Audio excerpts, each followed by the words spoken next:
What's going on, guys?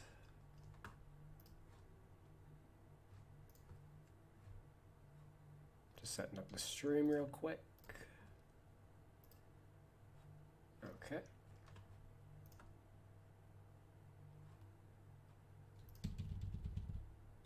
Cool.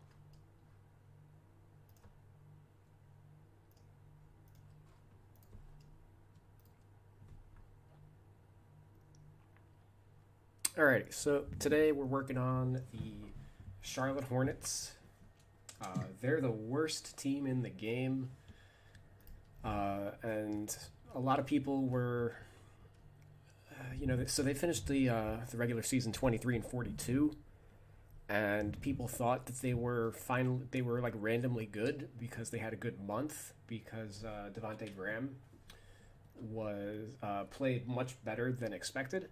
And basically, as soon as teams realized that they needed to guard him, their winning percentage tanked. So let me actually see what their record was in the early stages of the season.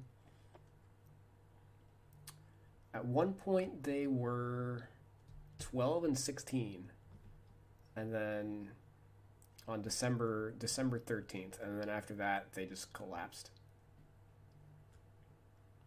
12-16, and then they went 11-32 the rest of the way. Or sorry, yeah, no, math is bad. Math is hard. 42 minus 16, 11-26 the rest of the way.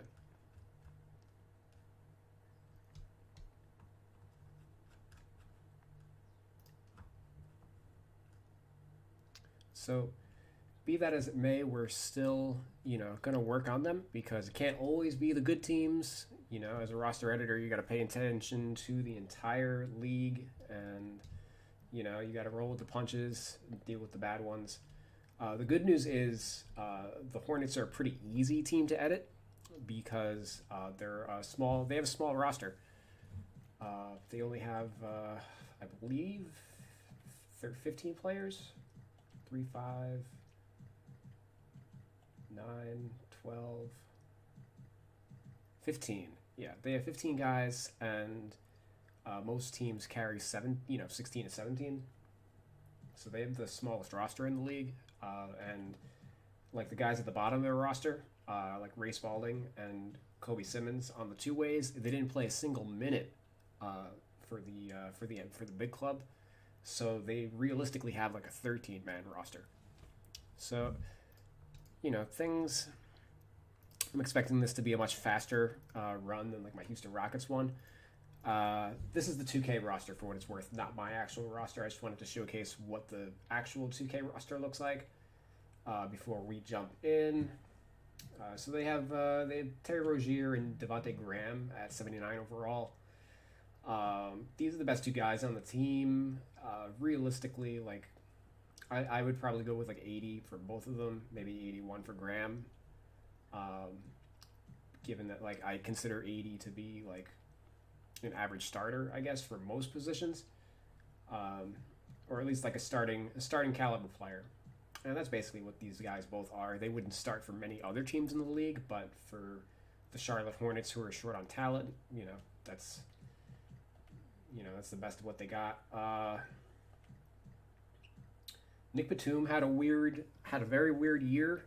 He makes about $30 million a year, and he barely played. Like they chose to play like Miles Bridges. They just said he's the starter no matter what, and they played Cody Martin over Batum, even though Batum like his numbers and like the career he's had reflect that he should have had a much larger role. They just chose to. The coach was like, we're only going to play our young guys and not our vets, and he was like, all right, cool. I'm gonna, collect the check as the most expensive assistant coach in the league.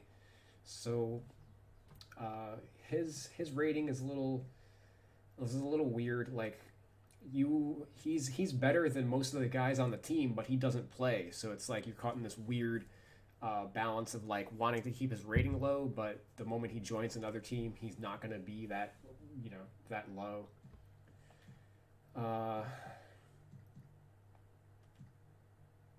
And they also have like they had no good starting center. Cody Zeller was like came off the bench for most of the year, but he was probably their best non guard.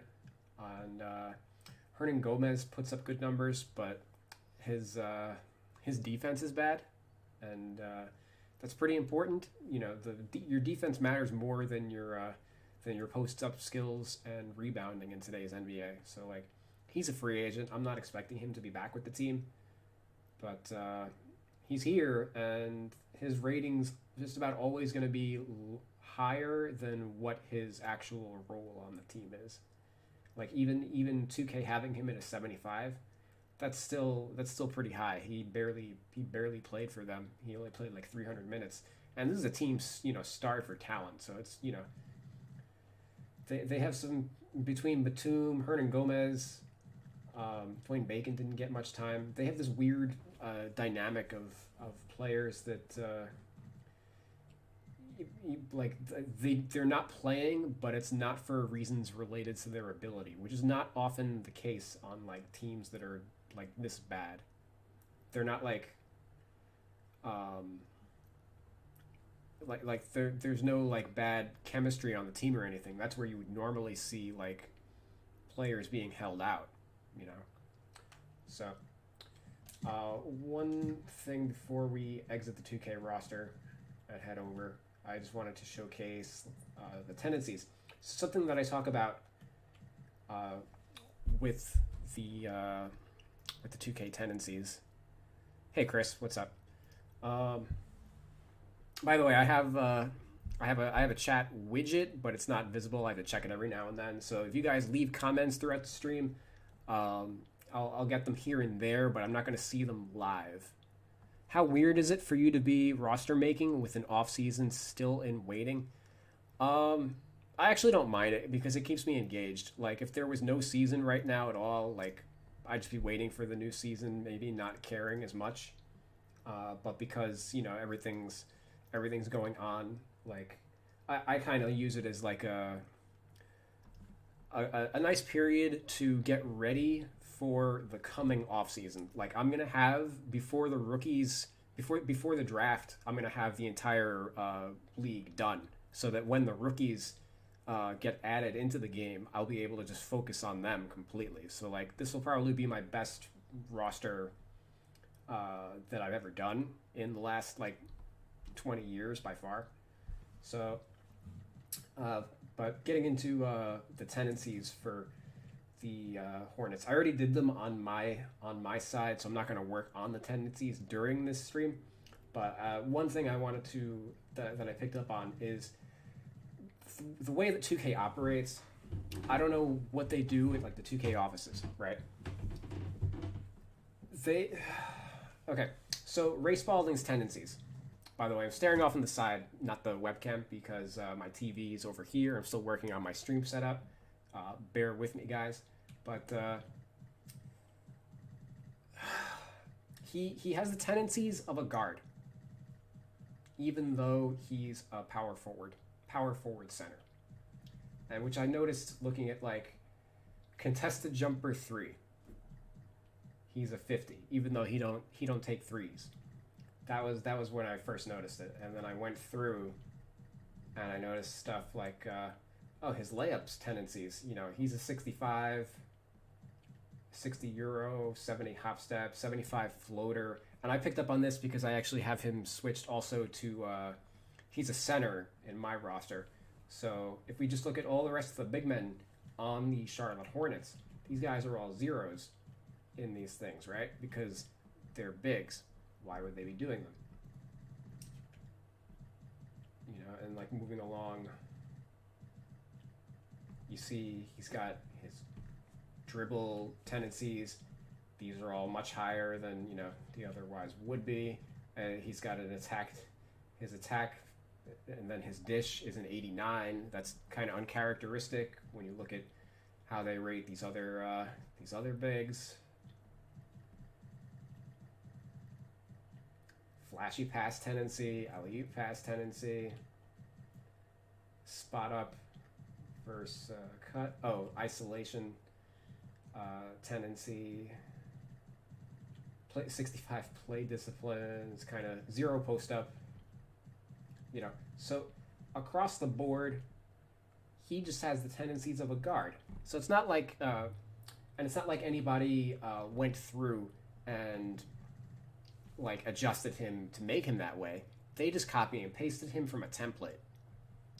So if you're copy and pasting a power forward, why does the power forward that you're copy pasting have these tendencies to begin with?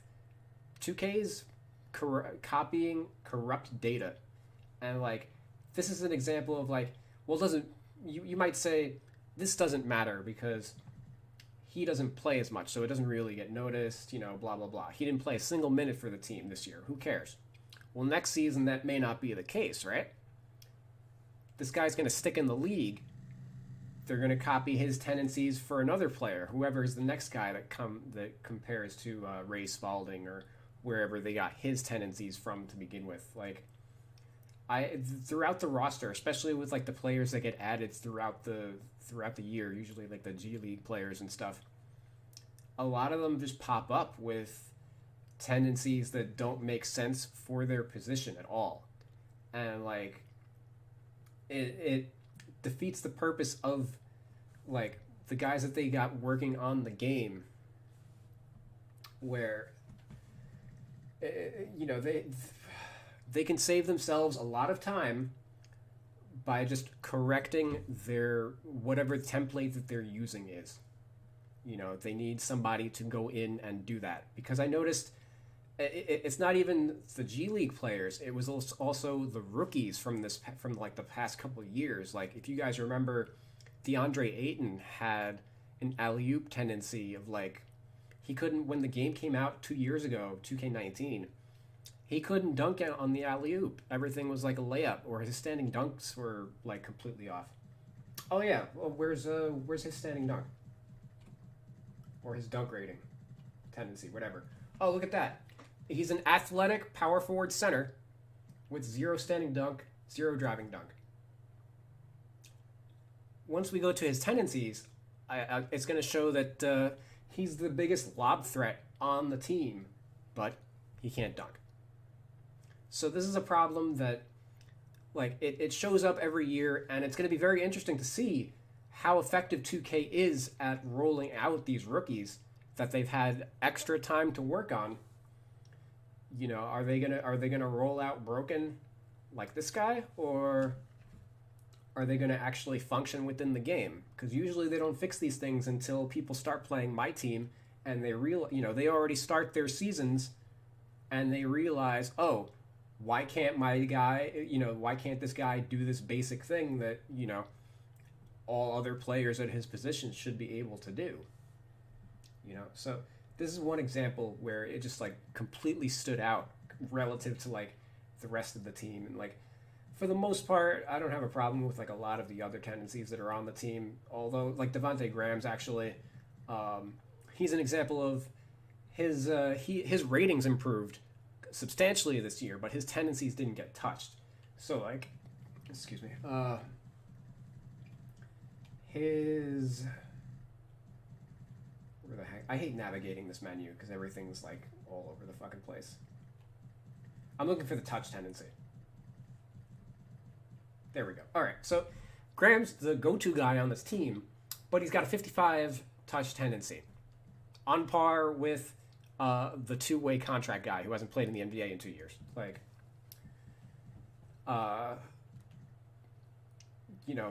Malik Monk. There we go with an 80. TJ Washington 55, Nick Batum 65. Like these are the touch tendency is basically the shot tendency for the AI. So like these are the go-to guys on the team, and the actual go-to guy, he ain't the go-to guy. If you load up the 2K roster and play a game with this team, they're not going to behave. Graham's not going to behave the way that he's supposed to. And this is like. That's a pretty important one to mess up. This means this entire team isn't going to function properly if you get drafted to the Hornets or whatever in your my career, right? This is something that like I can fix and like the custom rosters, everything's gonna be fine. But like if you do my league or whatever, that whatever mode forces you to use the 2K roster, you're SOL. So be on Graham and like this example of like this player who's just completely not who he is supposed to be. I didn't have a ton of other issues with the tendencies, so let's jump in. Let me check my comments. So we have role players who don't translate properly. It makes me scared of the two-way and G League players. That's actually a good point. They're going to add the G League before long. The G League just unionized, which is like the first step towards them becoming part of 2K. And once they add them into 2K, they already have enough trouble managing the tendencies for the actual players in the game. How are they going to manage the tendencies for, an entirely separate league? Granted, they already, they added the WNBA and they have somebody else separate that works on that, but they're going to have to bring in somebody separate, most likely, to work on the G League also. Hopefully, whoever that person is will adjust the templates that 2K uses for any prospects that they add on the NBA side, since that'll, for the most part, just be their job. Like, the G League players shouldn't really differ very much, because we don't know, like, we don't need to get, like, very complex with them. Like, they're just, like, generic players until, they show something on an NBA court, and we're able to distinguish, like, important patterns, or I guess tendencies. Like, what are their on-court behaviors, So let's head on over to the Hornets. Just showcasing what I've changed so far is I worked on all the counting stats, so steals, blocks, rebounds. I did the consistency ratings. I did their tendencies, and the reason I did the tendencies in advance is I'm gonna work on the badges during this stream, and I wanted to have the tendencies done in advance because I do use them to help me work on the tendencies. So it's gonna load up. Let's get going. I'm gonna work on Kobe Simmons, who, if you're not familiar with him, it's all right. He hasn't played in 2 years at the NBA level. I don't understand. He did not play well at the G League level. Let me turn on my Chrome.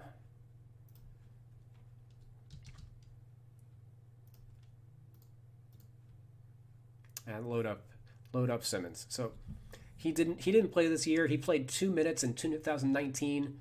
He got most of his minutes in 2018 with the Grizzlies. And I'm going to hop over into his G League profile. He has not improved in 3 years in the G League. He kind of is what he is, which is not an NBA player. Doesn't surprise me that, like, the Hornets don't even have a backup point guard, and they still didn't even feel the need to ever call him up. So, we're not gonna focus a ton on Simmons, but looks like I'm actually missing his data. So we're just gonna use his 2018 data and fill out everything there.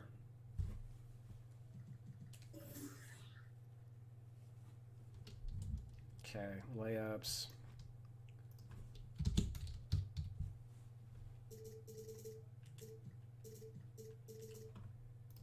Not going too crazy. Attempted no hooks. Post moves. No.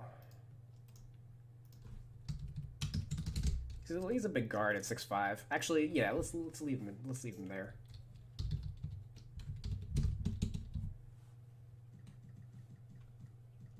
$50 mid-range shots, 75 close. Yeah, I mean 5 for 25 from mid, and then math is hard.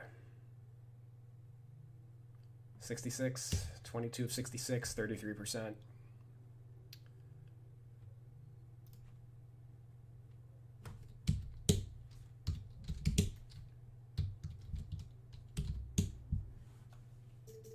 Let's drop his close shot a little bit.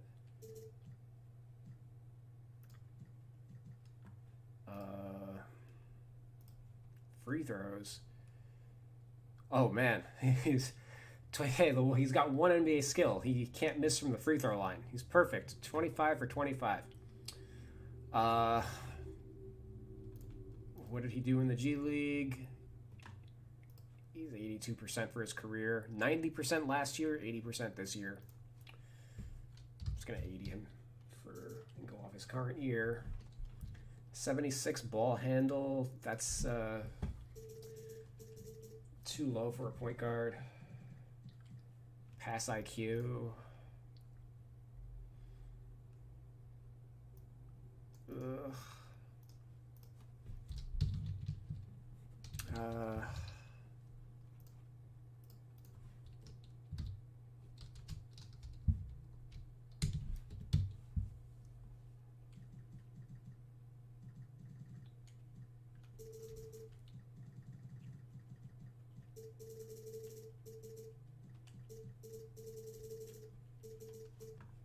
That's fine for his passing. What did he do AT ratio wise at the G League?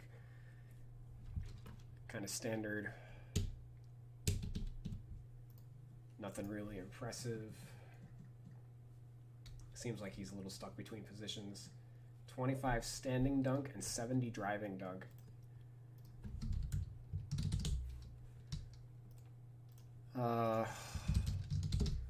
I don't feel the need to look up tape on him. But did he dunk it all at the pro level? Yeah, 8 times. Okay. So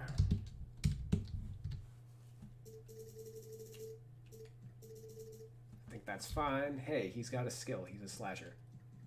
Shot IQ.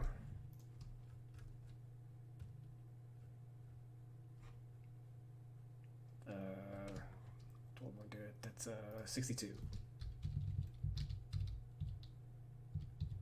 I have him at 70. Why? Was I drunk? Did he do something at the G League? What is his, if we just use his G League raw, that's,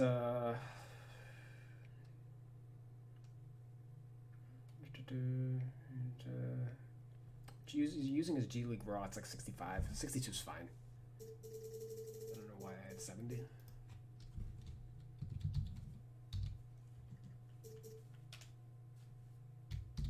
Rebounds are done.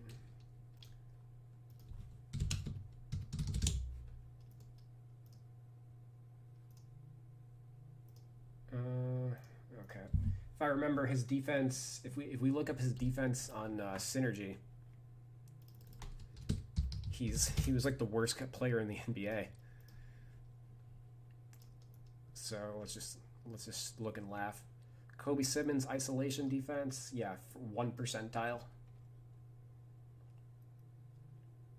Give up 18 points in 13 possessions, 1.39. Like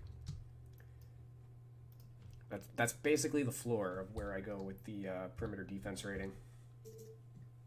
And he probably didn't qualify on post-ups, so we'll just leave him there. Shot contest, whatever.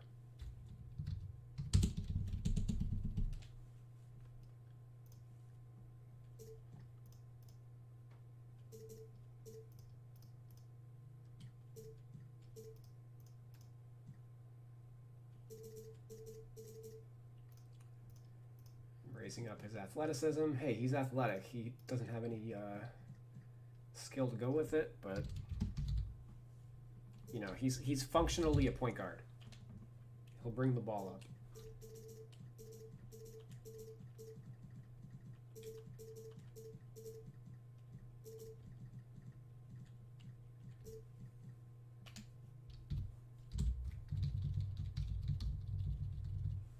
Kobe, if you're watching, sorry, I'm being so critical. I'm just, you know, keeping it real for the context of like what your career thus far has put forth. It's nothing personal. It's just numbers.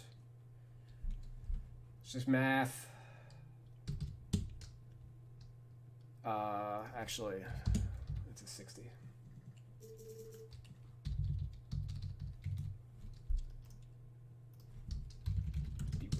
Default. Okay, these I actually will look up. I don't necessarily think he needs to be 50 in every single defensive metric.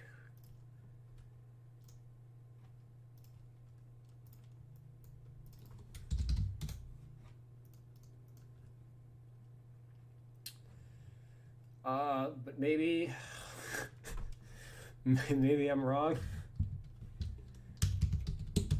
55. And help defense. When you spot up.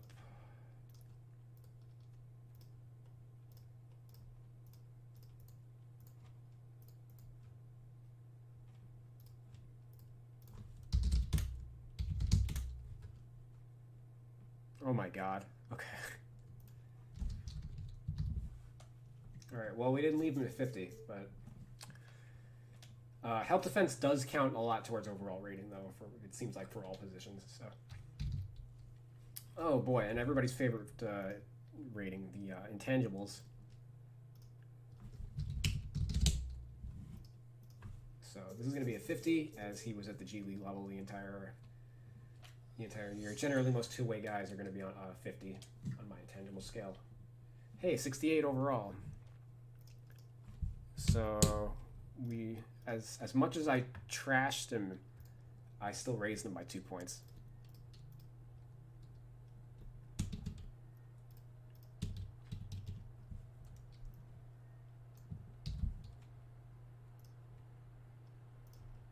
Okay.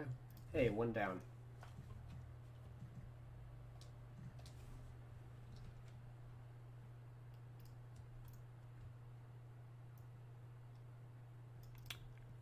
Let me get to my comments. Have you noticed any major changes in how they consider an attribute as we go to next gen? For example, I recently watched a video where you deduced how they handled the speed ratings from the combine. Did I do a video like years ago on that? I don't remember. I remember that there was a... what was the formula? It was like... It was for whatever, the three-quarter dash, whatever they use for the sprint or whatever. I think a 3.0 was a 90 speed, or maybe it was a 95 speed, and like 3.1 was an 85. Like it was all on like a point scale. So like the guys who were 3.5 were like the lumbering guys, like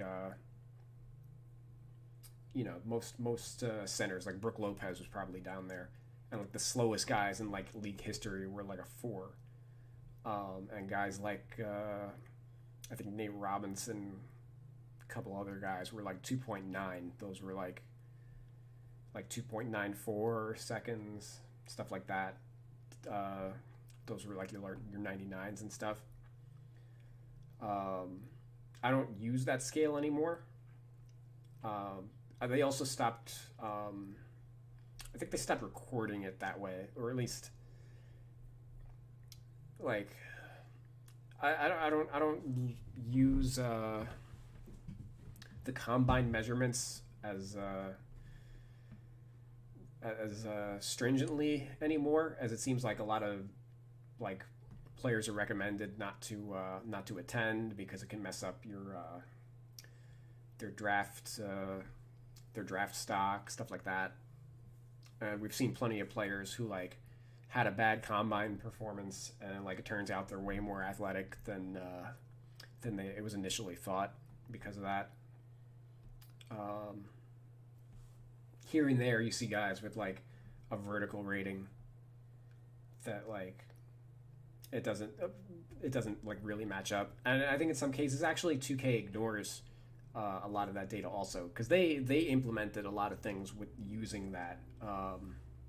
If I remember, the first year that B. Edwards Roy took the 2K job, they instituted the combine numbers into 2K, And Pat Beverly was an example of one player who just had an abysmal combine score. Like he had like a 3.4 speed rating or something like that. Like for a guard, that's terrible. You know, but having watched, we've seen Pat Beverly. He's not like he doesn't have stone feet by any stretch. You know, so they implemented those ratings in his first like 6 months on the job, and like people torched him for that reason. You know, that might be maybe that was like the video because I was still making videos 5 years ago. Um, the defensive IQs seem like the toughest to work out. They're not that bad. I generally pair them with synergy data. Just the important thing is not to get too tied up into like 1 year. I look at them on a multi-year scale because when you look at as I go through, you guys are going to see. But like sometimes a guy will have a good year and sometimes he'll have like a bad year. Just like looking at like the percentile, for example. I don't read too much into like, oh well, he was 55th percentile in the league. Like that means he needs to be average. But like if you look at the other 4 years that he played, he's like upper 90s percentile or whatever. It's like no, he just had like a bad year or like something threw the numbers off. He's still a good defender. Because a lot of this stuff is also pretty like small sample to begin with. But anywho, we're working on Ray Spalding, who played in 2019.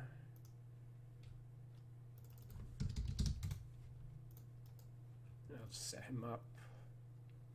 Yeah, like 14 possessions for Spalding. Like, how much are we really going to read into like this?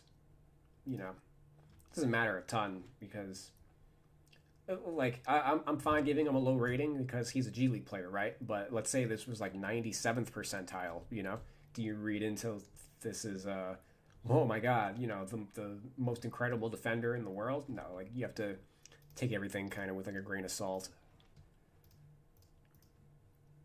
Okay. He's another guy I didn't really touch. Let's close this guy down.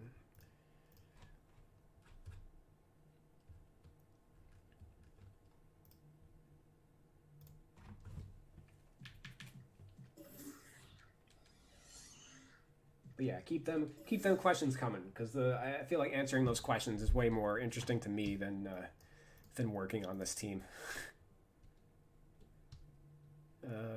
29 at rim, layups.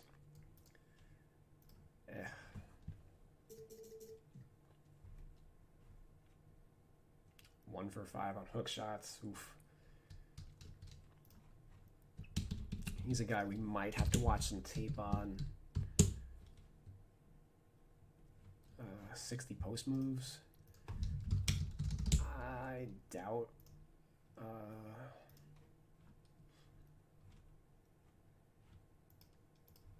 I doubt he had many. Or hold on, let's search my player. Yeah, he had 2 post ups in his 14 games. It's kind of whatever.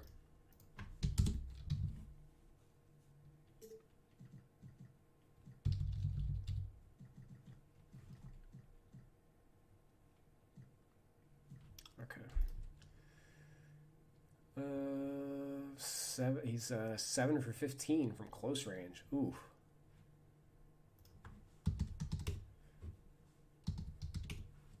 %46.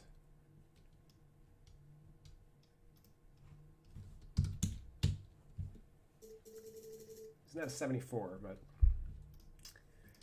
we'll give him a fairly reasonable rating. 83 close shot, but he was 1 for 5 on hooks. So 70 mid-range. Well, he didn't take any.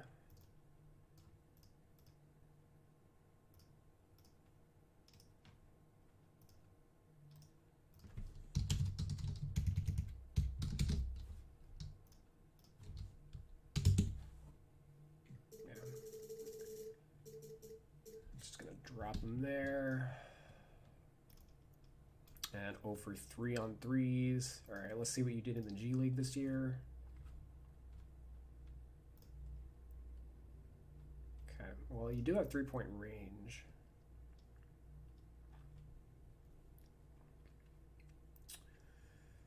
%.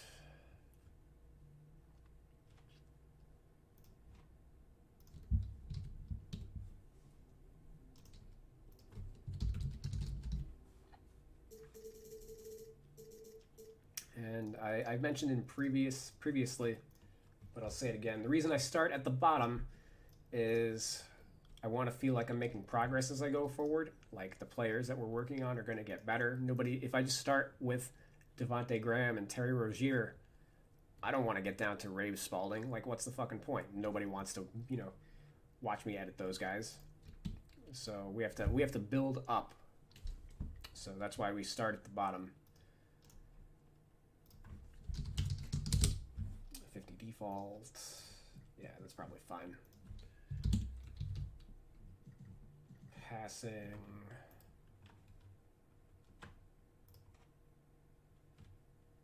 Let's see what he did at the NBA. I prefer to use NBA data where possible. Like the 148 minutes is kind of like what he did here is not dissimilar from what he did in the G League for the most part. So it's fine-ish. I ain't gonna freak out over it. Okay.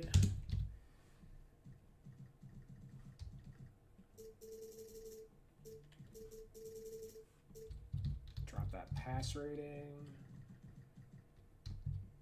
85 standing dunk and 75 driving dunk, but note again, he had 0 in his tendencies. And tendencies do matter with the way the dunk ratings work, even for like the user.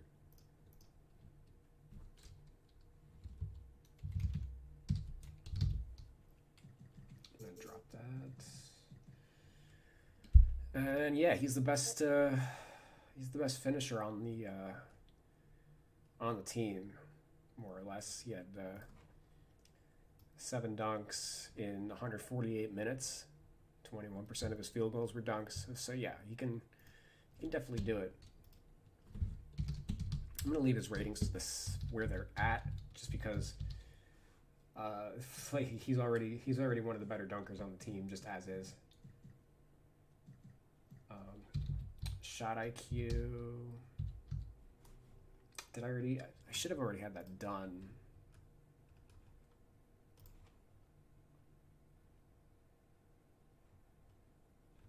Yeah.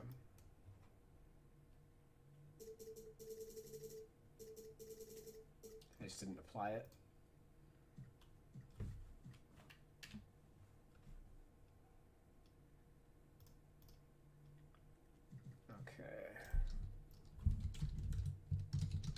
I don't think he's going to show up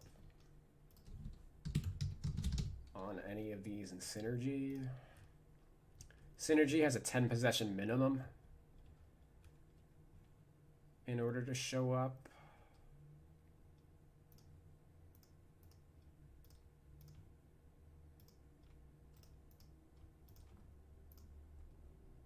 Except for in the playoffs. In the playoffs, they log everything. So we got all these guys with the 1s. I wish they just did that for the regular season. But the reason they don't is because I guess they want this percentile thing to matter. But dude, just log everything and let us, eliminate stuff with filters, right? Spalding, 2019. Yeah, if he's not here, I'm not going to bother looking on isolation. Oh, he is. Exactly 10. Great. 35th percentile, 10 points and 10 possessions. I'd say that's like a 65. Maybe 70, but we'll err on the side of you're a bad player. And Yeah, 50's probably fine.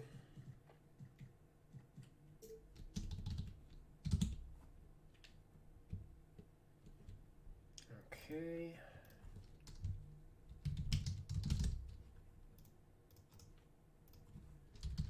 I think this is where we load up a video, because I have a feeling he's much more athletic than what he's listed at.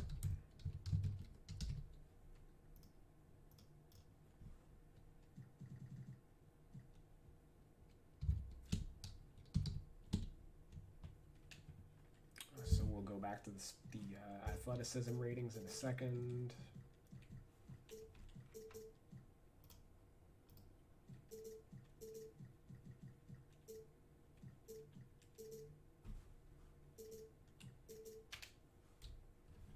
Let me read my comments. Do you consider RAPM in your ratings when comparing players?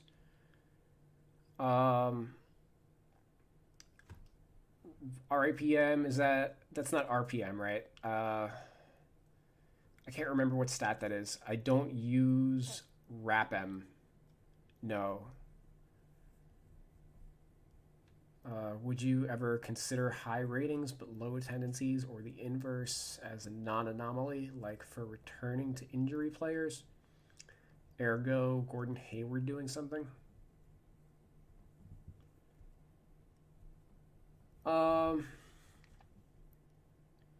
Generally, when I make tendencies, it's measuring what a player does for for an entire year, rather than like just trying to get like a limited time result. So I guess an example of like Kobe Bryant would have been an example, like when after he tore his Achilles, you kind of had to anticipate how that would affect him in the coming years, right? Like, was he going to carry the same workload, or was that workload going to be reduced? A lot of it has to do with who your teammates are on that team. The most recent example would be like DeMarcus Cousins, or I guess the most recent like coming example, or I guess even like DeMarcus Cousins when he joined like Golden State, for example. So he was like an all-star player on the Pelicans, right? And then he joins Golden State as like their number 5 guy.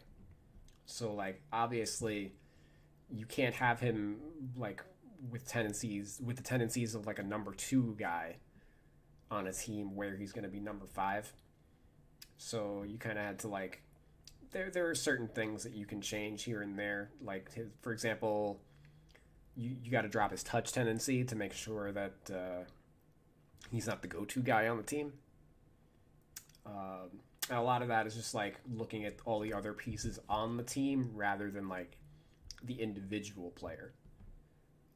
Understanding where players fall in like the pecking order when they join a different franchise, for example. Like DeMarcus Cousins, if he joined the Charlotte Hornets, the team that we're doing right now, he's probably the best guy on the entire team. Like he would without a doubt, be their go-to guy. But if he joins, the Lakers team that he was joining, like where Dwight Howard doesn't get any touches, like if we anticipate that a player's going to have a different role, that's when you would adjust what their tendencies are.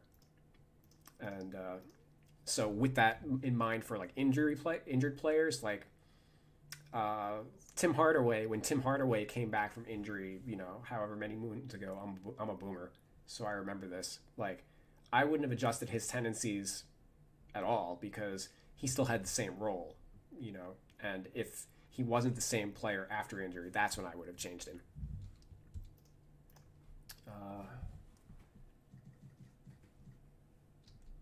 So we got a 66 for Spalding's pick and roll, and then 70 help defense. Where the heck was... I'm all out of order right now. Yeah, that's the order I like.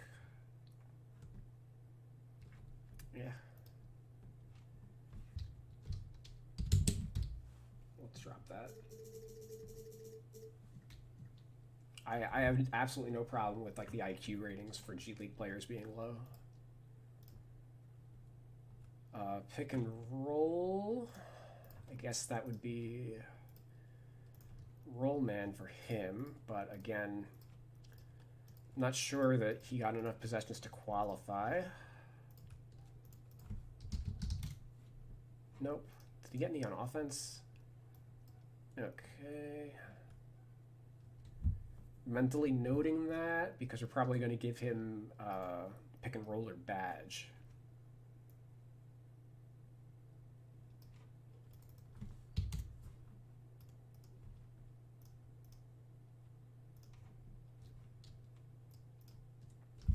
But 65.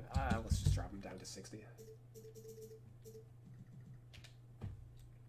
25 intangibles. Yeah, maybe if you were worried about his rating being too high, you could just drop his IQ ratings. I don't know.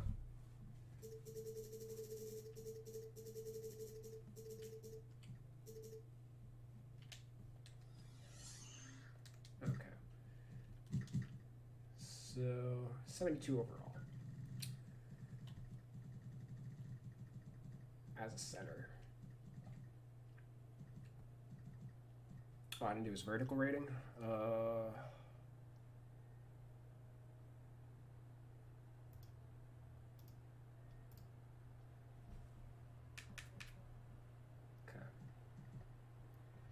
Stamina rating. We got 3 starts. Let's see what he did in those starts. 24 minutes a game. Yeah. That's fine. All right, 1 second. I'm gonna load up the video.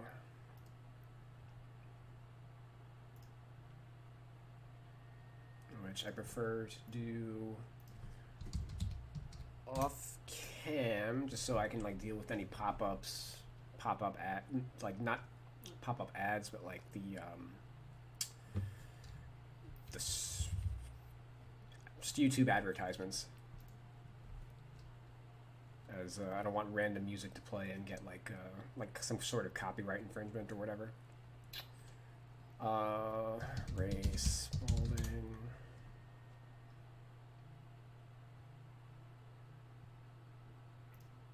Sure, this actually works. This is at the NBA level.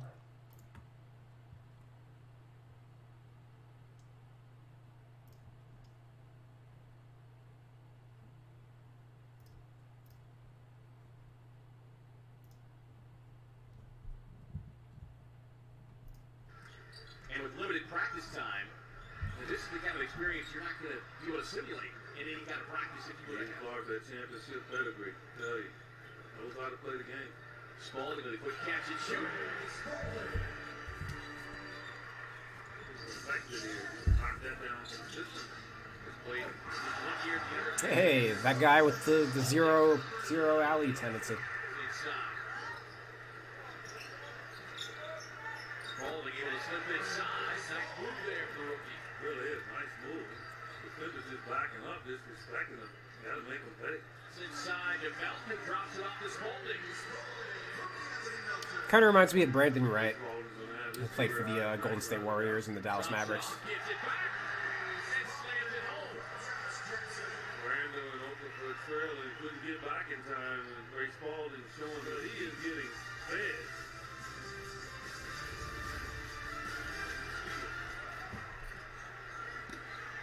Inside Spalding again.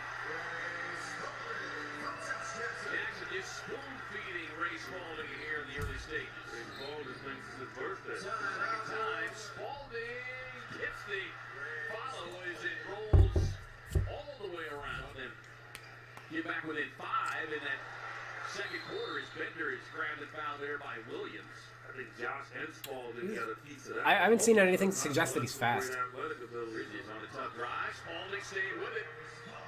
Another rebound and another field goal. In the city, we're hoping, I'm sure they're hoping that D-Brook and Jackson and maybe Never mind. can do that too. Do that again. Yes, we definitely want to have some fun. Spalding with another block. And then Bender gets bodied up there by Randall. Inside Spalding, but blocked high by Okafor. Gets a piece of Spalding's arm. The Suns have been on fire. Crawford, little bump. And Spalding with a quick follow. Yeah, but he'll come. He's small, Crawford. He's not that strong. Oh, he's strong. He's not that strong.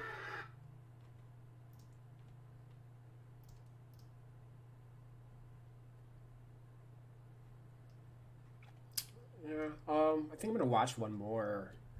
I want to see something of him in the G League this year. Maybe it's a little more of an open game in the G League. Like he's got the body type of a guy that like should be like fast, you know, and he's got long legs, big strides, you know, not a lot of muscle, but kind of plays the game like he plays the game slow, I guess, to not he's not trying to go too fast for himself. I don't know. Let's see how much things change in the G League. To answer questions, thank you, Real 2K Insider, for your answers. Prime Brandon Wright, an efficiency monster. Yeah, I think that's kind of what Spalding is too in limited minutes, like blocks and dunks. Too bad we couldn't see him in the playoffs due to playoff rondo. For a numbers guy, it seems like you tend to know what film you need and watch a lot. Well, you need to be able to interpret, you know, you need to see what you see on the screen, you need to be able to turn into numbers, right? That's part of it. Like, I guess there's a small amount of scouting that goes into this.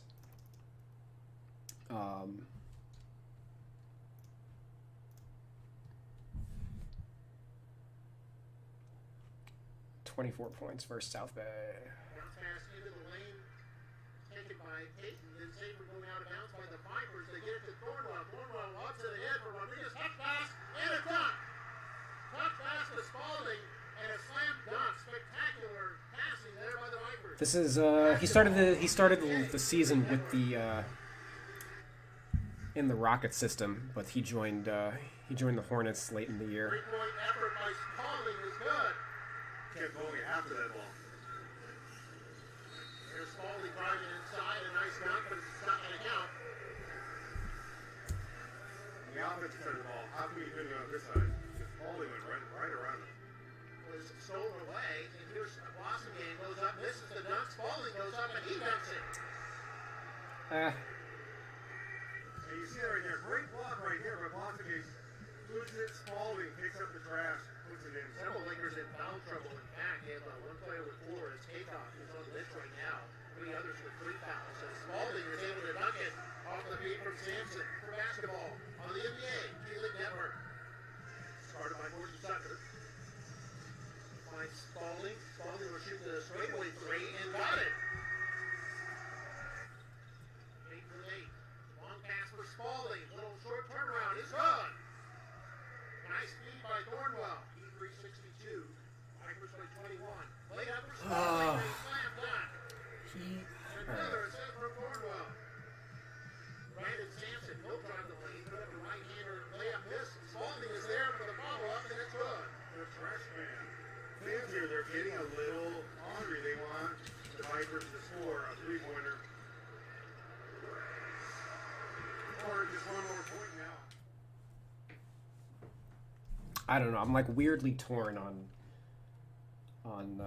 his speed rating. I think 60 is fine.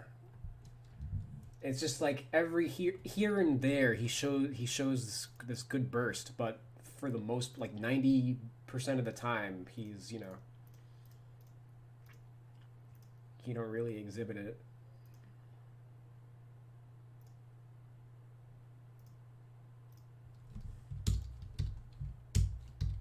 And I know we're just going off of YouTube highlights, but I didn't really see anything to indicate that he needs like a high lateral quickness rating. Nothing, no like crazy shot blocks or defensive rotations in those videos.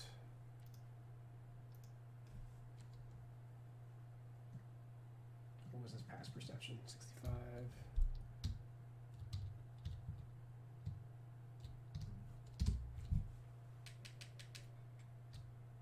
That didn't blow boost him, right? Oh, no, it did.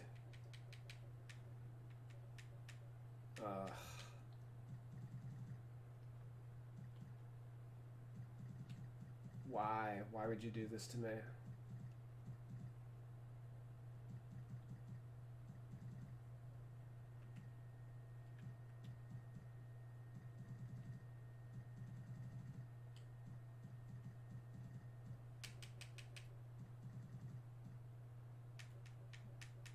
All right.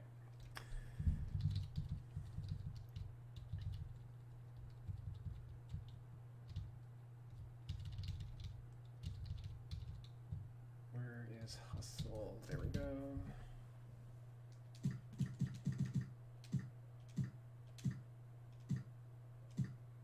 Where's his durability? 80. Okay. And I guess worth noting, he's at center. Let's see where he rates at power forward. Probably 74, 75 is my guess. 76, holy moly.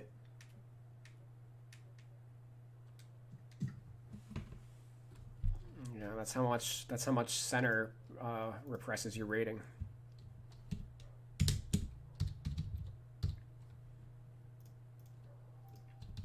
But be that as it may, I boosted his rating 3 points, even with the position change.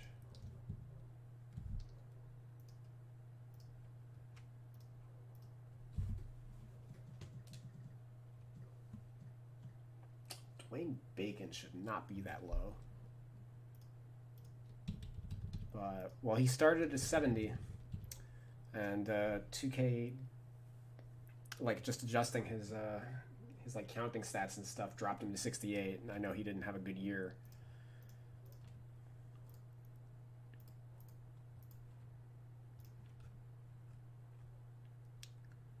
Ugh, yeah, he shot 35% from the field this year. Like, he was the #1 guy that, like, he was supposed to be the starter entering the year, and, like, Devontae Graham came out of nowhere and just took his job, and he never got it back. Like, he just, like, collapsed as a player, you know, compared to, he was supposed to build on this, but instead he just, like, reverted back to, like, what he was as a rookie. He actually got demoted to the G League.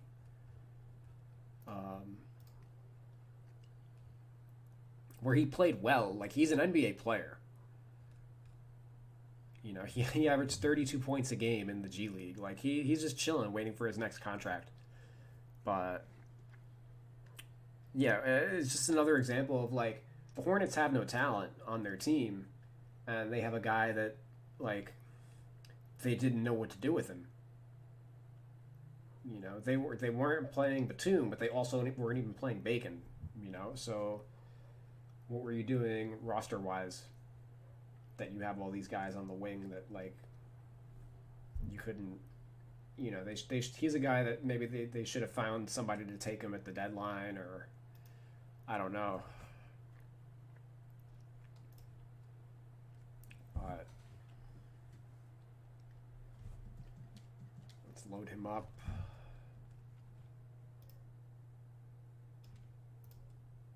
Shooting. Hope he gets revitalized like Ben McLemore. Yeah, that would make sense. Certainly, I mean, playing for Mike D'Antoni will do that to your career, right? Definitely needs to shoot better than 28% from 3, though, in order to do that.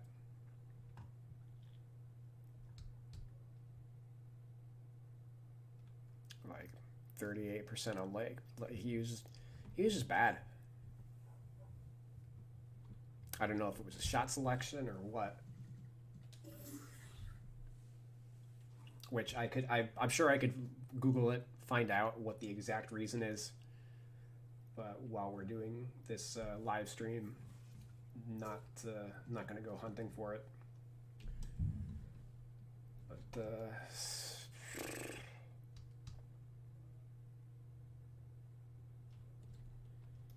I'm probably dropping that.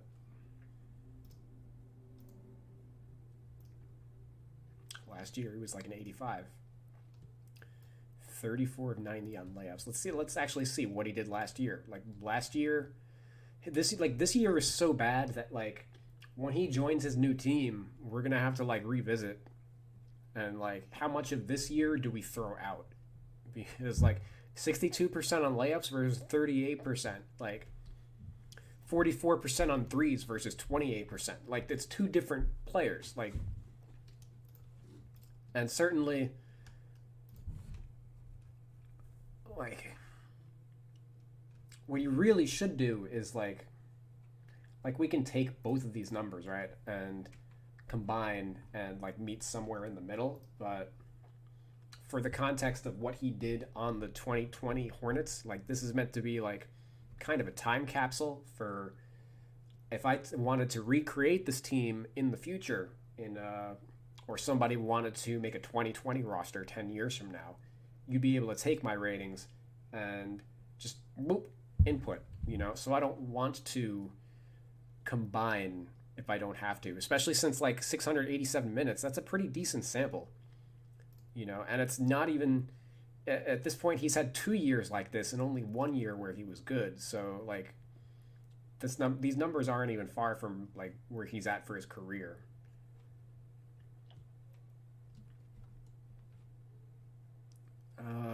So yeah, we're gonna trash him. Not that he's already not trashed. He's a 68, but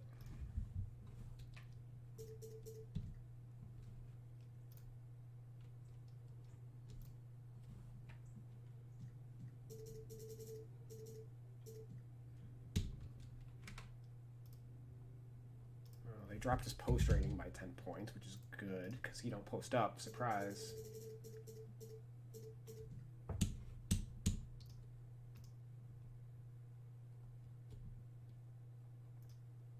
Oh, damn it. Did I not update the doc? Or which one is it? Did I update the file? Or fuck.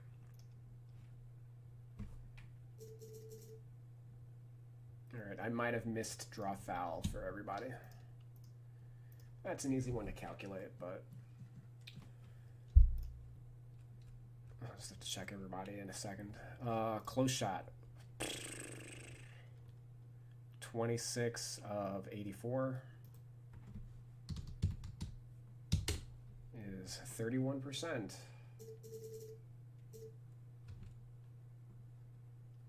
I've mentioned this before, but my close rating is going to differ from 2Ks because the 10 to 16 foot shot, they count that as mid-range rather than close. So generally my close shot's gonna depending on how the player shot. Like for example, now when we do his mid-range shot, we just dropped his close shot. It's probably because his mid-range rating is about to go up.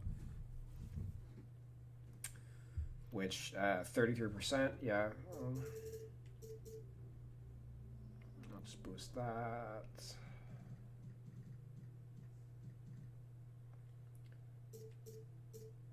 .73.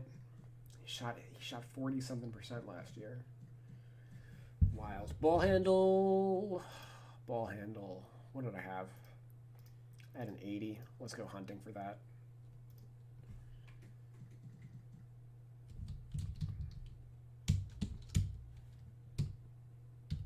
Oh, and free throws. 66% this year, 72 for his career.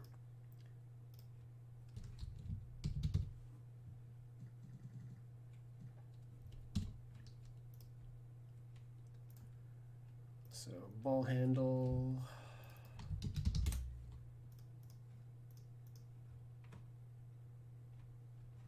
Looking at just what he did on the ball.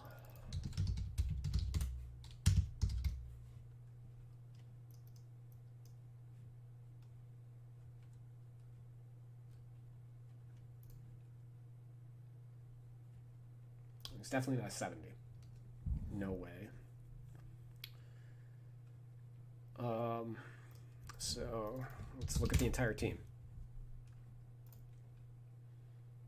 So generally, just from sorting by frequency, the best ball handlers are going to be at the top, and the worst ball handlers are going to be at the bottom. But not even the worst ball handlers, because this is just looking at possessions, number of guys that qualified. So the bigs are not going to be on this list unless they're the good ball handling bigs, unless, then they'll show up. But like the wings that don't create their own shot, like Miles Bridges, he'll have the lowest ball handle rating out of all the basically all the wings and guards on the team.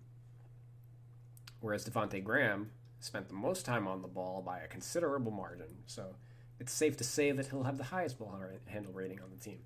Dwayne Bacon at 16.5%. This is pretty standard for like most two guards. Probably even a little low. But the fact that he that's a high rating for his isolation. Like he's not just a spot up guy. Or oops, Charlotte. Like we see here, he isolates as much as these three guys.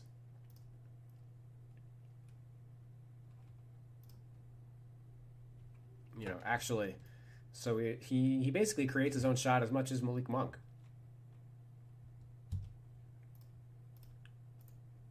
And they have him at a 70, which is like I would say like the floor for anybody who's a ball handler.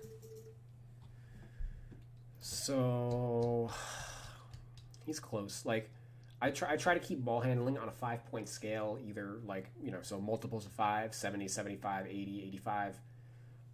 He's like in this weird, he's definitely like in between a 75 and an 80, I feel.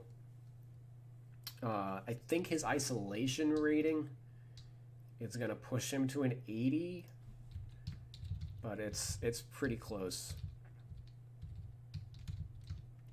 So we'll just make him an 80. Also, it's probably more in line with like what he did the prior year. Like again, I don't get too sucked into. Actually, he did the same thing the prior year, right? Yeah. I don't get too sucked into like 1 year data. And again, if he joins a different team, different situation, those numbers are going to change. But I think 80 is fine. He's a 2 guard. This is part of what kept his rating down to begin with. Is the ball handle rating counts a lot towards your overall rating as a guard. He's not a good passer though, which is a drawback. 85 hands might be high. I'll see. 65 dunk. Interesting. 50 standing dunk. One of those is getting changed. Either he's a good dunker and the driving dunk's going up, or he's not a good dunker and that standing dunk is going down. 3 dunks in 700 minutes. It was a worse dunk year for him than the past couple. Again, this is probably more in line with what he's going to do on average. So I think the 65 is fine, but the standing dunk is probably not who he is. Shot IQ 63. Man, it seems like I didn't do the shot IQ and the draw foul in advance. I wanted to have all the math out of the way before I did this, but 63. Is that what's listed? Yeah, all right. I just didn't implement it. I did it in the doc, but not in the game.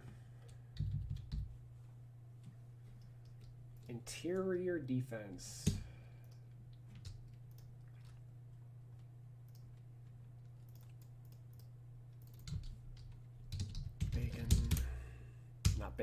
Bacon didn't qualify this year, so we look at the past year. Well, that's pretty good in his limited possessions, and that's pretty average in his limited possessions. So 65. That's what I had him at.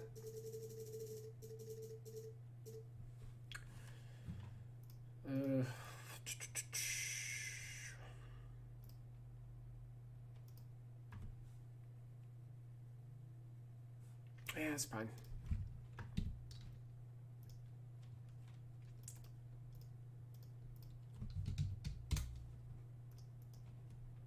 Okay, once again, didn't qualify. Either didn't qualify or the NBA has him just missing from their database, which is happens here and there. I definitely rely on Basketball Reference over the NBA wherever possible. The NBA's stat tracking is kind of suspect at times. All right, his defense is just bad, and that's probably what keeps him out of the lineup. So 60's fine. That is appropriate. Shot contest. 60's fine. 60's a low rating. Like, we don't need to go to the extremes with 50. Yeah, this is also probably what's dropping him.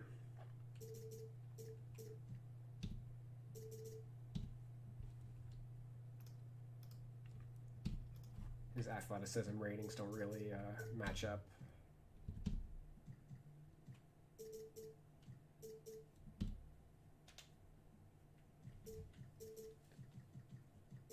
With like your average guard.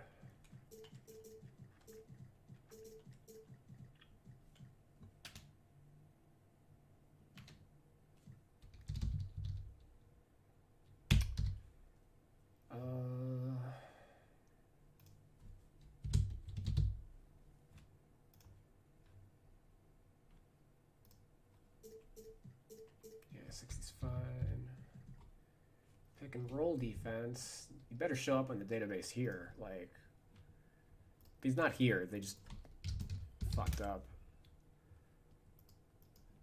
Okay, yeah, 54 possessions. Well, good numbers there. Bad numbers there. And slightly below average numbers there. All right, so it adds up to him just being like average.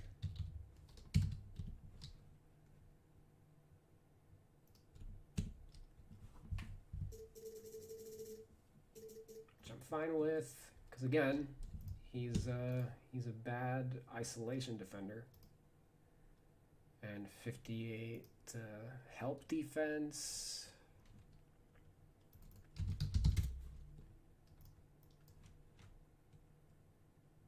Well, his numbers are good here. Numbers are bad here in his 2019, and the numbers are like slightly above average here. All right, so again, it's basically evens out to him just being average. 86 possessions, 72, 78. Yeah, none of them lean one way or the other. All right, so let's get his rating up.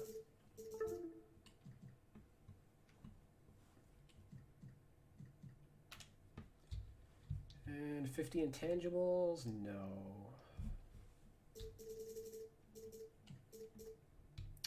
We'll have him at 60, as he was basically a third string in the NBA.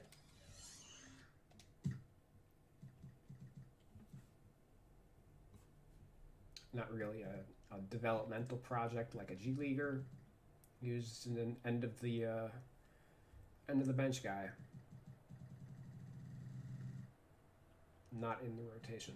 So we got him at a 70. Which I think, given the year that he had, that's good. Things could have been a lot worse.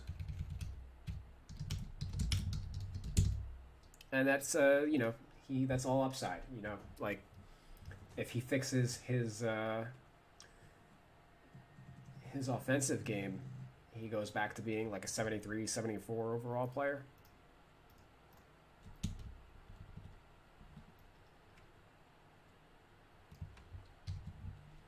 And this is all, again, also prior to any badge changes that we're going to do.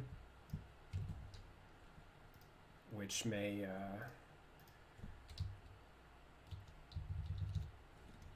affect the overall ratings somewhat.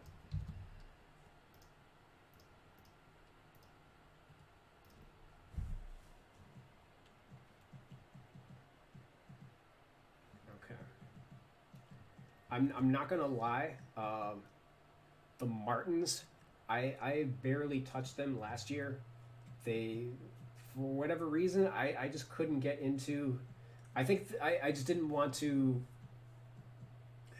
The Hornets in general are a bad team, and like you feel, as an editor, sometimes you just feel like you're wasting your time working on like the bottoms of the rosters of the bad teams, and it was something about like these guys being twins and like 2K having their like practically rated kind of the same in a lot of areas. Like I just didn't want to be bothered, so this was usually my cutoff for like, all right, time to start working on the roster. Like I edited the top 7 guys. Like nobody gives a shit whether or not I work on Cody Martin and Caleb Martin. So like I didn't actually work on them really. And like Jalen McDaniels, actually I didn't touch at all because he didn't join the team until like later on in the year. So yeah, he's another guy that like didn't get a full edit. But we're here to rectify that. So let's get to the worst of the Twins.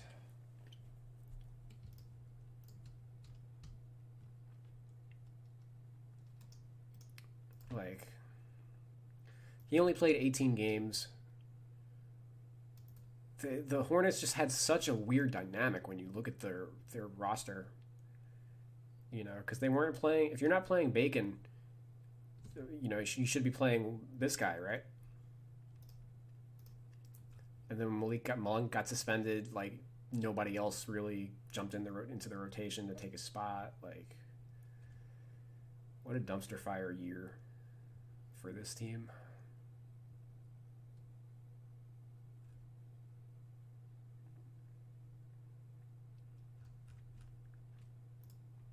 Let me check my comments real quick. Has 2K improved the power forward formula compared to previous years? I don't think they changed the power forward formula this year. I think the only thing they changed was they might have reduced centers somewhat, because I noticed that some centers are coming out a little like slightly lower than they did like the year before, like where basically the game counts rebounding, it factors rebounding too highly for what like how players are actually valued in the modern game versus how they were valued. Like the rating itself, the overall rating still thinks it's 1992 in terms of how it evaluates center skills, like post moves and rebounding. I mean, rebounding's important, but like the post moves and stuff, it's kind of indifferent. Like I feel like the game looks at like if you give guys an average post, like he's got posting up in his bag of tricks, right? It just goes wild with like his rating.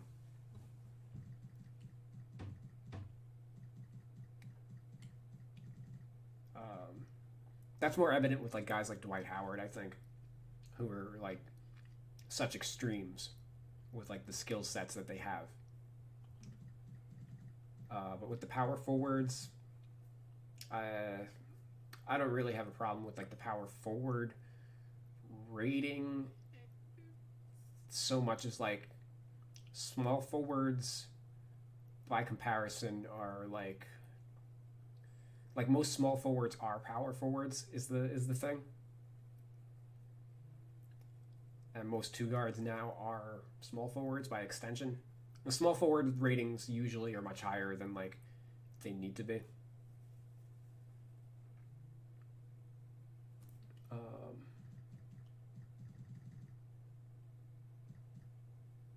Although I say that, small forwards are actually the least talented position in the NBA. Like you've got 10 guys who are good, and then everybody else is like a 3-and-D specialist.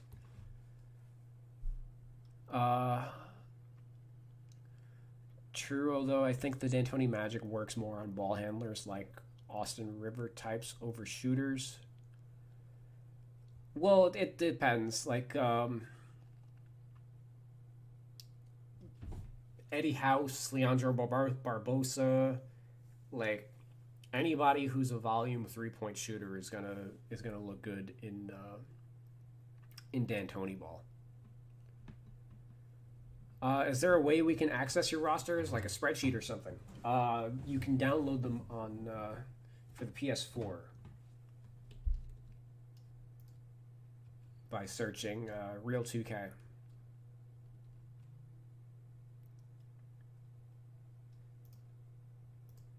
You can also follow me on, subscribe to me on YouTube and watch my videos and stare at my document as I work on it. All right, 35% on his layups. Honestly, I should actually do that to Bacon too. Just drop him. Drop the layup rating. Oh my god.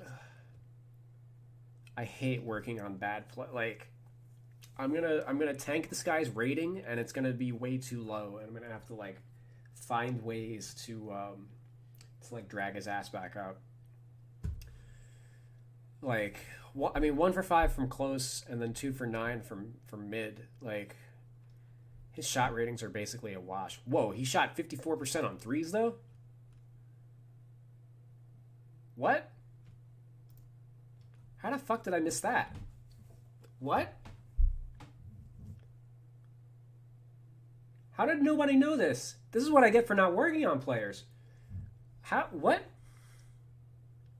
This isn't a typo, right?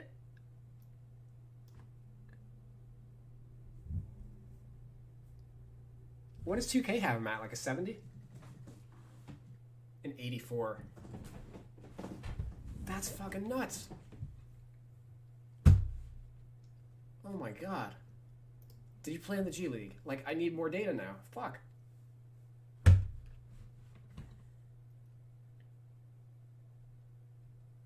Yeah, alright, well the good news is he spent more time in the G League, way more time than he did at the NBA level, so he can throw out most of his NBA data. Oh my god, I almost had a heart attack. Like,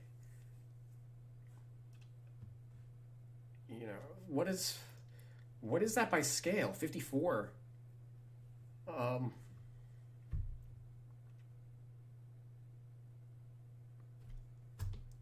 He's a fucking 99. If we go off of this.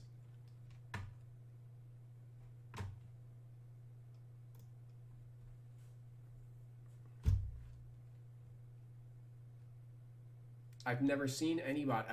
I've never given out a 99 3-point rating in my life. Because no player has ever statistically merited it. Until now.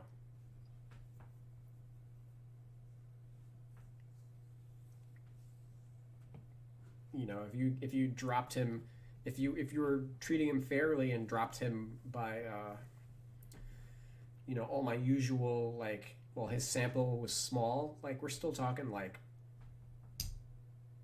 94 or 89. 54%. All right, so 66 of 182 is what he did in the G League. We'll just combine that with this,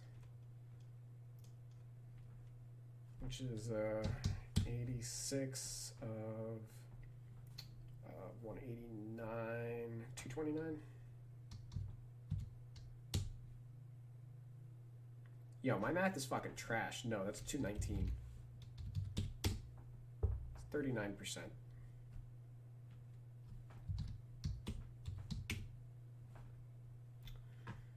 39%.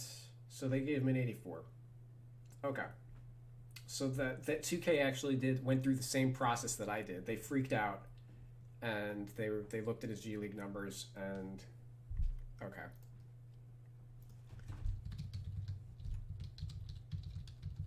I'm not going to say that great minds think alike, but it's good that 2K is developing their problem solving. As far as what I do with, like, all right, Caleb Martin. I just gotta. He was part of that Duke team that had Zion Williamson and R.J. Barrett.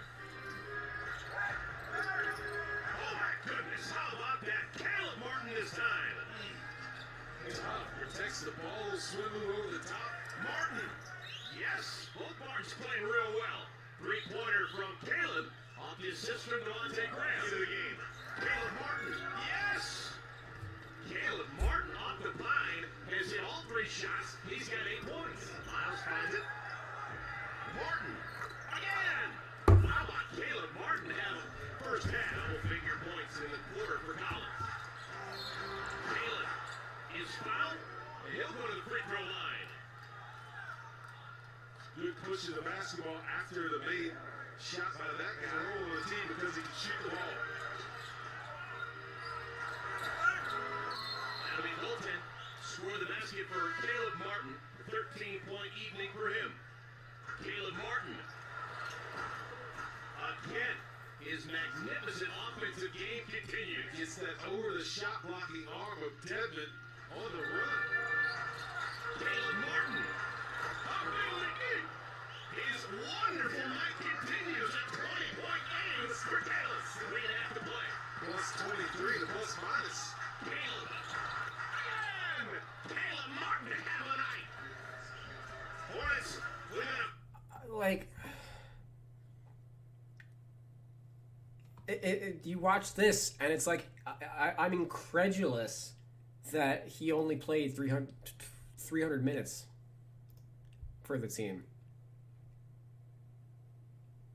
You know, they had him in the G League for most of the year. I guess right here is, I guess he entered the lineup when Malik Monk got suspended. All right, so what did he do in this time?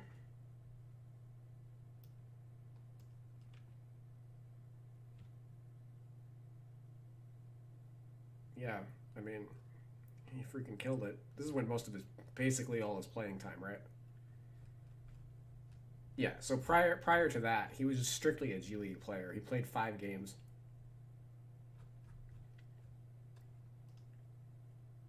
So that explains how I just didn't realize. And that Hawks game was right before the shutdown. So yeah, that makes sense. All right.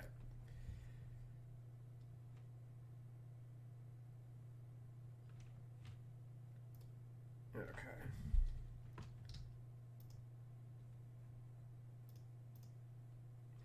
I now understand how I missed it. I mean, so he had that little post up too, huh?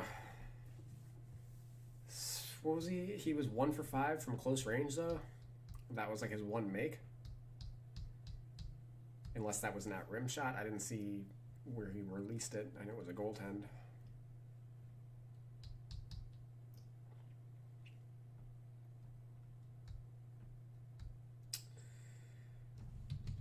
I'm just gonna drop him.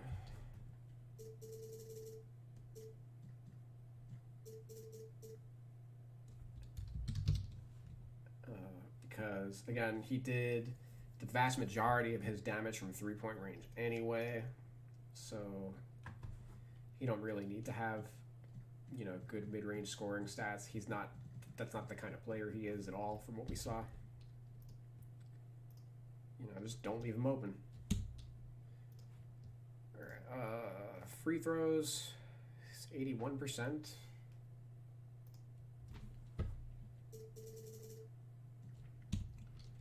Ball handle.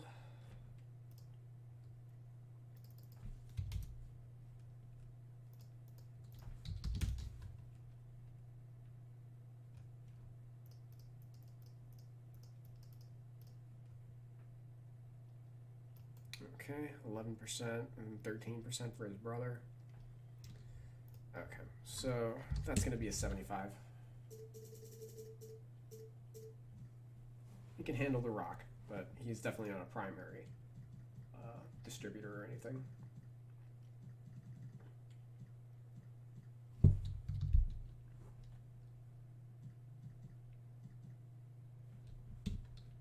Pass rating.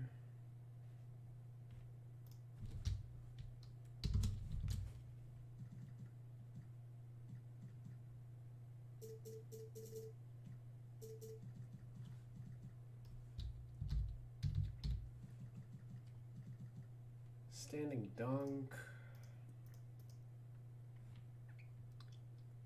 How many times did you dunk, guy? 3 times in 300 minutes.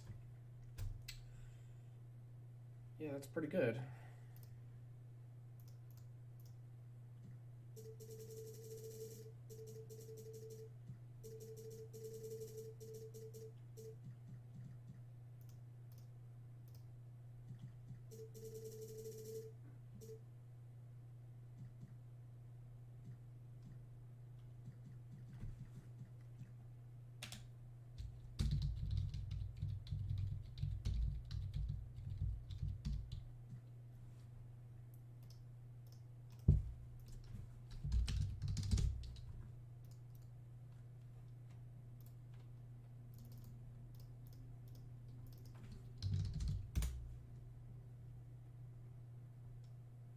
Oh no, he didn't qualify. Alright, so I'm just going to leave him at 60. It's probably acceptable. Post defense, I'm sure he didn't qualify for that. The average 2 guard is about there.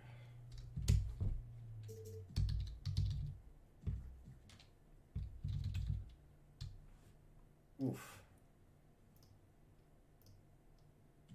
Yeah, alright. This is what I hated about the way the 2K's got him and his brother at, like, retarded, I may not use that word, but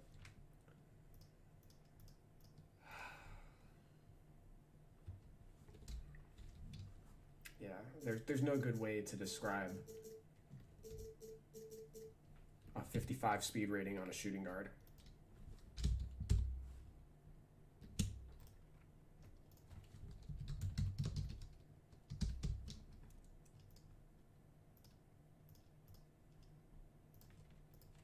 Possession, only down 3. That was deep. Continues at 20.8. Caleb Martin.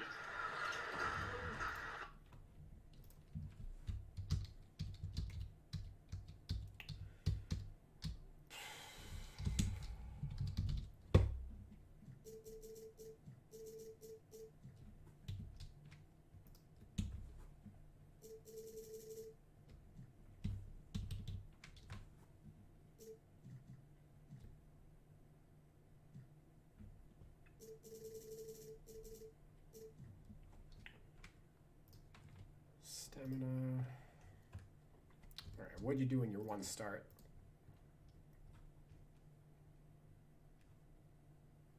$25. What'd you do in the G? 36, 37. 85's fine.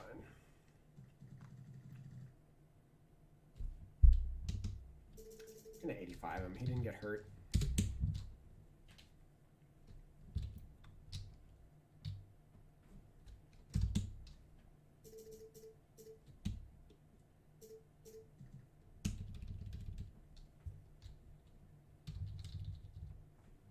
.52 pick and roll defense. Oh boy.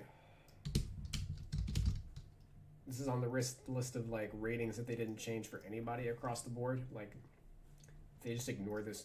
They pretend it's not even in the quick edit screen. So like they just pretend it doesn't exist.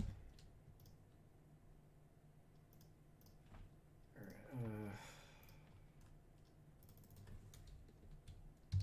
Martin.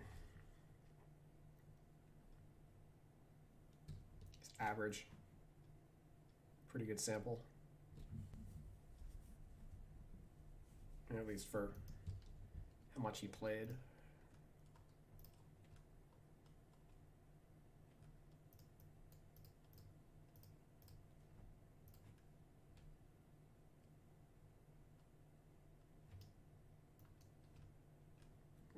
Those are, yeah, that's a bad rate. So, I mean, 52.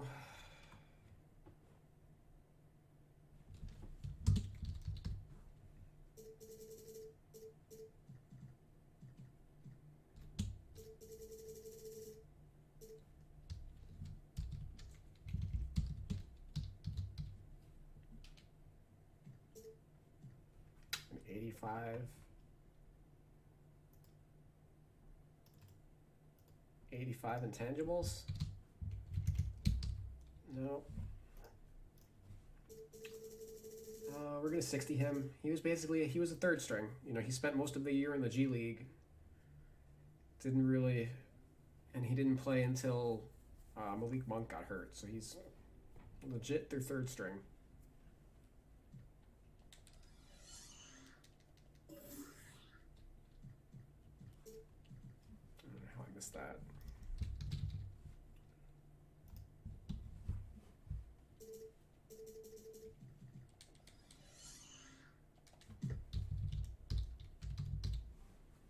What's the verdict? 72. I'll take it. I'll take it. He has no badges, right? He's got a bronze catch and shoot. Like, we might make up some ground once we get to the badge portion.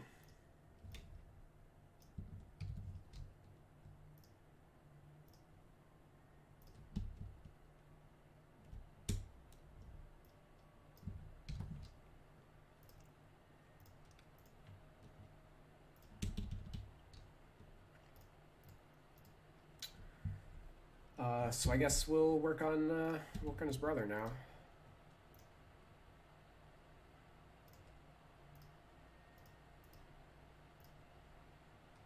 Kill 2 Martins with 1 stone.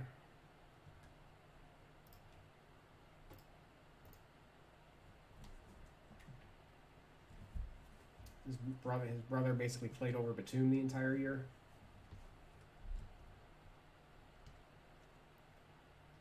Okay, finally a guy with a good layup rating.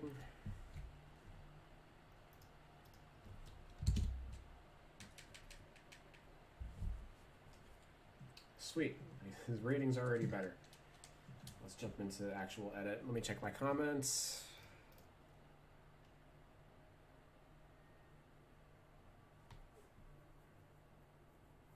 $777 subscribers. Who'd he play for? Caleb Martin, the new Duncan Robinson. Yeah, I mean, those numbers are what I expected out of Duncan Robinson. It's interesting you say that because if we head over to RPM,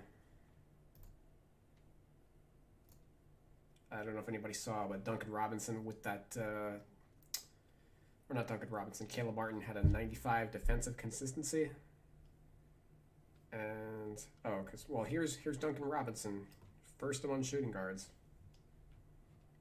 and then here's Caleb Martin with 203. So basically, all that means is the defense didn't like you look at Duncan Robinson and I guess like Caleb Martin, for example, and like on paper they don't look like good defensive players, but like the Heat are, for example, a great defensive team, even though they play a guy like Duncan Robinson at the 2 guard. What that means is Duncan Robinson's not killing them defensively. You know, so he's got to be doing something right. And if I'm not gonna raise his block rating, this and that, to like make him a better defender. Is just like his consistency rating, like his consistency at what he does. Like if he's a mediocre defender, he's consistently a mediocre defender. Like he's never gonna hurt you defensively. So that's basically how we evaluate Martin in kind of the same vein. Like just because you're not great isn't a bad thing.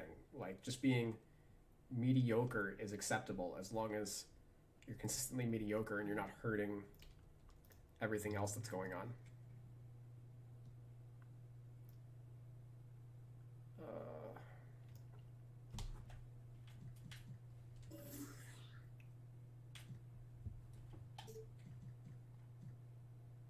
funny.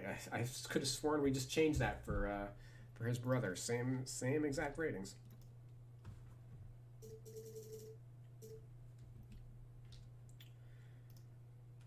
Post. Doubt he posted up at all. Or let's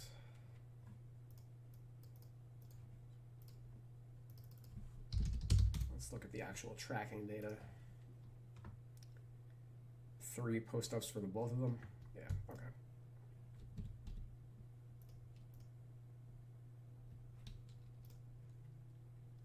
Five for 25.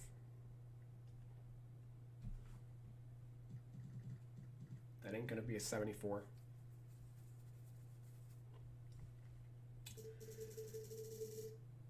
Boom. All right, 4 for 14.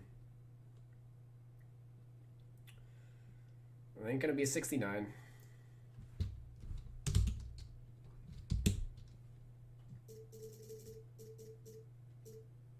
Okay, I'm sure I just dropped his overall rating 5 points.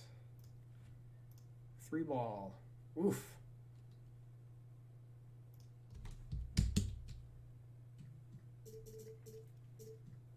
Yeah, this is the guy that played ahead of Nick Batum, by the way.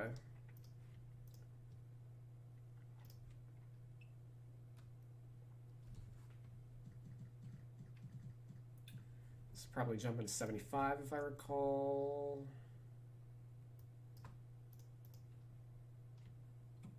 Yep, there he is.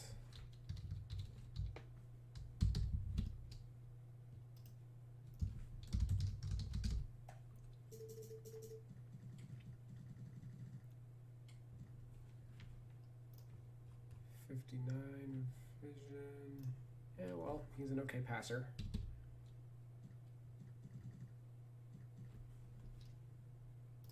Accuracy.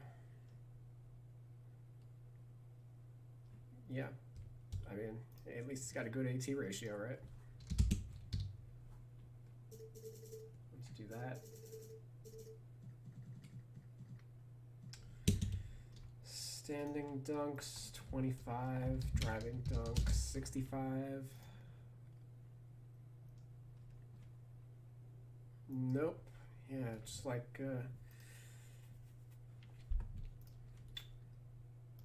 his brother. Looks like he's a better dunker than 2K gives him credit for. 80. We'll look at some tape.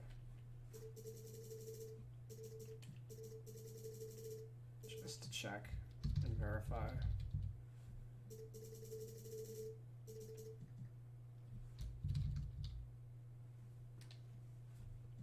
Okay, 48. 62.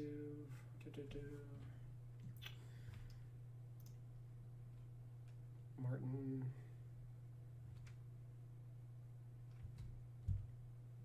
Yeah, not great. He was supposed to be, I think he's supposed to be a defensive guy. But as a rookie, you know, we're not going to judge too harshly.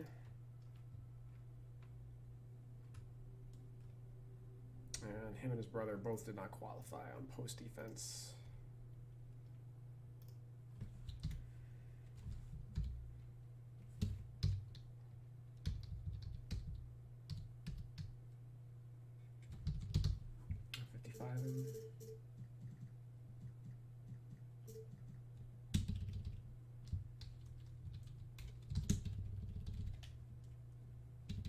Oh look, it's the same exact ratings.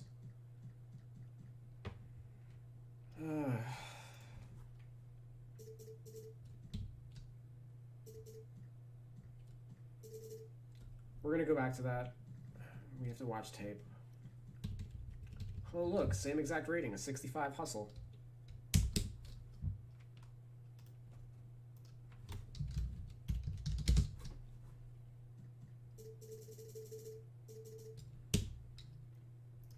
Stamina. Let's see what he did in his 3 starts. 34 minutes. Okay. What'd you do in the G League? Played 5 games. Yeah, you can hit threes in the G League. Man, they should have sent him. They should have sent him back down a little more.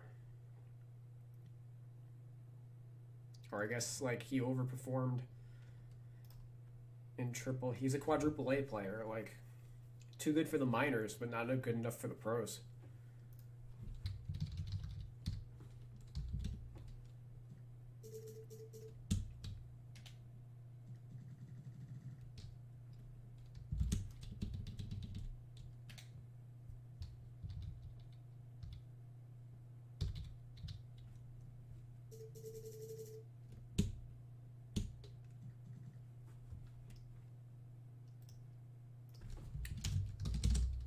Pick and roll and help D.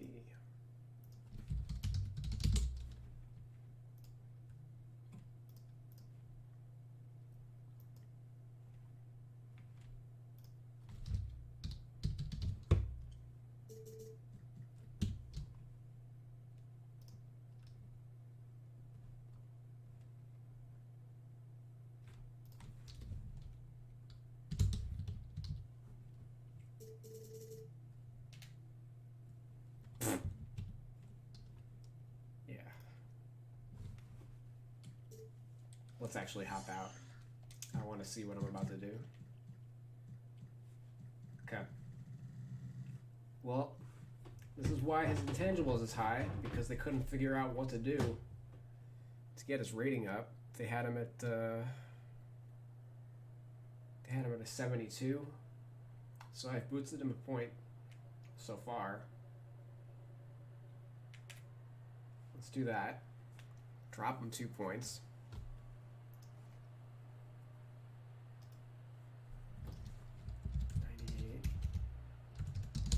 Default. Okay. Now, oops.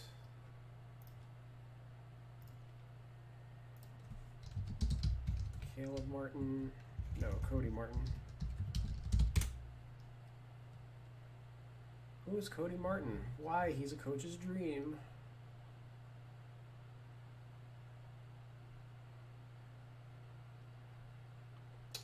I love down to buck, by the way. I'm always down to buck. Like, you know, the main channels, you know, they collect highlights for all the major players, but as a roster editor, you know, it's not the major players we need tape on, it's these guys, you know, at the bottom of rosters, right? If you want to really detail things out. So down to buck is always, it's kind of a joke channel. Like, the video descriptions are actually usually the best. Like, Cody Martin is playing a role for the Hornets, not a very big role, and sometimes he doesn't get to play at all. But he often gets 20-ish minutes to go out there and do whatever it is that he does. Defense? Probably. Scoring? 13 points being a season high in 36 games played tells the whole story there. That's way more than can be said of his twin, Caleb, who got a few minutes early in the season but has been toiling away in the G League for most of the past few months. I assume he's dominating there and thus is actually beating his brother because real ballers just want to ball and don't care where the balling is occurring. But Cody is the one who gets to tell hot chicks at parties, I'm a real NBA player, unlike my bro, who's a G League scrub. So, yeah, this is down to buck. Great channel. Highly recommend. Let's see some Martin. –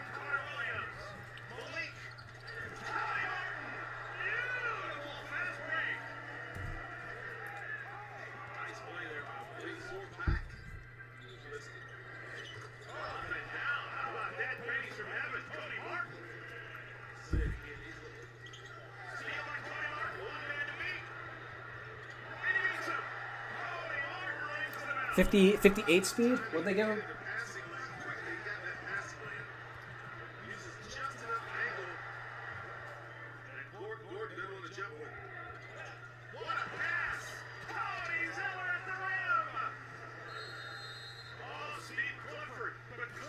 Ooh, we got a curse on stream.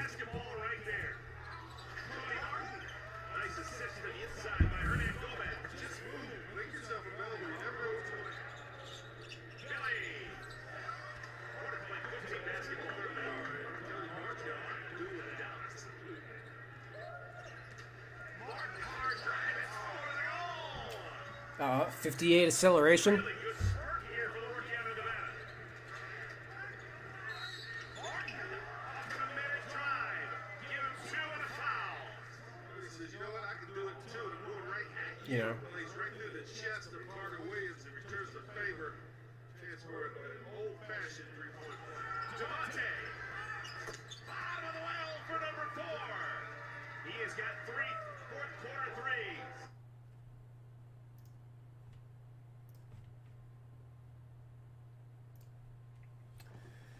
Okay.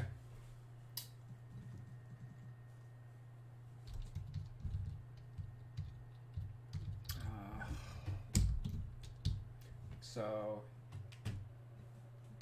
let's say 75. You know, standard attributes for a shooting guard in the NBA.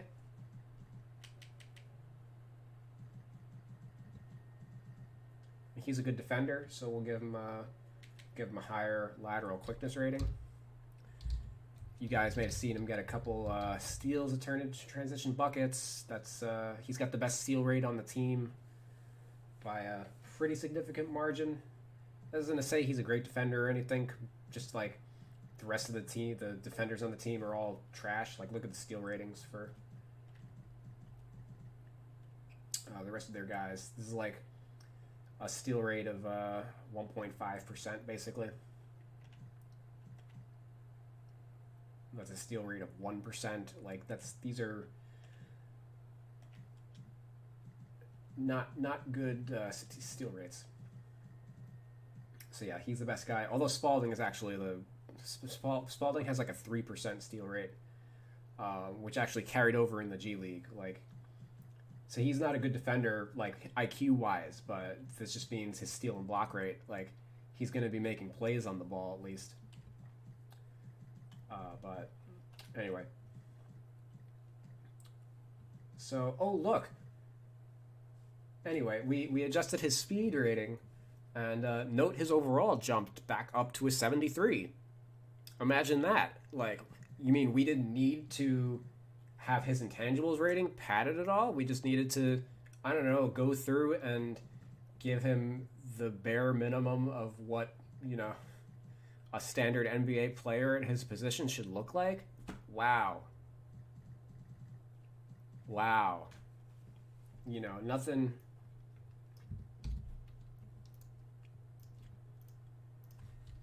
crazy. At least to me it doesn't seem crazy.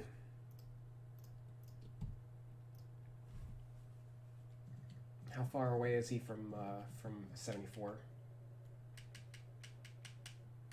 Kind of far. Might be able to bump him up there with like a badge. Was his dunk rating fine?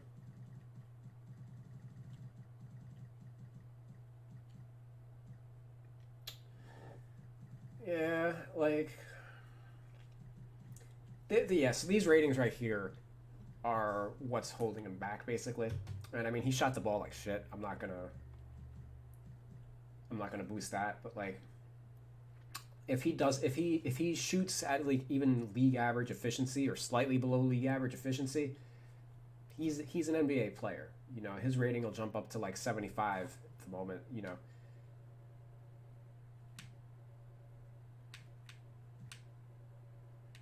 We do all that, like, I don't remember what he was.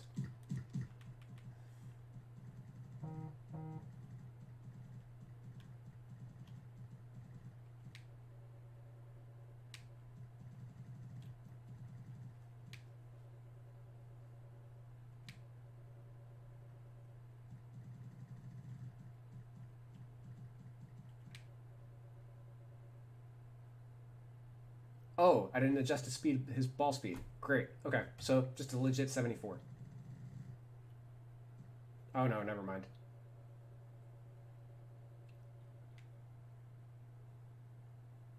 Oh, fucking hell. What else do I gotta change back? I ruined it.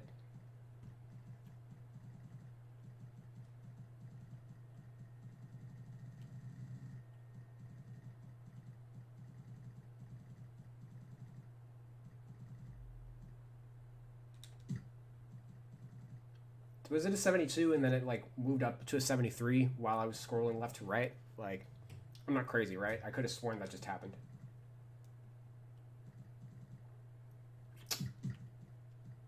All right.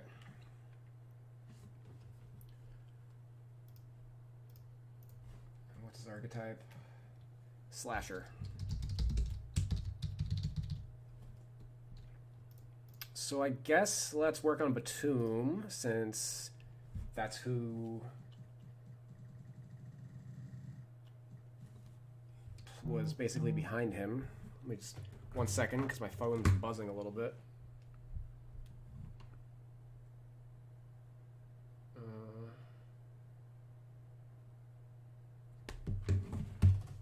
Okay, and let me check on you guys. I think they play their best defensive lineups around those players. 2K needs to hire this man. What console is he on? I'm a Dawkins guy. Yeah, Dawkins. Dawkins. Well, actually, does he even still have videos anymore? I could have sworn he took him down. I know there was somebody that like retired from YouTube kind of randomly. I don't remember if it was Dawkins or somebody I follow on Twitter. Can't remember. Maybe you guys can come up with it. But Dawkins, House of Highlights, down to Buck, Z Highlights, and those are the ones that usually pop up first for me when I do my search. Underrated YouTuber Intangibles. It's the other 2K Insider's way of roster making. Like, they do change things here and there. I definitely have picked up on most of their changes while I've been working, but like, we definitely saw an example there of how they didn't touch Martin at all. You know, they just applied a Band-Aid. You know, and they had an entire year to edit either of the Martin brothers, but they both had identical attributes across the board. You know, they were not touched for the most part. You know, from year 1 to year 2. All they did was look at, oh, we need to get his rating high enough so that he plays over Batum. You know, so we gotta make shit up. And like here we see, you know, just looking at Batum, 40 intangibles. You know, probably had a higher intangibles last year. This is like, if we give him a standard intangibles, he's gonna be like a 76. Like he'll have a higher rating than the starter on this team if we treated everything equally. So I'm not saying that this attribute doesn't have its uses, because that's how you keep, you know, we don't want Batum to have a higher rating than Bridges, because then the computer's going to start him in association. So like, this attribute does have value, but when you use it as like a crutch to handle all of your like, oh, we don't have time, do this, move on. You know, that's how you create a shitty product. You know. Again, I'm taking my time doing this because I'm also communicating back and forth with you guys. It's making it more fun for me, you know, rather than just like, if my Monday night, today's Monday, right? I'm a little yeah, okay, it's Monday. You know, quarantine. If I was spending my Monday night working on the Hornets by my lonesome, you know, I'd be a depressed little boy. But instead, you guys are keeping me company, so thank you. Hopping into Batum.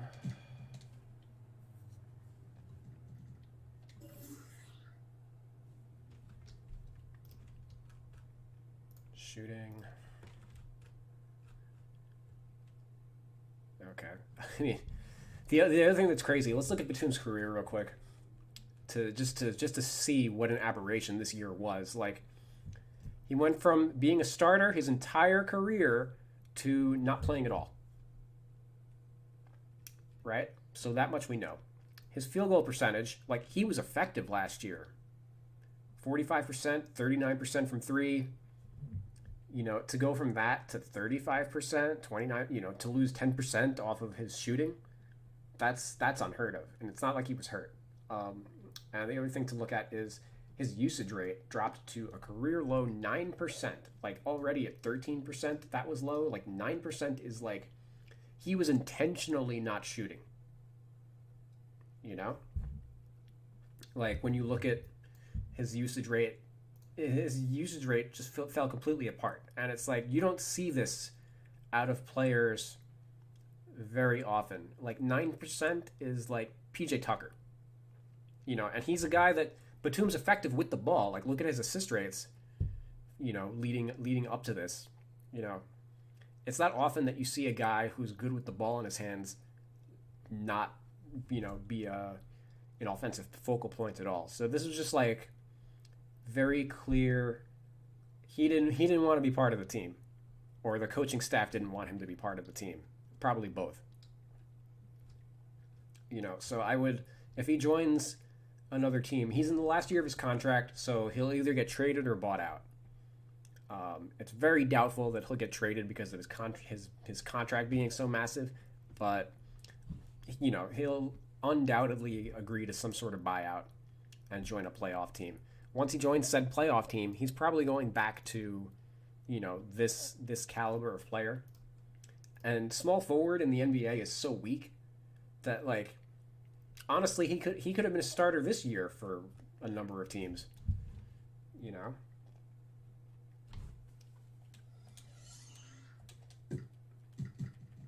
You know, not to, I mean, aside from the Hornets themselves, who started Miles Bridges.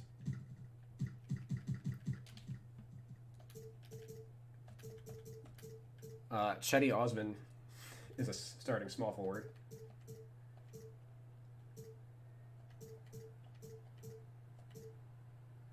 Mo Harkless, James Ennis,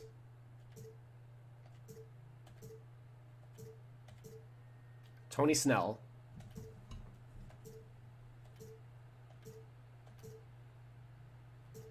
Lou Dort came out of nowhere. Like their two-way contract player ended up starting at the 3 for them. Prior to him, Terrence Ferguson was the starting 3.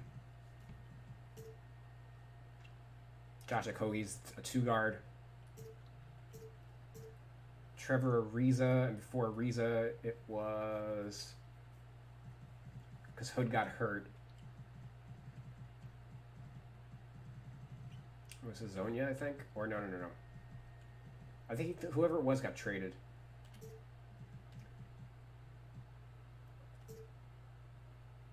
And Isaac Bonga, like small forward at the bottom of, and those guys are all starters. You know, this isn't even covering like all the various guys that are backups. Like, there's no reason that Batum should not be in a rotation somewhere.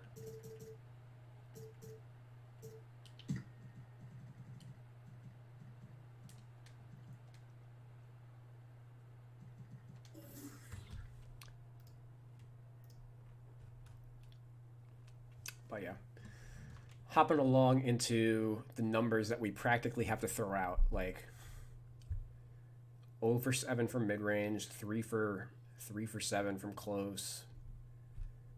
Like this is the conundrum of, like, you know, he barely shot the ball, so we always have to throw his percentages out, right? And then you're rating him based on the prior season or factoring it in a substantial amount. And like the player that he is here, you know, these are good numbers. You know, let's 37 divided by 90. 41% from close range, 39% from mid-range, 39% from 3-point, 66% at the rim. He's a good player. You know, this is like what would frustrate me about editing this team is, like, I'll edit Batum and he'll end up being, you know, he's going to have a good rating relative to like the rest of the guys on the team. All right, so let's actually, I'm going to base the shooting ratings off of what he did last year and then adjust accordingly from there. So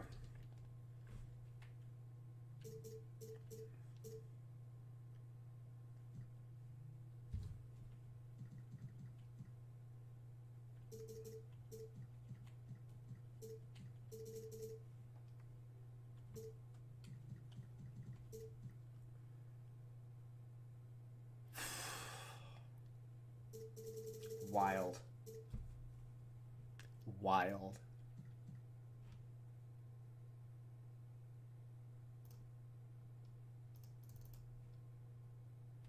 Hey, over 1 on hooks. All right.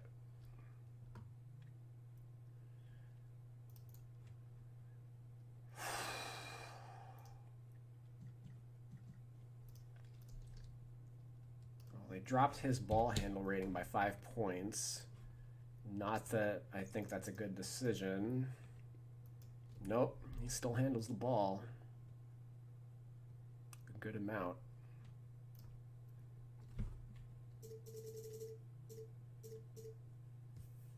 But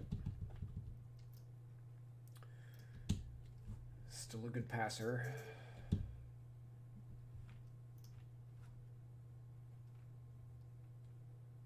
A 3-1 assist to turnover ratio.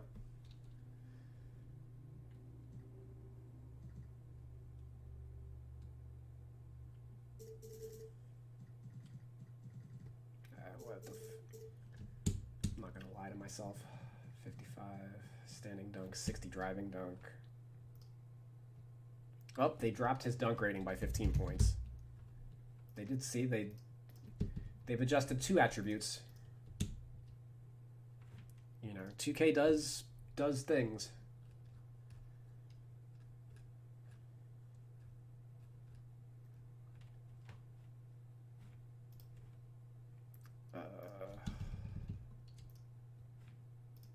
Is that accurate?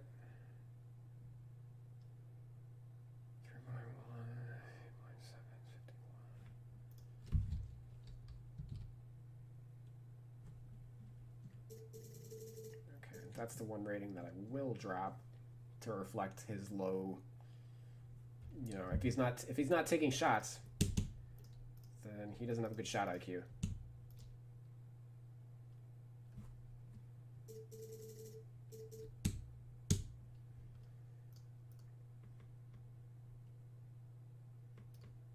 Oh, whoops! I did editing the wrong line.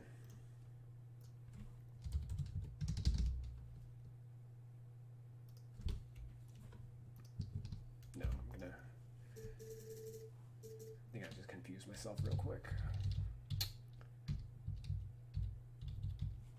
55 post defense and 65. Okay, they dropped his on-ball defense by 4 points.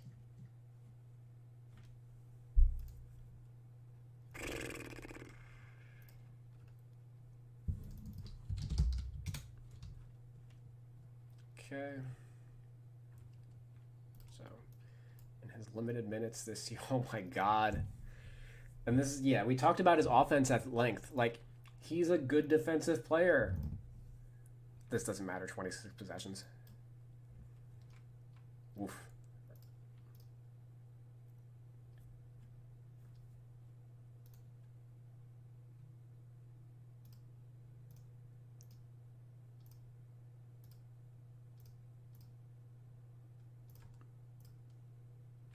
Okay.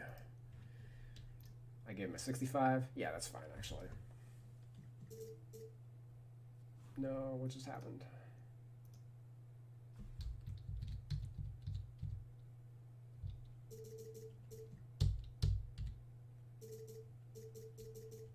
We need him lower anyway. All right, post defense. Batum didn't qualify. Great. All right, so that just means whatever I had for him is still fine. 55, yeah.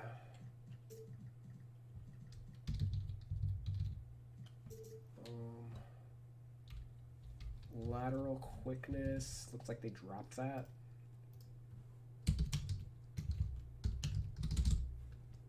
Which I don't know, I'm in line to do that.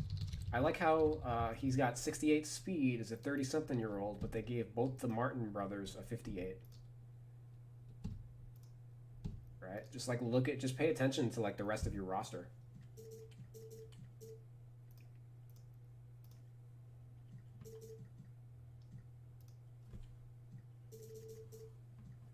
Stamina.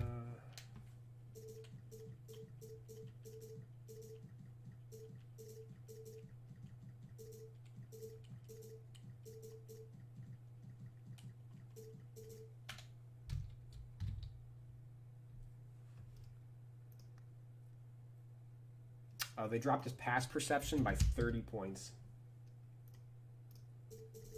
That's what you call digging for like an overall drop.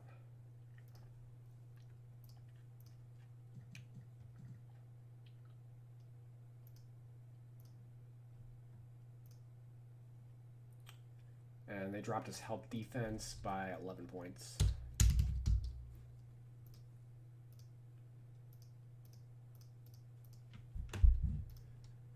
Pick and roll.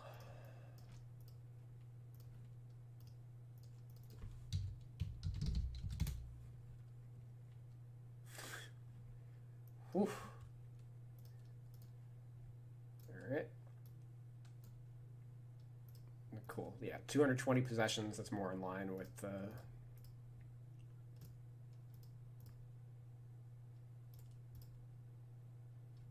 yeah, versus 48. Okay. I had him at a 70. Yep. Makes sense. Help. Defense. Tomb. And I use spot up defense to evaluate help defense because if you're giving up open threes, you're not a good help defender.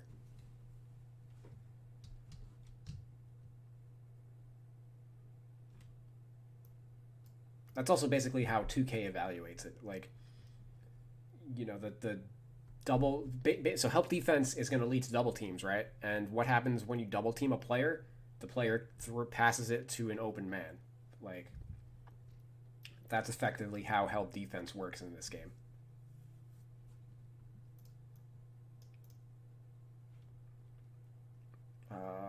So 65 possessions.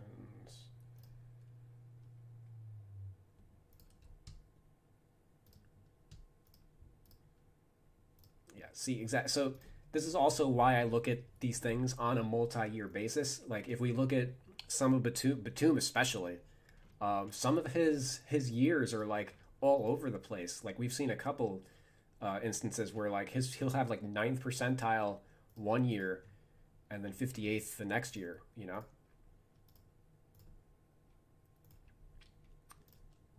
So, prime example of why multi-year is good to get a better picture of the player overall. I have him at 80. I think 75 is actually fine. Intangibles. Oh, man. So last year they had him at 65 intangibles, so they dropped him 25 points here, so basically 2 overall points. I'm going to have him at a 60. The moment he gets back in an NBA rotation, he'll bump up to 70 intangibles.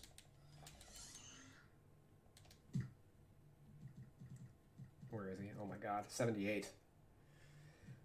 This is with his 2019 shooting stats though, so I'm not done.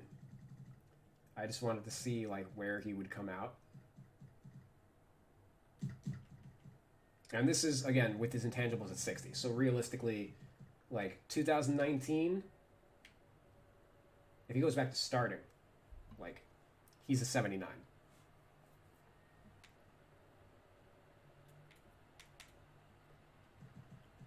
But basically, we're gonna have to pull some teeth to drop him down to just like a 77, which is still pretty, you know, high relative to the rest of the squad.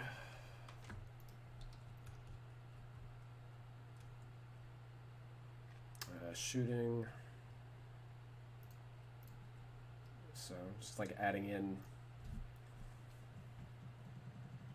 what he did in those seasons. All right, drop it mid-range, beautiful.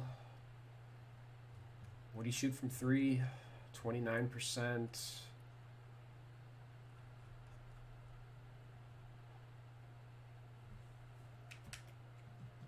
Still not going to go crazy. And just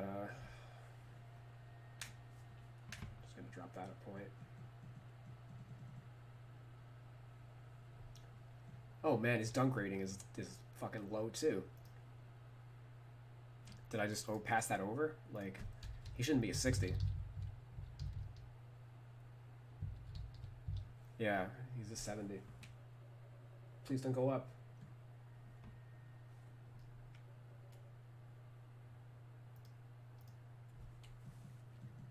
And layups.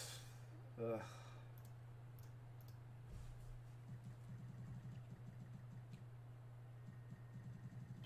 Layups is fine. Oh, I didn't do his free throw. Like,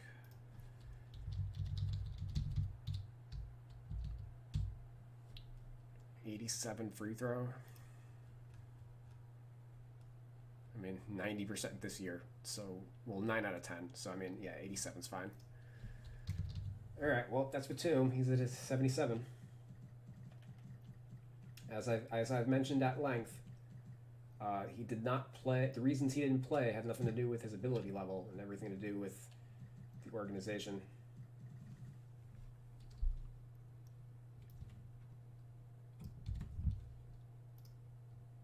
And I think I'm fine with that, because if he joins another team, he's most likely going to be a starter, or at the very least in a rotation.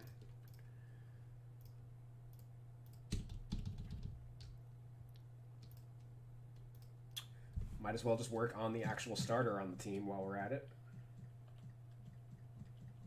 Let's hop into Miles Bridges. Now we got to do everything we can to get him to at least like a 77 himself. Comments, of course. Let me see. His Portland point forward powers got absorbed by the Hornets. I wonder how we consider things like players who are good but don't want to be on the team, like Cleveland Luol Deng or current Batum. I had Batum in fantasy when his shootings broke one year after a good. It sucked so bad. Yeah, how we consider things like players who are good but don't want to be on the team. I mean, that's realistically, that's where the intangibles rating comes in. So this is the methodology I want to have with my roster. Is I acknowledge that Batum is good and should be playing for somebody else. I've like one thing that I did with like Batum, or like I went to like James Borrego, his coaching sliders, young versus old. You can do this if it makes you feel better. And because the Hornets made it clear that they were going to prioritize their young players this year. Like Marvin Williams is another player that started. Marvin Williams is better than PJ Washington. You know, the Hornets are choosing to start players for developmental reasons. You know, so if it bothers you having the veterans rated higher than the actual starters, that's where you can go to Batum and then tank his intangibles. Give him the 25 intangibles so he's not starting, so the computer's playing him less, etc. The issue then becomes once he gets traded, you need to, you know, adjust that back up. That's it.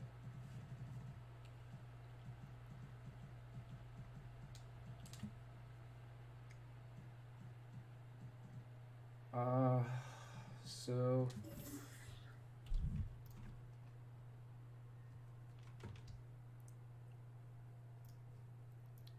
which, by the way, I stopped playing fantasy sports like probably 10 years ago by now, if not more. But I can imagine that like the industry must be really, really hurting because of COVID. Like restarting your fantasy league like 6 weeks late or 3 months later, 4 months later, just to have like 2 weeks of stuff. I don't know how fantasy games handle that.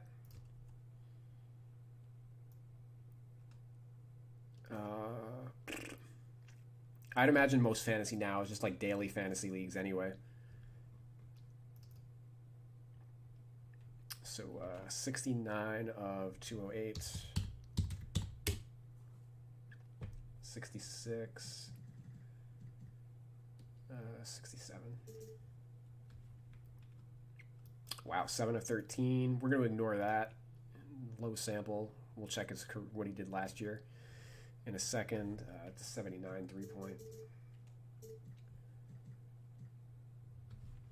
They have his archetype as a mid-range specialist because of this mid-range shot rating. 400% of layups.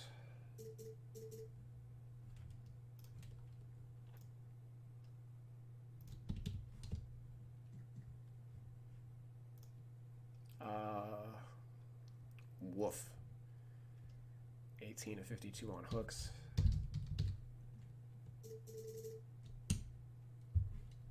They gave him a good post rating. They boosted his post rating by 15 points. I don't know if that's merited.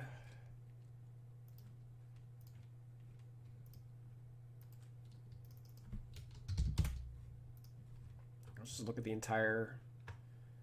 All right, 111 post-ups, so actually it might be merited.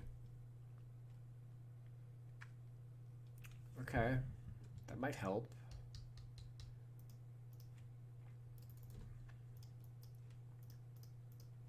Oh, and where's Batum real quick? 3, okay.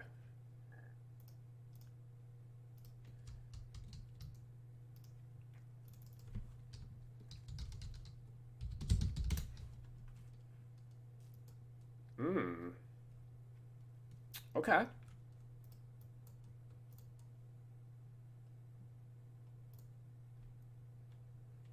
Cool. Good. Post player. See, they did something.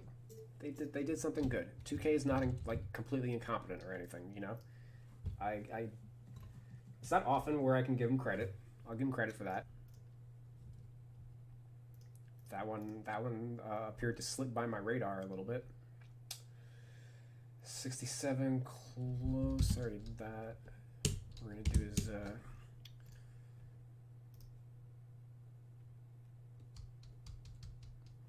mid-range in a second. Yeah, 27% and then 54%. So we'll just go with the 37% in the middle.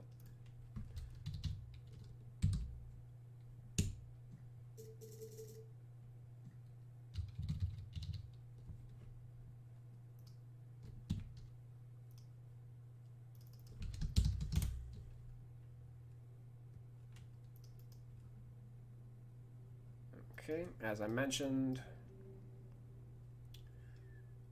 he creates the least off the dribble out of all the perimeter guys on the team. So, but note that all the other perimeter guys on the team had a lower ball handle rating than this.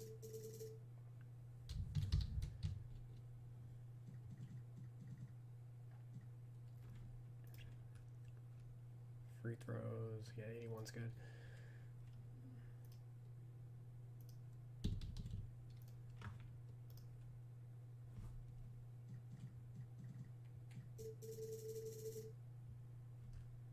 Accuracy.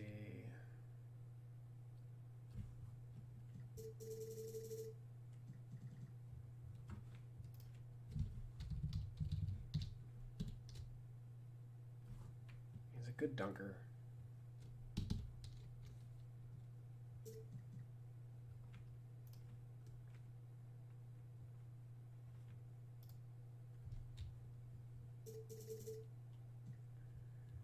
.91 driving dunk. Oh, they dropped him 3 points. Dunk stats. Well, woof. He was a much better dunker as a rookie than he was in his second season. Yeah. I guess I would drop him from a 95 to a 90 dunk based on that, and we're gonna watch some tape in a second.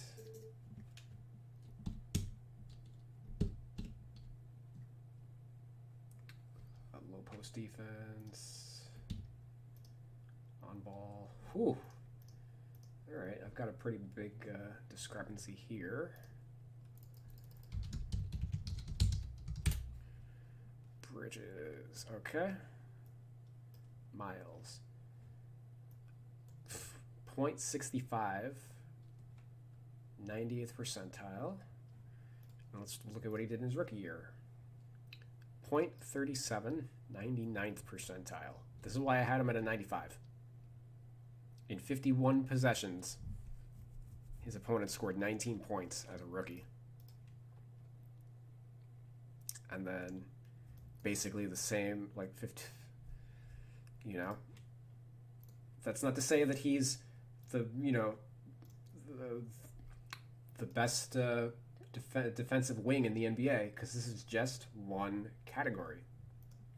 You know, 2K likes to blanket these guys and just like, basically if a guy gets 60 in one attribute, he gets 60 in all of them. You know, whereas I like to, you know, Bridges is going to have a 95 perimeter defense rating, right? It's just as likely that he has like a 55 spot up or help defense, you know, or a 60 pick and roll defense. You know, we're going to check it out. I like to have some variety here because not every defender is perfect. You know, they all have strengths and weaknesses. That's going to be one of his strengths. Looking at his post defense, you know, he's basically average. He was below average as a rookie, so his post defense improved. I'll boost him by 5. All right, so he jumps to 60.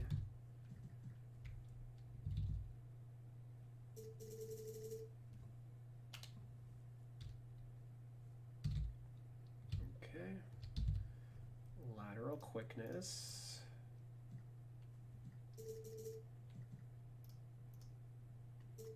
I gotta watch some tape on him just to see if he might be fast in transition since he's a good athletic dunker.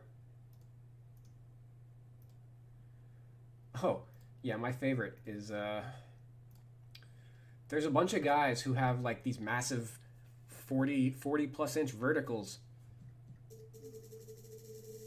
that are like in the 80s vertical rating wise. Bridges is kind of an example of that. Like, I think Zach LaVine's another example of that. Dennis Smith.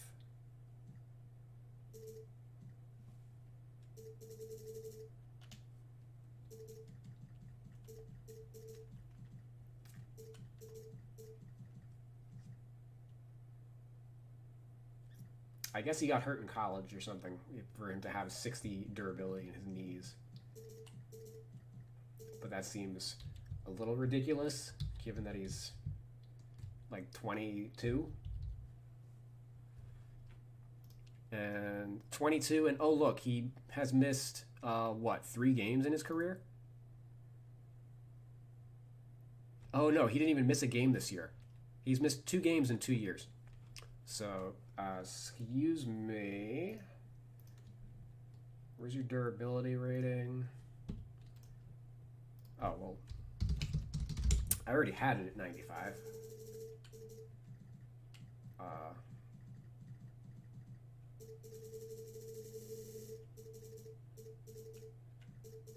I don't know what the F this is about.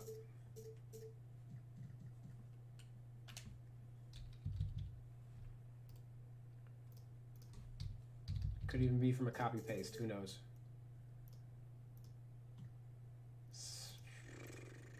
Pick and roll defense, 59.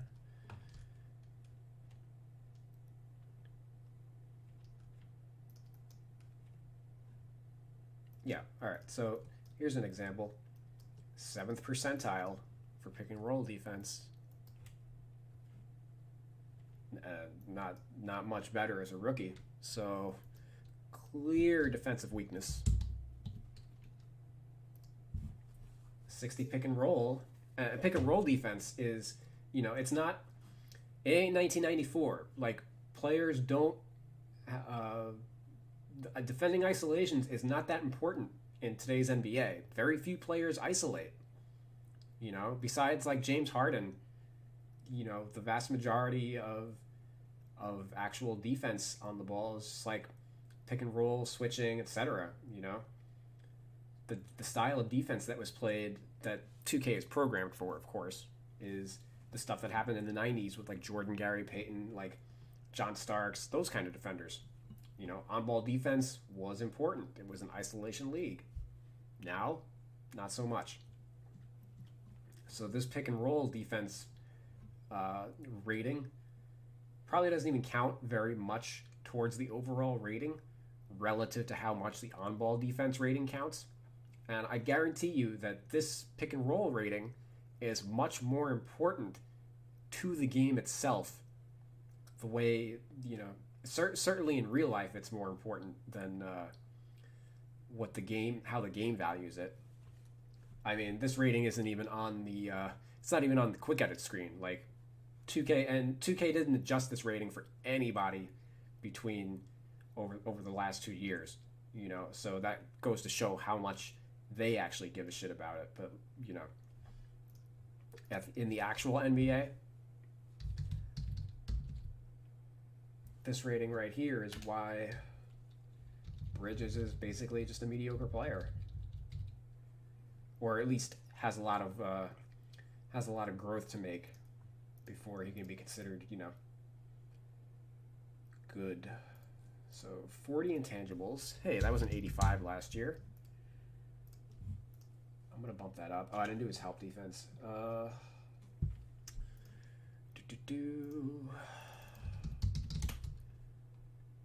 Bridges. Ooh, 71st and then 31st. Okay.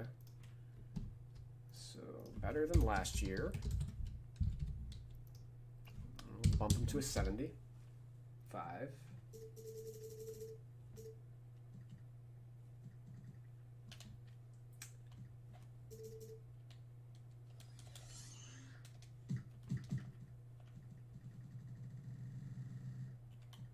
Oh, 76. But he only has a 40 int.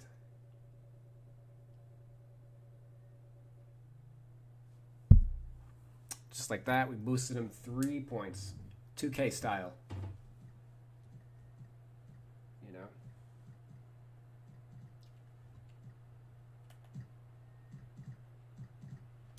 We didn't do his speed though, right?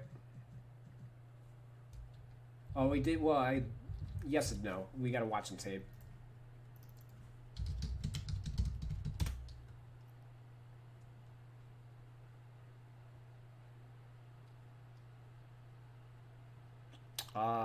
This is from this year? Sure.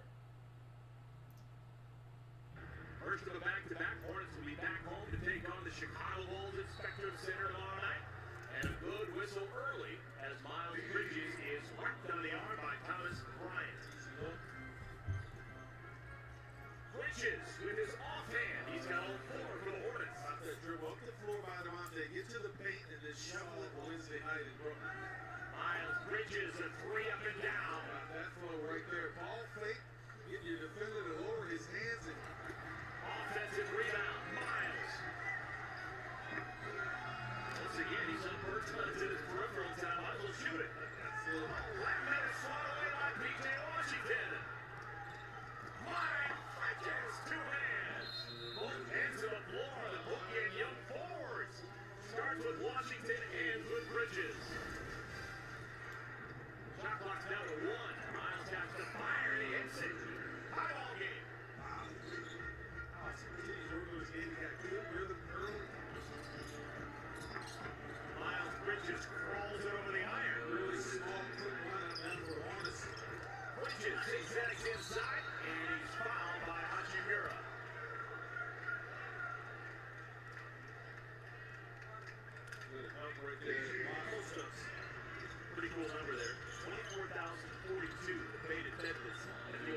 team. That is a massive. You don't see those numbers anymore. Good one. Pulled that up after the beginning. Miles Bridges, right on top of Bertans. Guy's a matador defensively. Graham, Monk, Bridges, and Marvin Williams. Up and down. Miles Bridges, how do you do? He's got 24 tonight. Miles Bridges. It's been that kind of night. Miles puts smiles on the faces of the Hornets. And they lead by 13. Bradley Beal at 25. Looking up at only Miles Bridges, who's got 27. Make that 29. Miles has scored with consistency all night long. 9 in the first, 6 in the second, 6 in the third, 11, 8, 9. Miles Bridges now has a 32. Hornets down 5.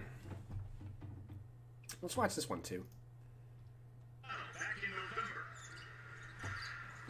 Miles Bridges, good post position, scores with the right hand. The post position is what allowed him to get that shot off so quickly. Size advantage. PJ gives it up. Miles Bridges.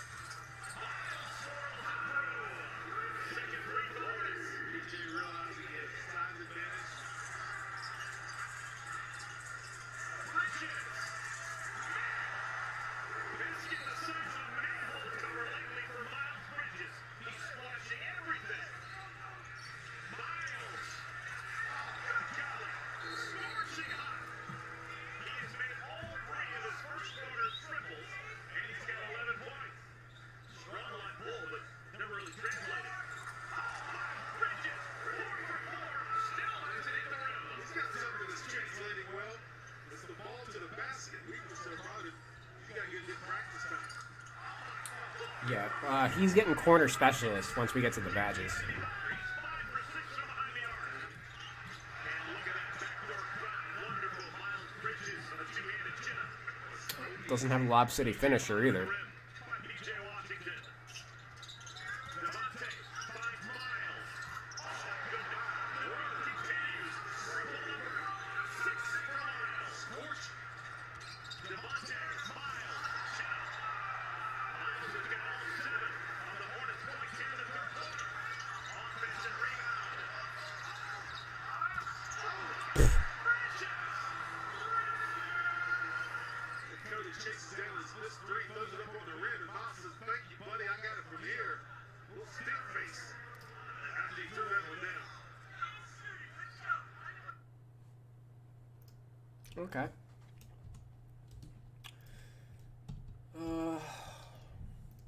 Anything I want to change?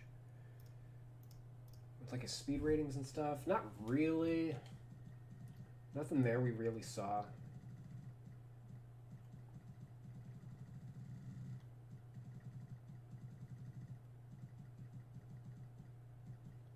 Like we saw some flashes of his scoring ability, but obviously not too consistent. Let me see. What do you do from the corner? Because we don't have corner specialist on him. Yeah, 36% of his shots come from the corner, which is a pretty high amount. And hit 38%. Yeah, I mean, corner specialist is one of those badges that like 2K just plugs the numbers into. They just copy and paste, and whoever meets their threshold gets the badge on a year-to-year basis. But I mean,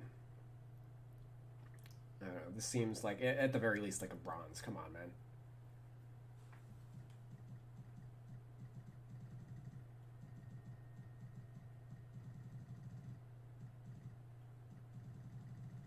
Actually, 65 him over here.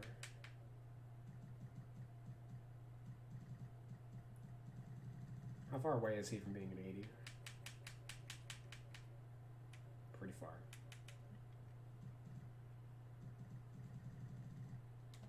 Okay. I think I'm content with that one until we obviously get into the badges. We might be able to boost him up that way.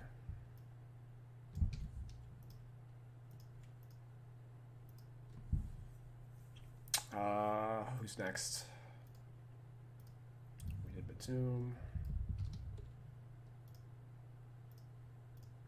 You guys like how I fill in my fill in the blanks. Making progress. Making progress. Monk, McDaniels. I guess I gotta do McDaniels. McDaniels is the worst of the players we haven't done yet.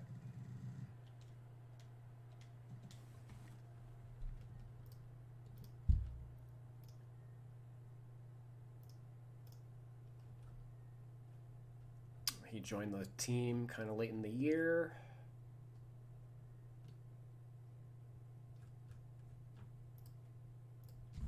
So this will probably be quick. Oh, and obviously, let me check my comments.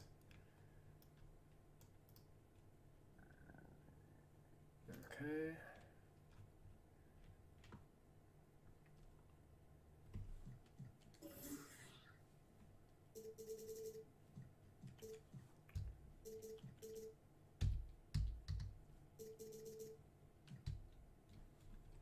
Postmos. I have a feeling he didn't qualify for anything. 6 post-ups.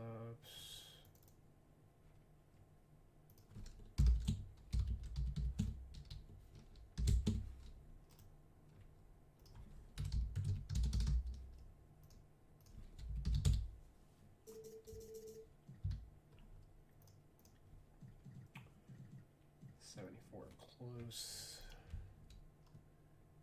8 of 20 from close.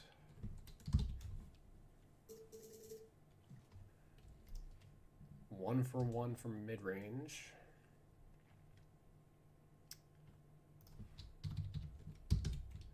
All right, so he shot well in his limited sample.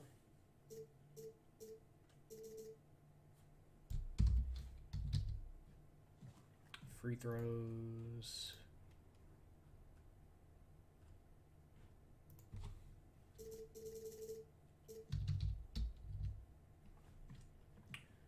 .62 ball handle. Yeah, I think I'm okay with that.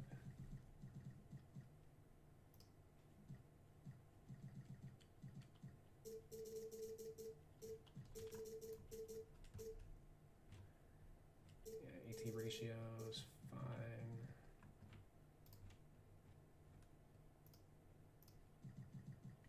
.60 standing, 65 driving.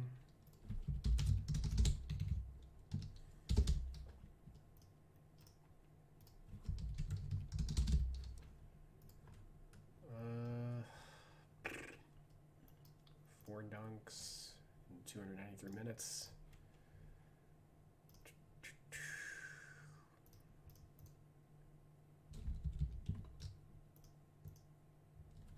I think I just leave his rating as is.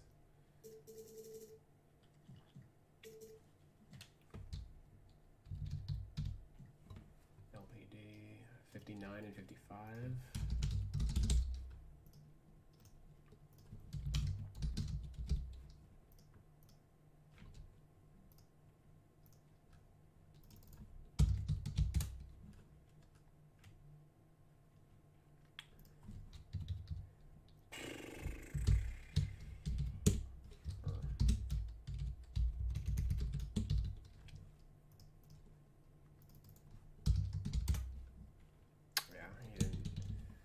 Qualify anywhere, so we just kind of have to. I'm just going to assume that he's not a good defender.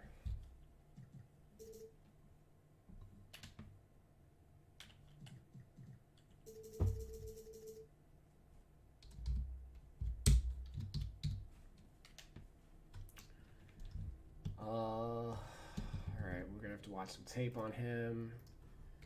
It looks like I didn't grade his athleticism before.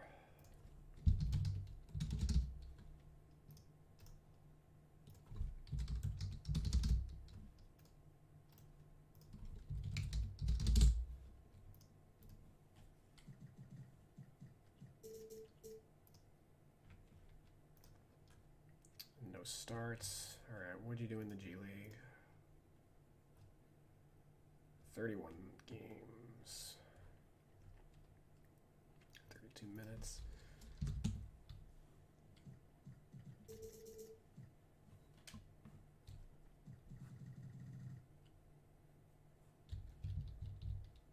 this, by the way, I think all new players that get added to the game, unless they had like some kind of catastrophic injury during their college careers or whatever, should just be an 80 durability attribute down the board.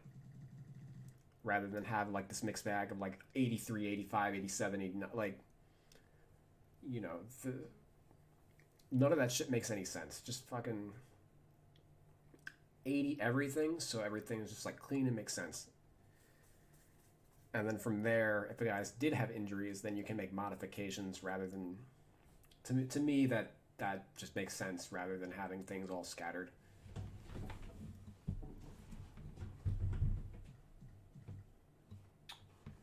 So, let's do that. Pass perception...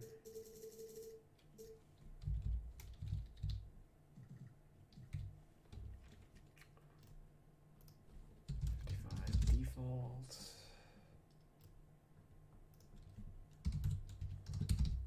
And I bet you whoever's bright idea it was at the 2K offices to add the durability ratings, like what a bright idea that was, because they never followed through on doing anything with it.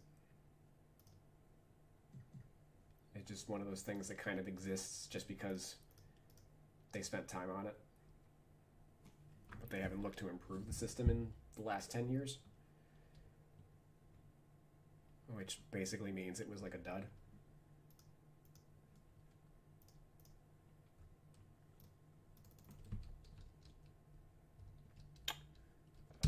Again.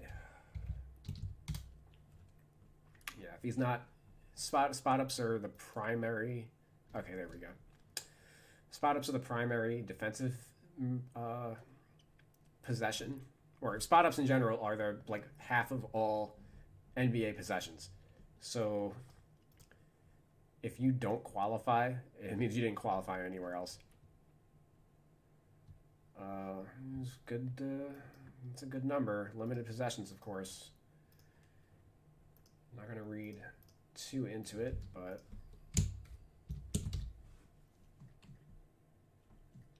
I think that's fine.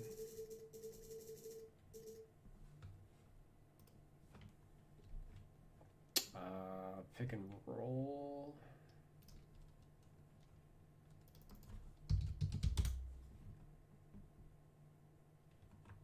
They gave him an 80 or 78.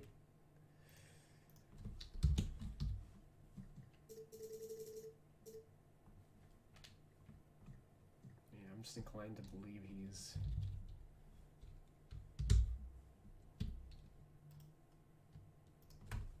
good. He was in the rotation though once he spent a lot of time in the G League, and I think I'm going to count that against him. Like, he was in the rotation at the end of the year after they traded Marvin Williams or waived him.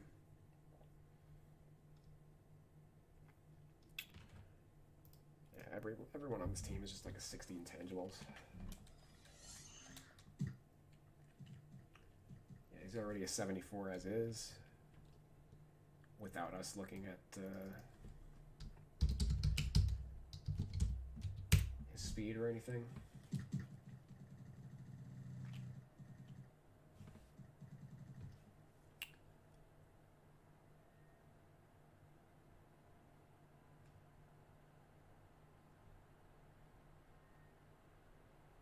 All right, I guess we're looking at some G League stats.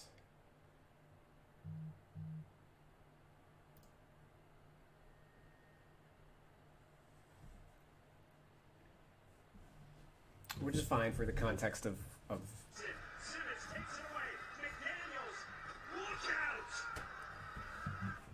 out! 57 speed? Like, he's 6'10", 205. Sheely up top, and McDaniels almost left. McDaniels for the tie. Smashed it! Between the wings is McDaniels. Drives down the paint to the glass. Right hand jam. McDaniels wants to post up the smaller Goodwood. Fades and fires. Sheely Gravette, the only man to beat. Loves it to McDaniels. In the corner, now it's Don McDaniels will try the three over Edwards.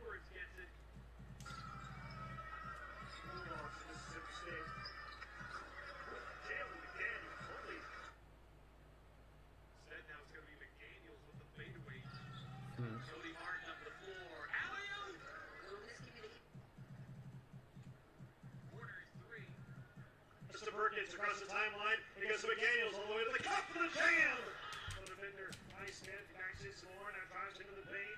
Spins on the dime, turn around, shot with the right hand, it goes down. With the rebound. Off the floor, he's got McDaniels running. Healy. Welsh. Rico. And a cutting McDaniels. Simmons down low. McDaniels. And Boston goes down hard. Because McDaniels, 2-on-2, McDaniels, Euro step down the lane, scores! Euro step. Neither team defensively Okay. has really been able to do much to stop the other. As McDaniels won the game, but hasn't had Many moments like that. Knock that down. He's now alone Ooh. on defense. Schofield gets back. McDaniels. McDaniels will try to answer.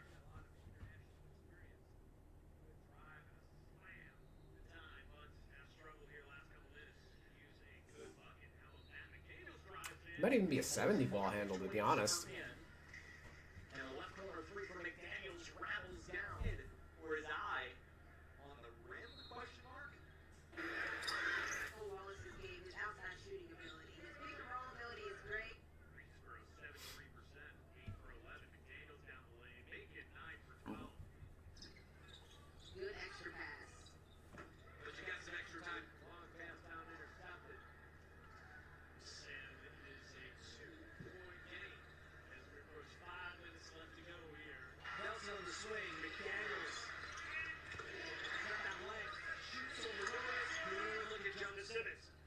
Bob down low inside McDaniels. One-hand jam. Goes tie game at 65. Inside 8 minutes to go. Third quarters. McDaniels spinning in the lane. Hanging chip. McDaniels now. And switched it in. The defense is starting to get into it. McDaniel makes the move. He went 10 for 13 from long range. The worst thing tonight is not. Simmons. McDaniels. He's made a few out there. Make it 3 and Greensboro. Frank's knocked away and McDaniels comes away with it. McDaniels up to Shealy. Back to McDaniels. That's a nice looking transition. To the air. Plays it right side to McDaniels. He drives into the lane. Spins inside. Right-hand shot. Got it. McDaniels left corner. Trying to get to the paint. Stops. Takes right. Goes left. Midway shot. Right hand. Rolls around and it goes in. Bobbled it. Picked up by Jalen McDaniels. Up top it goes to Jalen McDaniels. Drives down the lane. Floating right hand. Down earlier into possession. Didn't get the call. Never really let it go. Now McDaniels ties the game. It's off the mark. Rebound McDaniels for the jam. McDaniels second round pick by Charlotte last year, and that's why he's Left down. He kicks to the right corner. Jalen McDaniels fires in three. That's good. threes.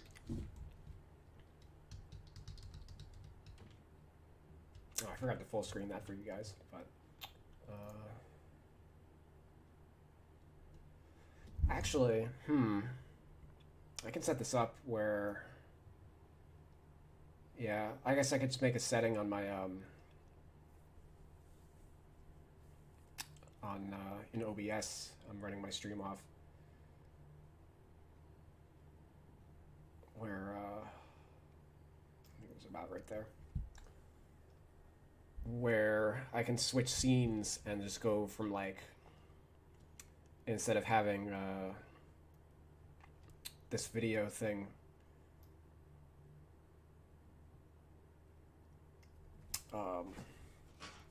in the top right corner, I can just make it the full screen and, like, overlay on the get rid of the 2K background basically when we want to watch the tape.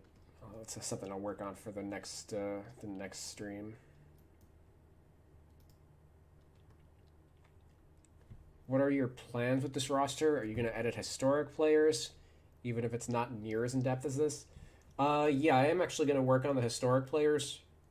That is something that definitely in the cards. The historics are more or less like a long-term thing, because the good thing about them is their history. So whatever changes we make to them, once we get to them, like, it's going to stand for the next, like, 10, 20, 30 years, right? Until 2K changes, their rating systems or whatever. So I want to focus with the historic teams.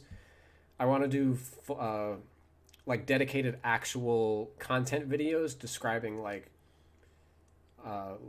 basically giving a history of the players on that team, having it be like a more informative thing. I wouldn't live stream that. I would want to make like an actual like team review video. I think that would be cool.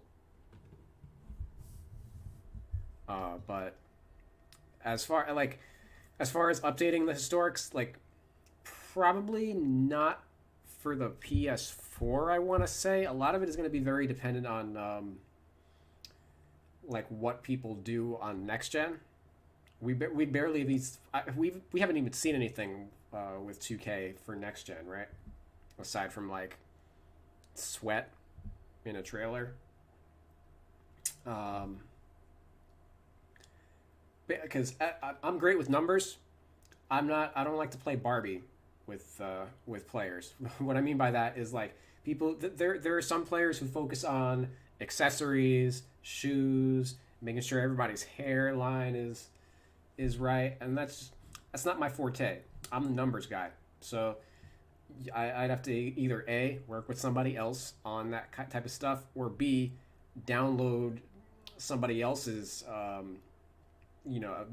download somebody else's work and then take their appearance and adjust from there.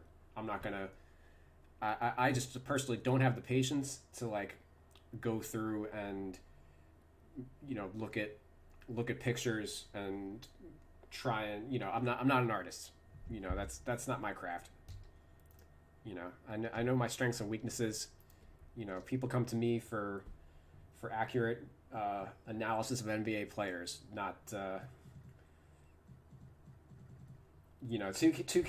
lot of 2K's like pictures for these guys are completely out of whack. But I'm not the one to go to about that. My favorite is actually so Mike Woodson is in the game. Except he's got Caleb Canales' avatar. That's Mike Woodson. Oh, you can't see it because it's yeah. That's Mike Woodson. And not at all.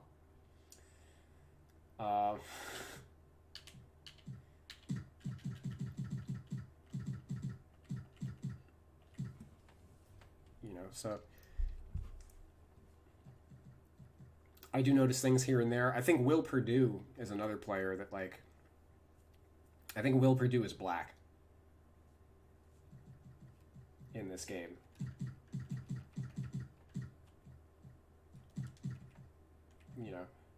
Things I notice, but it's not at the top of my priorities list to fix. The F was I doing? I just finished McDaniels. I like McDaniels.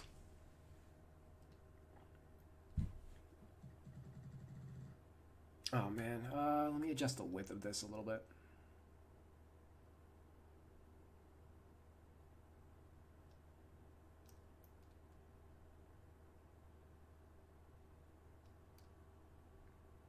I didn't realize you guys couldn't see. You guys can see when I'm working.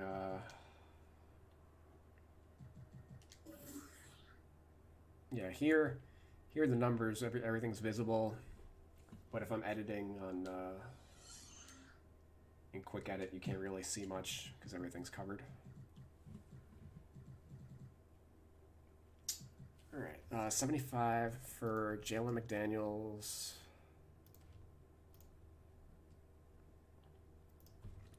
And Chody had a pretty good post game.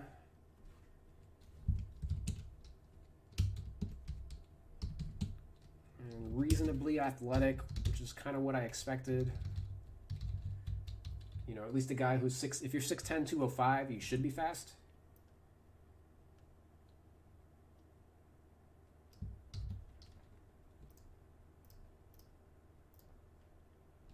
So let's hop on over to Malik Monk.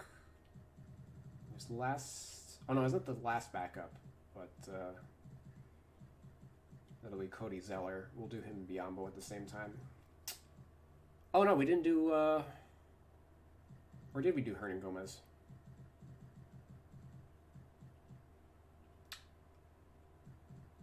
Did I? No, it looks like I didn't do Hernan Gomez. Yeah, we'll do all three centers at the same time. I don't know why I've got him greened out. All right, Malik Monk, where you at?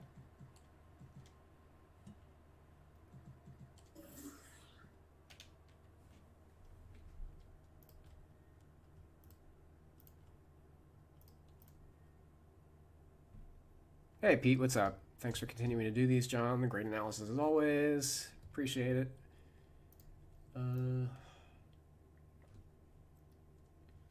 Yeah, I figured I want to listen. If you guys will watch the Hornets, you'll watch anything. Let's be fair. So, you know, thanks for gutting it out with me as we do one of the least interesting teams, I guess, in the NBA. Although I don't know, I find researching some of these younger guys a little interesting. I've learned some things from doing this that I didn't know before.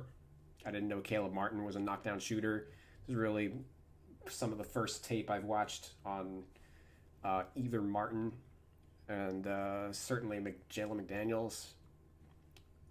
So you know, I feel like I have a stronger grasp of this team than I did before. I didn't know that Miles Bridges improved his post-up game this year.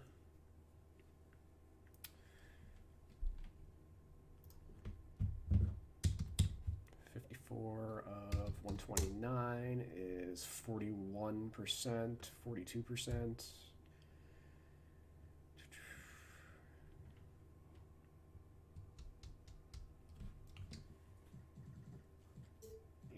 Close.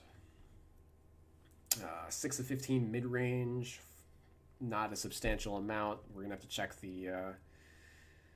check what else he did in his career. 28% on threes. Like, this is the most disappointing aspect of Monk. Like, Devontae Graham, you know, Malik Monk was supposed to be Devontae Graham this whole time. You know, he was a great shooter in college, and it just hasn't translated in the NBA. You know, they if he's going to be a six-man scorer, this needs to be 38%, not 28%. You know, the finishing ability has been great. 27 dunks. He's basically the best. He's the best lob threat on the team. He's got a higher. He has a higher alley-oop rate than Ja Morant, which is wild. Like he's a lob threat for a 6'2" guard or whatever he is, 6'3".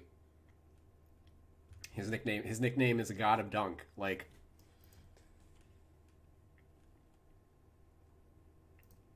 that and when you look at other two guards, like he's a better lob dunker than like everybody on the Hawks, like Cam Reddish, you know.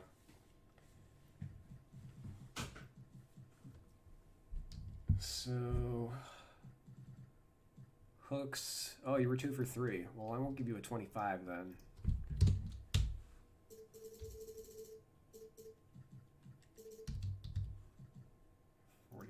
Post up. Driving layup. Actually, that's going to go up, right? Yeah, no, it's fine. His at rim rate is so high because he's such a good dunker.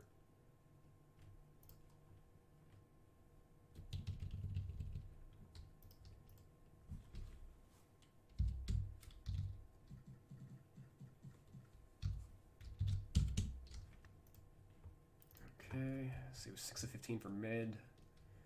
The rest of his career, yeah, pretty meh. I think I'm going to ignore what he did in his rookie year and just do a split off of that.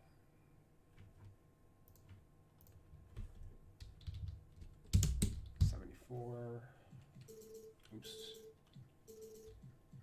Yeah, so if he can improve these two shooting rates, you know, he's still gonna be an NBA player, and he's young. He's 22.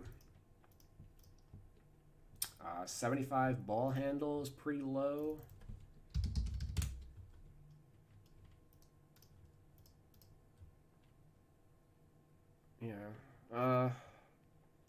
was basically what we gave Bacon was an 80, and they had similar rates.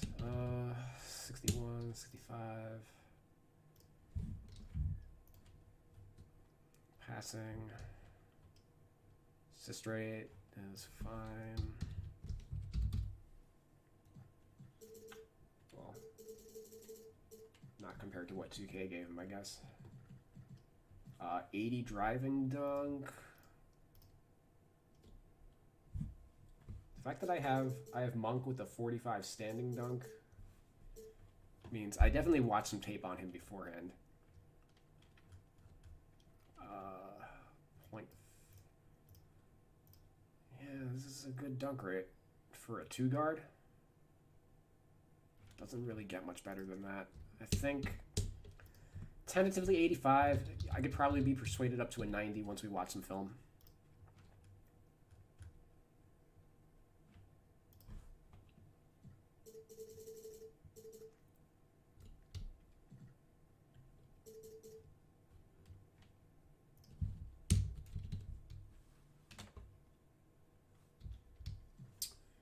Interior defense, and then on-ball defense. Oof. All right, so Monk. Oh, he was actually reasonable in 22 possessions this year. I'm assuming he's terrible. Oof. Well, only 12 possessions. 3%, third percentile, and 12 possessions. And I didn't have anything to go off in his rookie year. All right, so we can more or less throw this out the window. 34 possessions.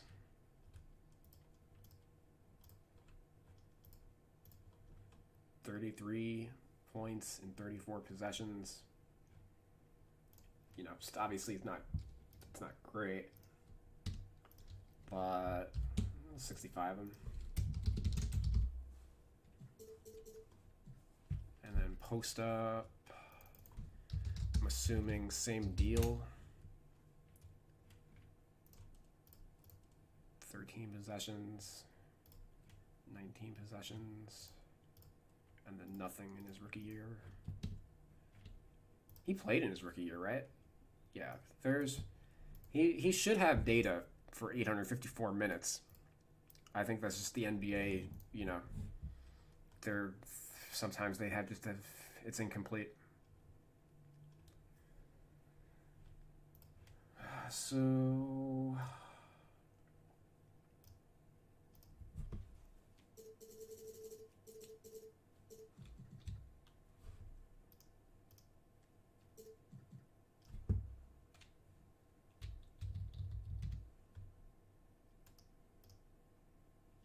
one thing I'm noticing is they didn't adjust anybody's speed rating aside from they adjusted somebody, right? Batum, they dropped his lateral quickness a couple points, I think. Everybody else has just been exactly the same. So yeah, they didn't really change anything on this team over the last year.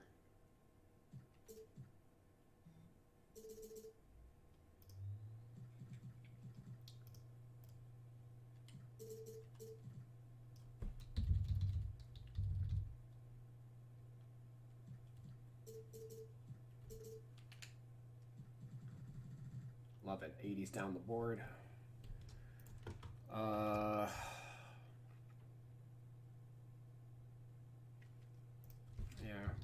80 durability is fine. We're counting suspensions as injuries.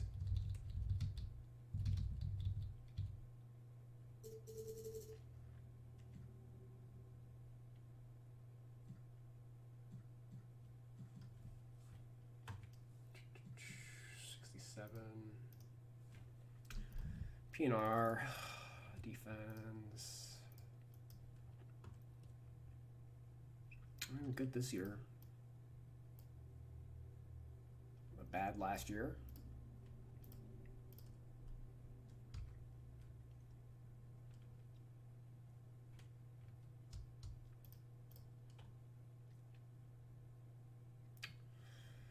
I think a 70 is fine. That's what I had him at. And then help.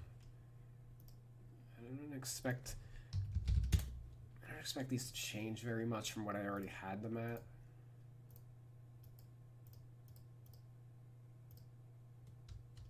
Yeah, 70's fine here too.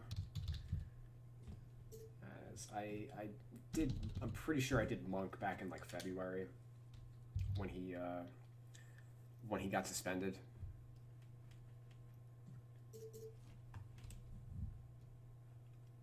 And they have, well, hey, they adjusted something on him. They dropped his intangibles by 20 points.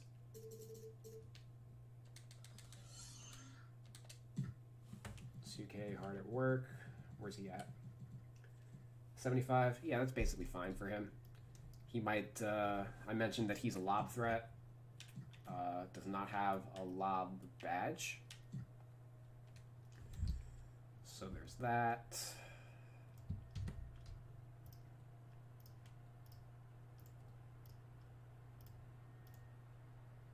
Okay.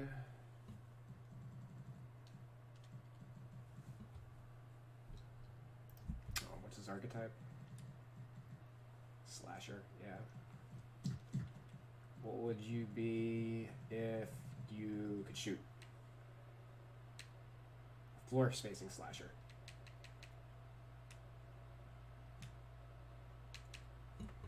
Okay.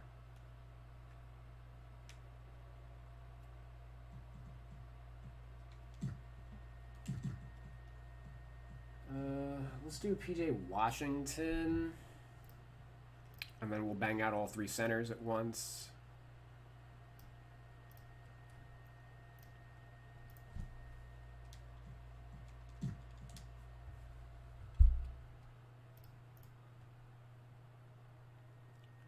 LOL or the Cavs. Oh yeah, well the Cavs are done, thank God. That they're another team that's like a little miserable to edit. It's sometimes it's fun to check on. You know, Kevin Love and Andre Drummond are relevant NBA players. You know, so it's not a total waste of time working on the Cavs. Plus, like Sexton and is a player moving forward. Darius Garland obviously is these guys are young and they're not good yet, but they're gonna have long NBA careers. So it's not like you're wasting your time. Like the Hornets in general just kind of have the makeup of like everyone on the team is like a second round player that like nobody's ever heard of. They don't have any top end. Like Kevin Love and Andre Drummond, people know who they are. They're marketable, but like you kind of have to stretch yourself to like. You can't just walk into a bar and ask, talk about how good Terry Rozier and like Devontae Graham are. They don't have quite that same pull. Have you considered moving to PC? No, because roster editing on PC is so much easier. It's not. I'm not really. I've never wanted to play 2K on PC. Is the thing. I barely play it on the PS on console to begin with. But I imagine I wouldn't play the game at all on PC. As like the rosters on PC are good, but the game gets less support than it does on the consoles, and that's, I guess, what's most important to me is like, the audience is still bigger on consoles than it is on PC. What group of ratings have effectively replaced standing layup since they took that out a couple games back? For the most part, driving layup. Well, so there's two ways. The short answer is they didn't replace it with anything. The long answer is the rating itself didn't need to exist because, like, between the driving layup and the driving dunk, that's the vast majority of shots in that happen at that range.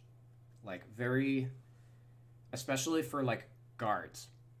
You know, in what world does like I always remember like Steve Nash and Jose Calderon having high standing layup ratings. In what world, like those guys don't take standing layups in real life? You know, if they ever are scoring at the rim, it's, you know, they're in movement. So it didn't really need to exist. They just needed to treat the driving layup a little. The driving layup rating needs to pull double duty, more so than having like two separate ratings.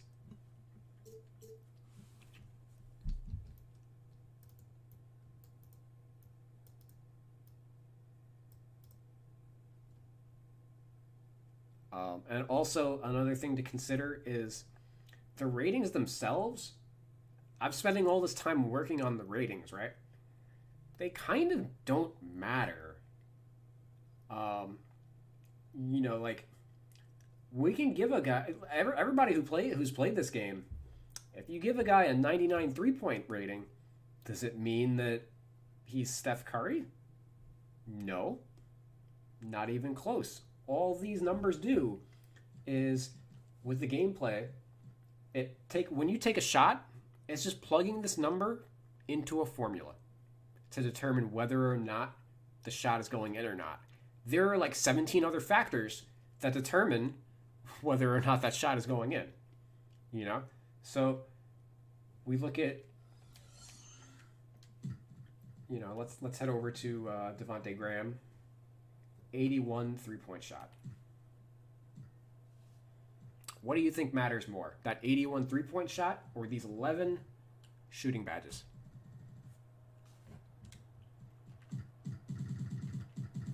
So 2K, like, they have Curry at a 99 3-point rating primarily because there are a legion of idiots who will complain ad nausea if he isn't a 99. That's the only reason he's a 99, because his numbers don't fucking reflect it at all.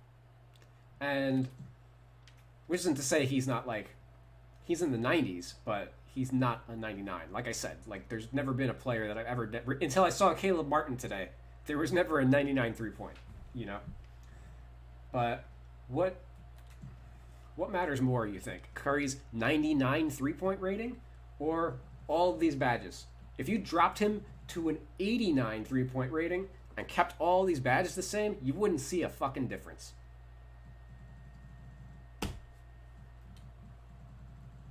You know? Which is why I'm very happy that the badges count towards overall rating this year. So it's actually important for editors to work on them. Not only do they affect ratings, or the overall rating, but they affect tendencies. Like, the gameplay actually looks at what badges guys have when dictating how they behave. You know, in a lot of ways, they're probably the most important thing for you to edit in this game. I'm a boomer, so I work on these ratings. 10 years from now, there may not be a need for them. Same with the tendencies. Like, if everything could just be translated into badges, that's basically what the future of the game is going to be. You don't need, like, these numbers right here. Like, I get them because I've been working with them for 20 years. For somebody to pick up the game from scratch and try to understand this, you know, it's a complete act of futility. But, you know, I can look at this screen and understand this, no problem. You know, this is what these are. This right here explains to me what kind of, you know, what to expect when I drive with Terry Rozier. This right here tells me that I shouldn't shoot with him very much because he doesn't have many badges. Spoiler alert, he should have more than 2 shooting badges. But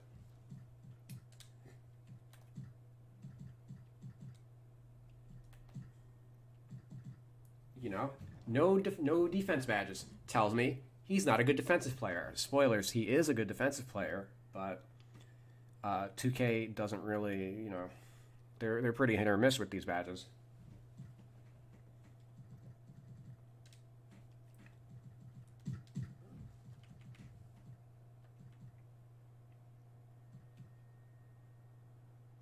Where the F was I?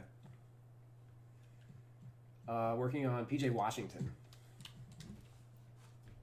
This is what I get for checking my comments. I'm going to check them again. Great explanation on standing layups. I'm glad you thought so, because I was kind of fucking winging it, to be honest. The badges have pretty much taken over since they were introduced. You can feel the difference when they have badges versus no badges. Exactly.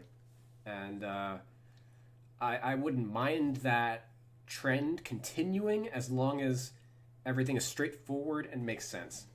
You know, I'm very much in favor of them phasing out various attributes, because that's basically what the badges are. Is they're the ratings on a 4-point scale. Or I guess actually a 5-point scale. There's no badge, bronze, silver, gold, Hall of Fame. You know, that's not dissimilar from working on a 50 to 99 scale. You know, no badge, 50, bronze, 60, silver, 70, gold, 80, Hall of Fame, 90.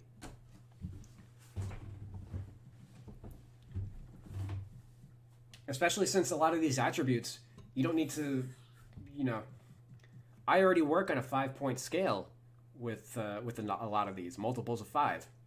You know, like what's the difference between 79 post move and 78 post move? Can anybody like functionally explain it? But we can tell the difference between a bronze back down punisher and a silver back down punisher, right? Which is basically the difference between that is basically the same as the difference between an 80 post move and a 70 post move. That's all. So that's all the badges are. Is they're just ratings on like a 10 to 15 point scale.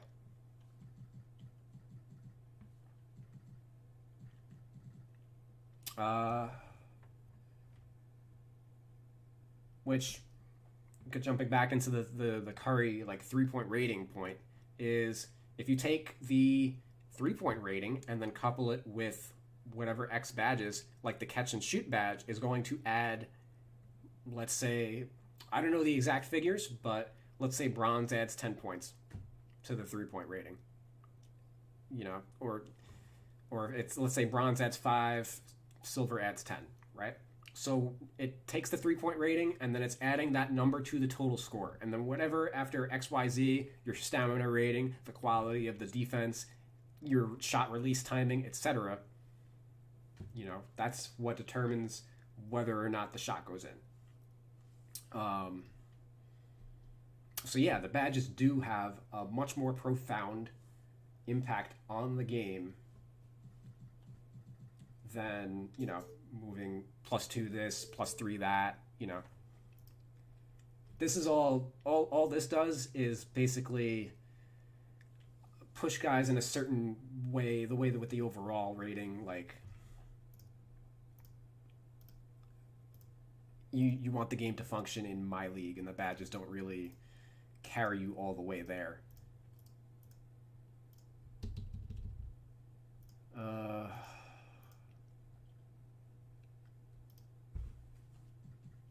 Okay. 75. Oof. Not a 75.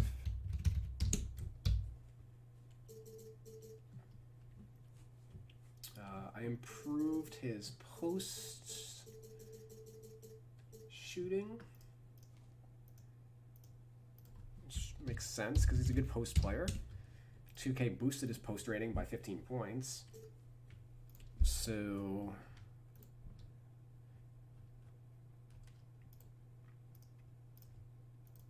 oh, and I think we established that. Yeah, he's the best post player on the team. 210 post ups. How efficient was he? Washington.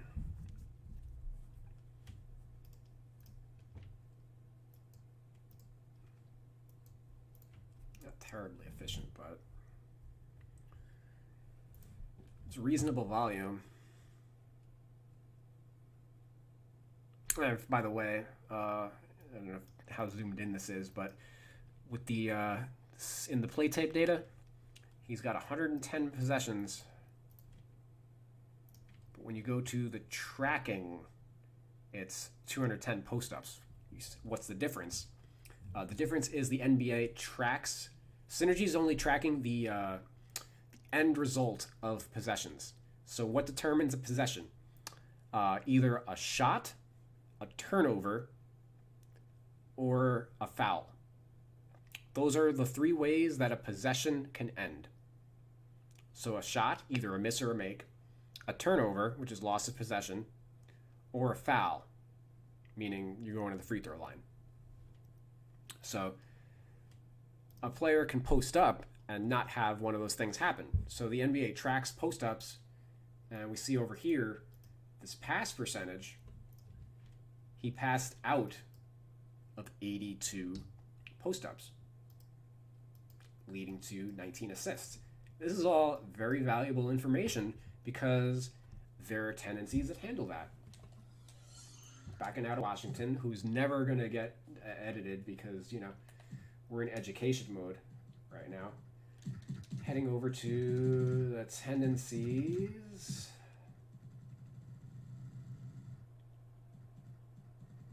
Needle in a haystack, needle in a haystack.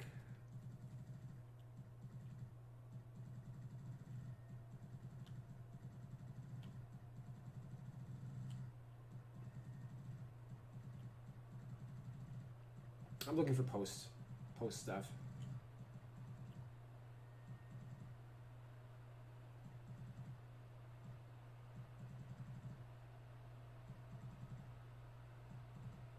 Okay, here we go.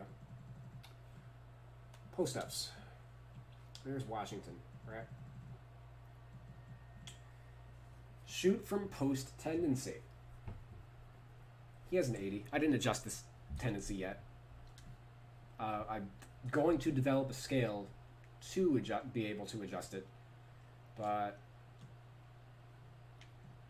I remember when I mentioned 3 hours ago, or whenever we started this video, that Spalding had the tendencies of a guard.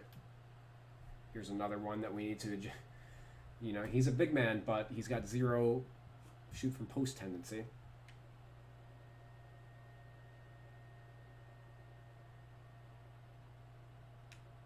I'll just go there for now. So how would you calculate a player's shoot from post tendency? Well, like we just mentioned, he had what was it? 110 possessions, but he passed out of 82. He passed out 39% of his post-ups.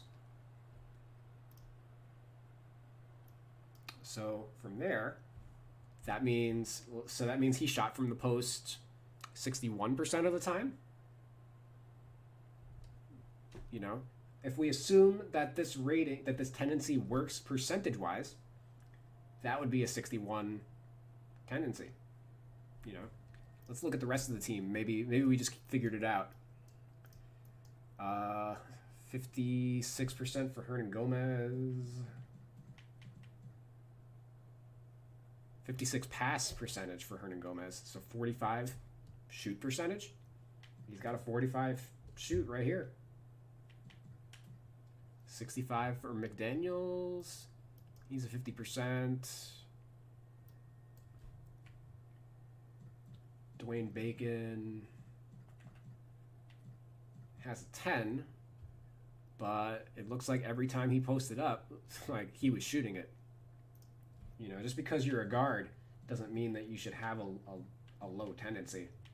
You know, if we're going to have these guys already with low post tendencies because they're guards, we want, when they actually do make that, go into that action, we want them to actually be aggressive in that action, right? Whereas the guys that post up frequently, like PJ Washington or Hernan Gomez, they don't need to go up every single time because they're going to get that action so frequently. And it makes sense that you know, they don't need to force the action. Like, once you double them, they pass out. They're not, you know, not everybody is a dummy like the 2K AI would indicate. Cody Zeller, 90. Let's see what his let's see where he's at. 45% pass out. So, like, realistically, he should be like a 55. 55. I would say 55s for all these big men across the board. And, I mean, everybody else kind of has a low sample anyway. So, really, it only matters a ton on, you know, they have 5 guys who posted up with any regularity on this team.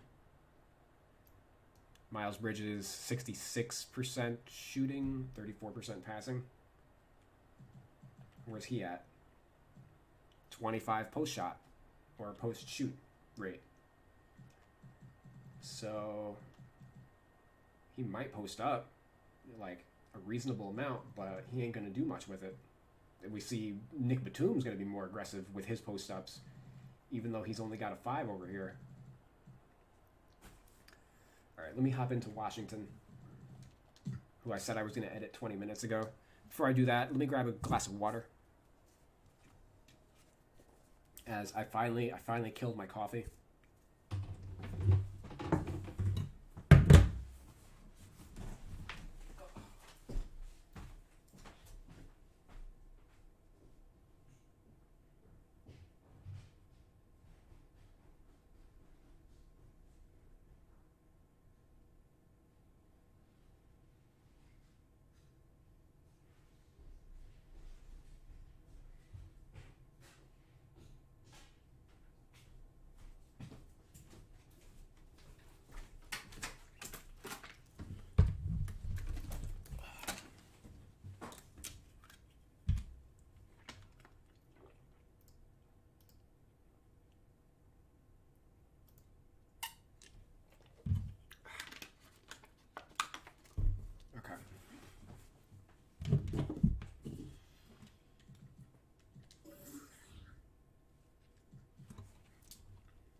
So I think I'm going to actually bump him to an 85 post move.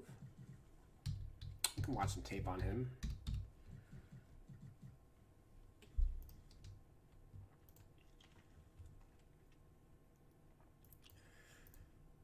Because post move is basically the it's ball handle rating for posting up.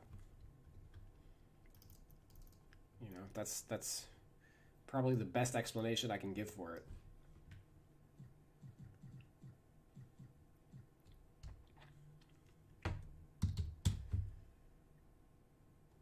Uh, 161.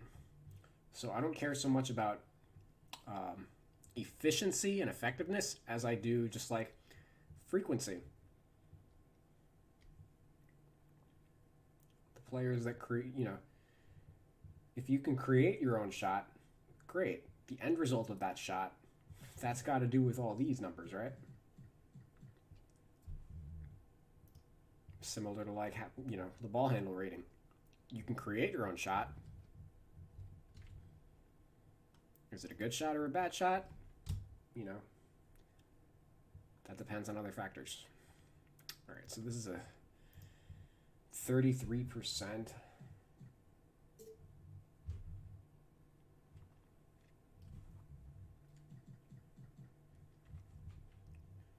3 for 7 mid-range.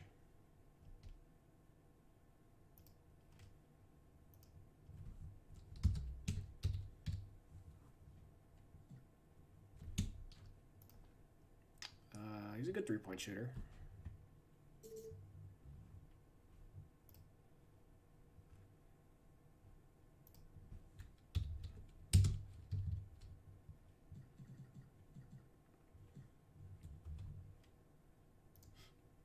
Oh, they raised his ball handle rating for some reason by 12 points. Which is probably incorrect.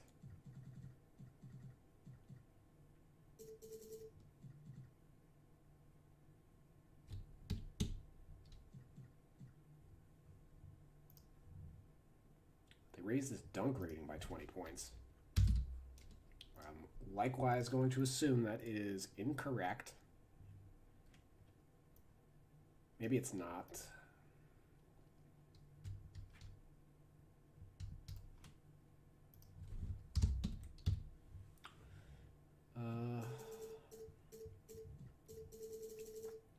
We're going to watch Washington for sure.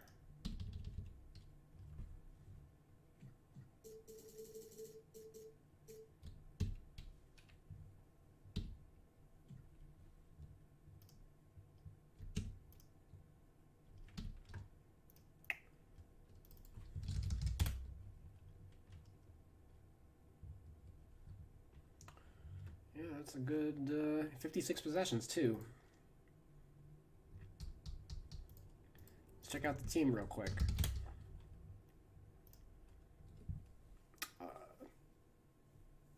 Just to give you an idea of how important power forward defense is. Like, power forward's kind of the utility man for NBA defenses because of all the switching that goes on.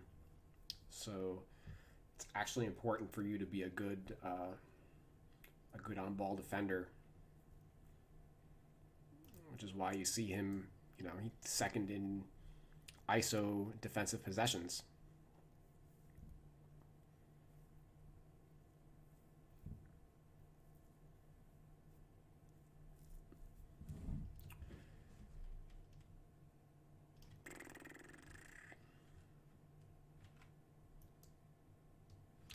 What are we doing with that? He ain't no 52. That's for fucking sure. I think this is what we're doing with it.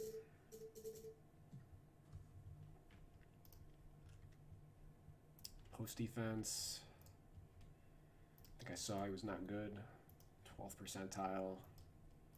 Yeah, he's undersized and not a good defensive player, so not surprising.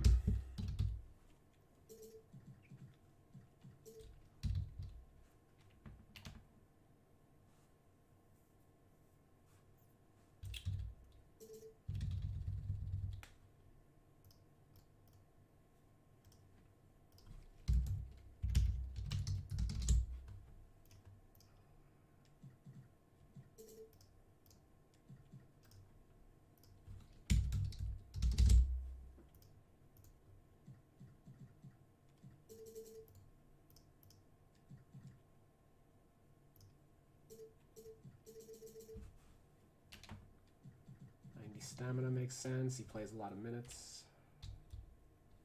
Durability actually can probably go up. I don't think he got hurt this year. He missed 7 games. I'll 85 him.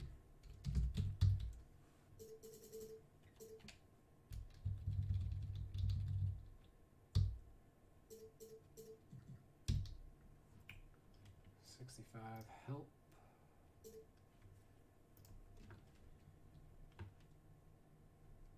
While we're here, Washington.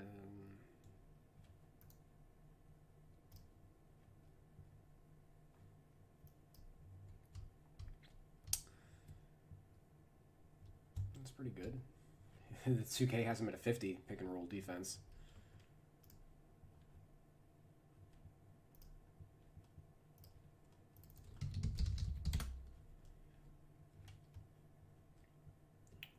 Yeah, 65 is fine there.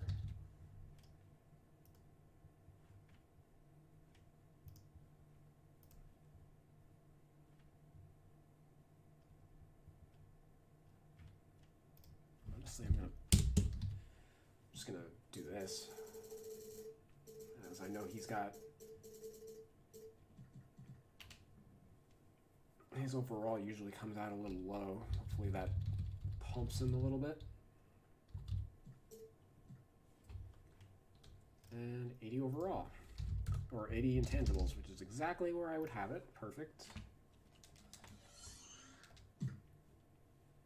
77.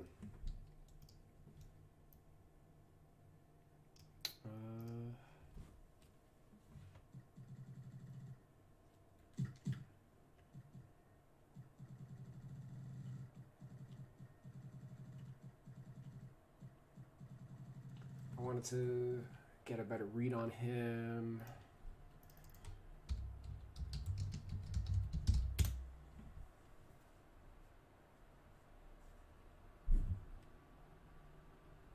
Do we have anything more recent than October?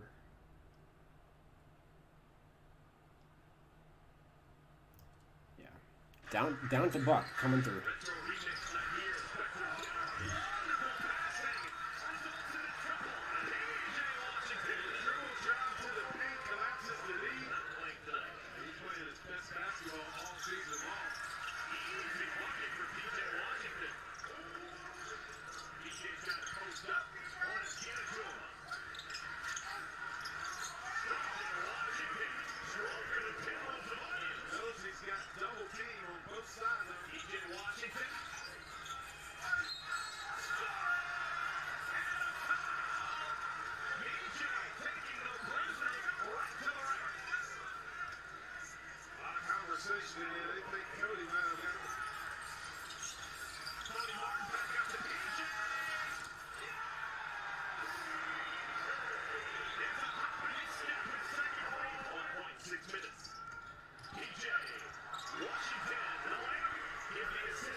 Kind of reminds me of Paul Millsap.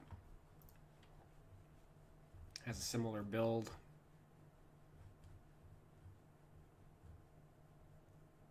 Pretty good athlete. Post game 3-point shot. Offers the same. Probably a pretty similar defender too.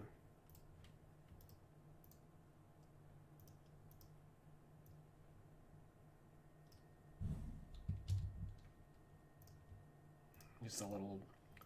I don't think his post defense isn't any good because he's undersized.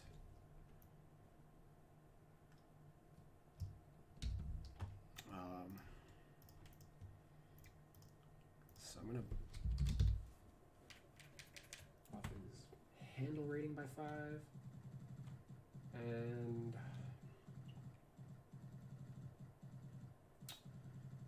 I'm looking for dunk. They had raised his dunk rating to an 80.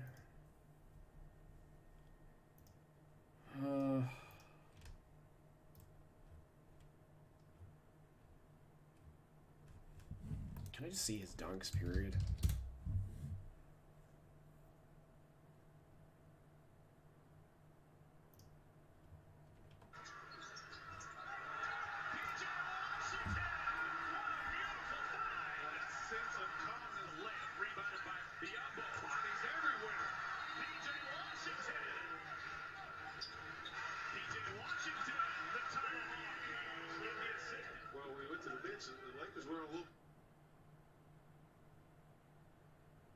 Word? We're gonna buffer?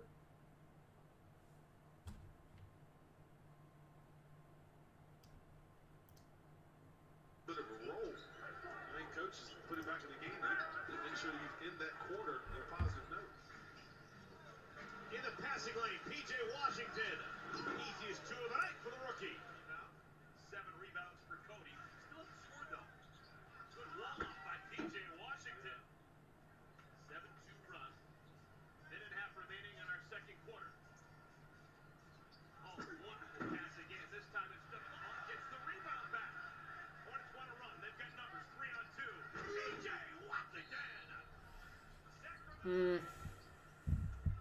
P.J. Is this guy fun to watch him split a double team? Extra pass Devontae. P.J. Oh, goodness. From the dotted line. P.J. rips it down. P.J. Washington off the fine from Rozier. Shot clock's at 4.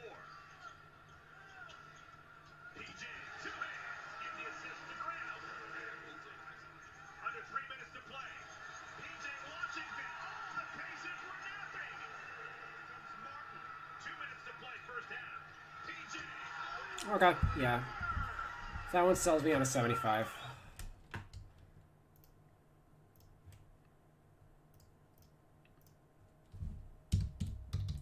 You don't really dunk from standing position, which makes sense. And he's only 6'7". He has a handful of them. He's definitely not like Nikola Jokic, for example, is a guy who's bigger than him and doesn't dunk at all. Like 70 is kind of like the floor for being able to do standing dunks. Well, actually 55 is technically the floor for being able to do them, but like regularly doing them, I'd say 70 is a solid rating, and then anything above that is like he's definitely he ain't no like DeAndre Jordan tier lob threat by any stretch. I think this is solid. How far is he from being a 78?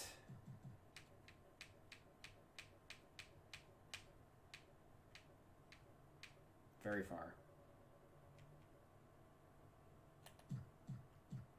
Something tells me, all right, yeah, so good post player, but has no post badges. So it's kind of my hope that adding some of those will jump him to a 78. I don't like him being lower than, or like on par with Nick Batum. I want every starter to be above Nick Batum.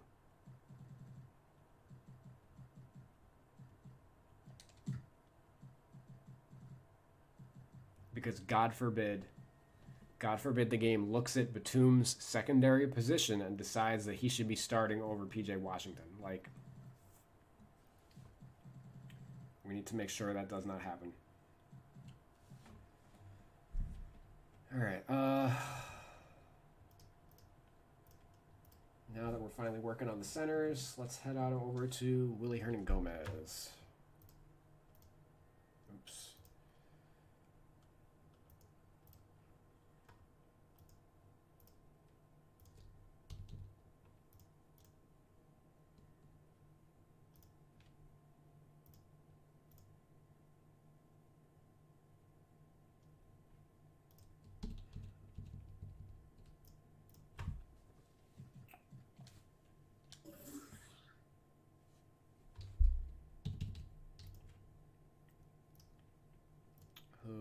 Let's quickly review him.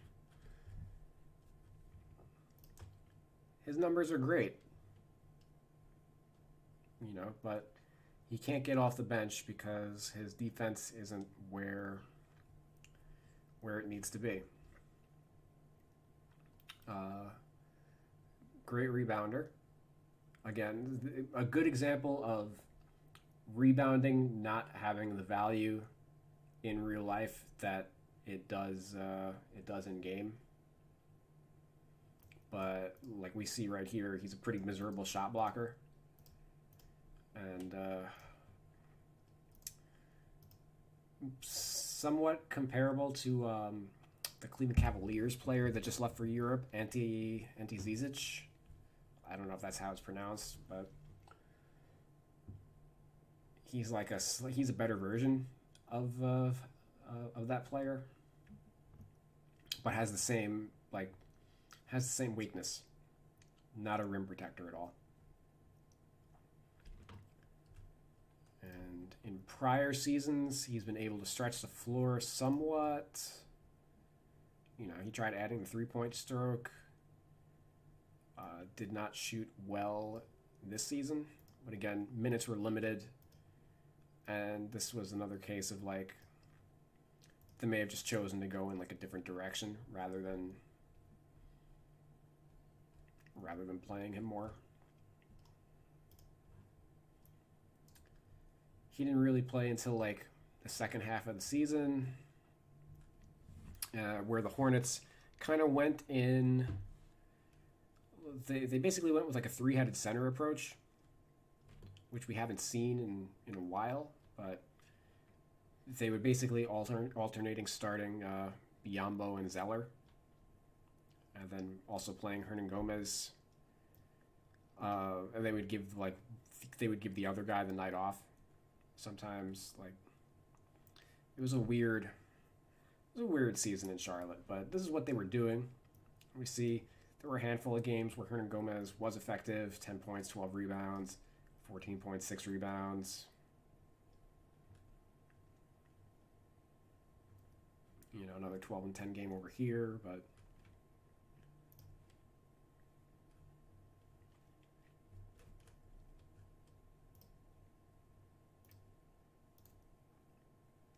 I generally think there's not a many teams aren't really carrying third centers anymore.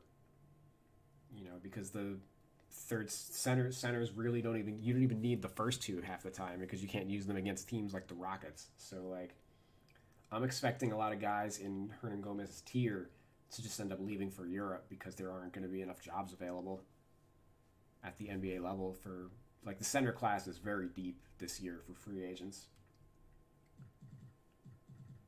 And it's like, if you're a pro team, are you going to give, like, if you're a contender, would you rather take a flyer on DeMarcus Cousins or Hernan Gomez as, like, your third center for just, like, depth purposes, right? So, 20 of 46 from close, 43%, which is pretty good. He's a good post player.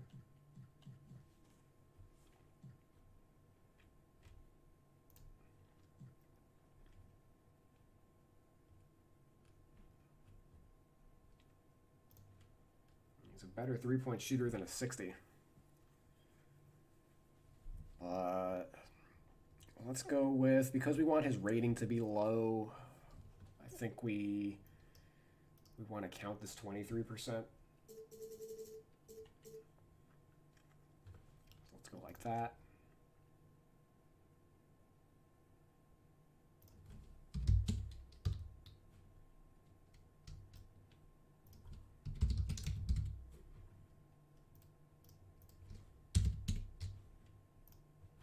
From mid-range. Okay, 22% from his career for mid-range. So this 1 for 3. Oh, they have him at 74. Perfect. All right, so that we can tank. And that 1 for 3 got them to raise his rating by 6 points because, again, they count this 10 to 16 as a mid-range. So in their eyes, he shot 4 for 11.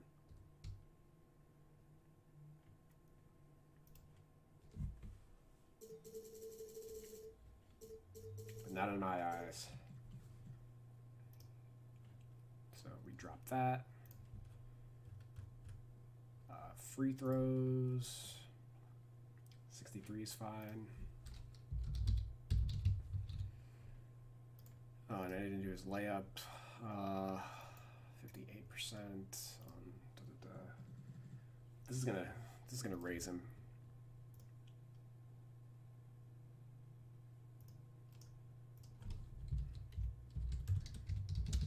Because I don't think he should be a 54. I'm gonna go with the 75.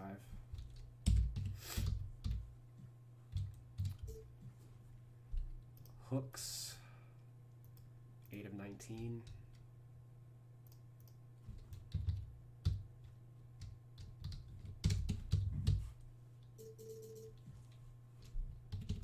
Post moves, 72. Surely that's going to be higher. Yeah, he's the number 3 post.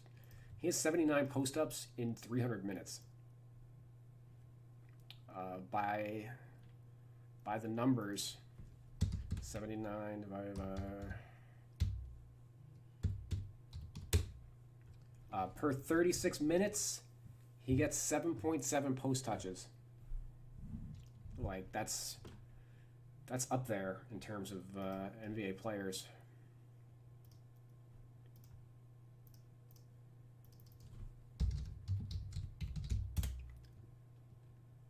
Not too far from like being Embiid, possession-wise.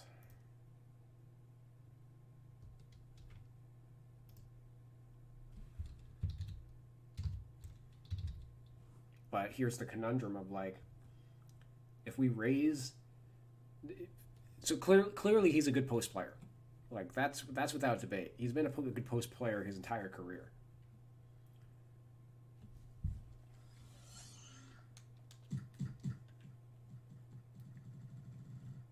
Like realistically, he's probably an 85.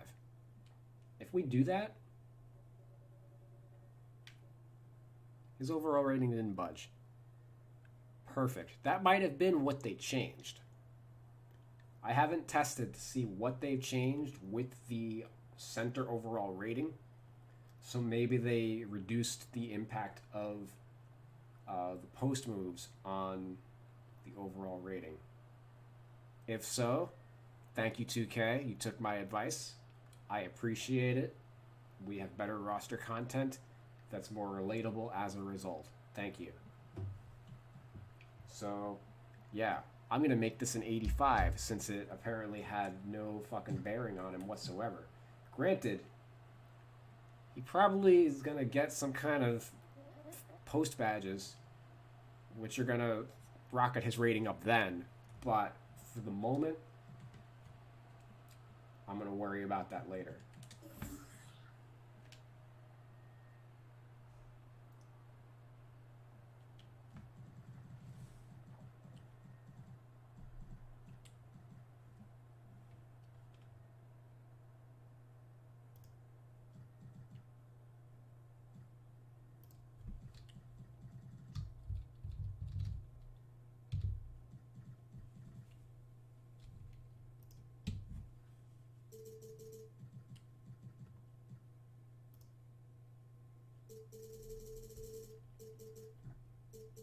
Hernan Gomez is a good passer out of the post.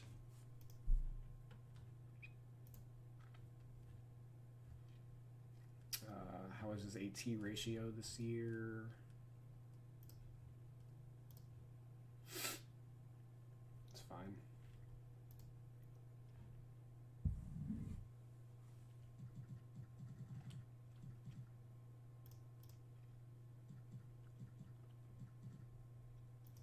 Okay, this might be somewhere we can drop him. I don't know if I agree with those dunk ratings.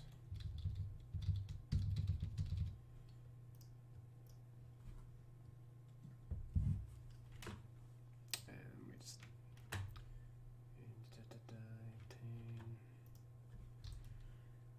79.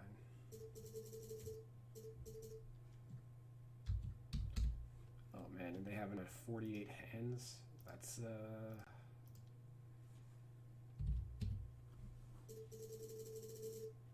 not a good rating.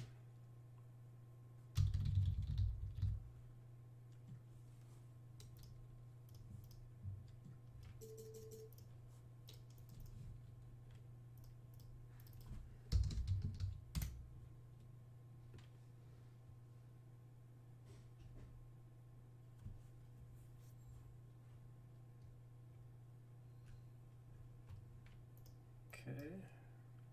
Oof. Yeah, we can ignore these 13 possessions. Yeah, okay. So even as a rookie, 63 possessions, 5th percentile, and that's basically indicative of him as a defensive player in the NBA. With all the switching that's going on, he's not effective on an island at all. And you got to be able to move your feet as a big man in today's NBA. So they reduced the impact of post offense for the center rating. They should make perimeter defense count more towards the overall rating for both power forwards and centers, because it is important now.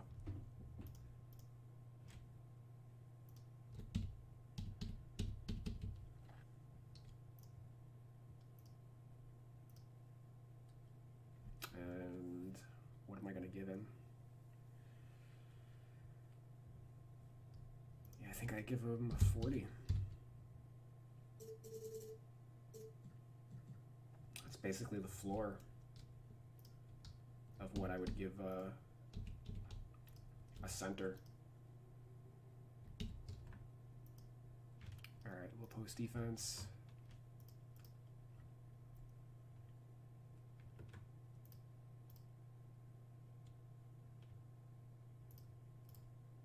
Oof, jeez, yeah. Yeah, he just can't defend, period.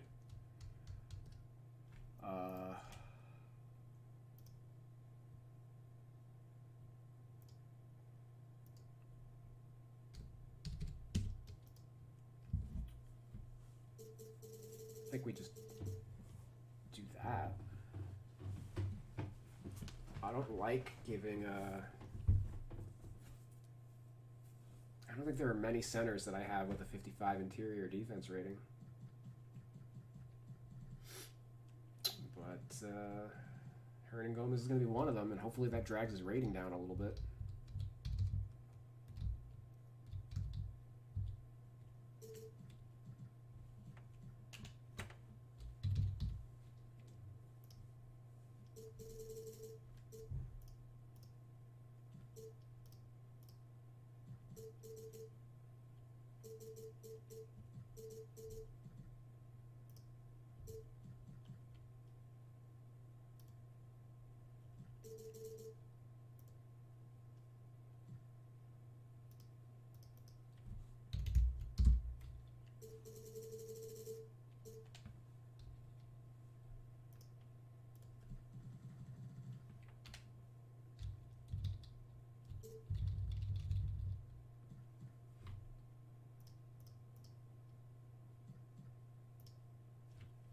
Okay.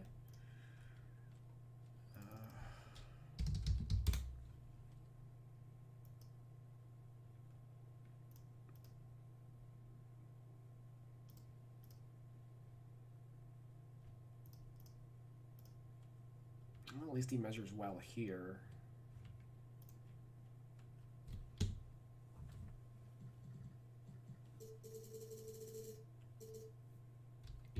Could honestly make it an 85. But that might have too much of an impact on his overall. Pick and roll. Hernan. Oh no, not pick and roll ball. Pick and roll. Roll.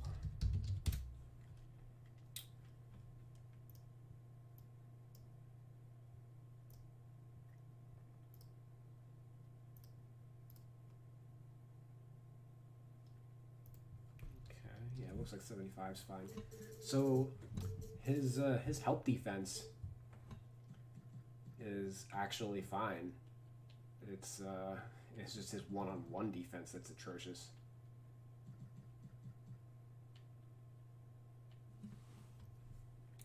Int, he's just gonna be a 60.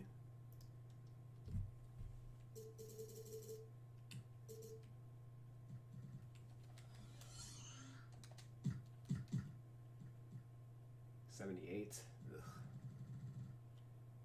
Can't stand it.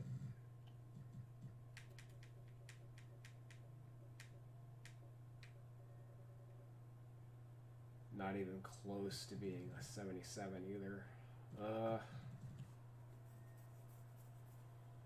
What kind of surgery can we do here? Probably that.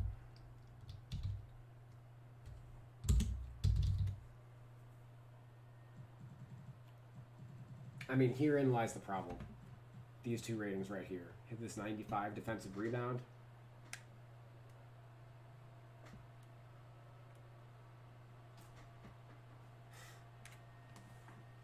Dropping him 15 points, dropped him 2 points.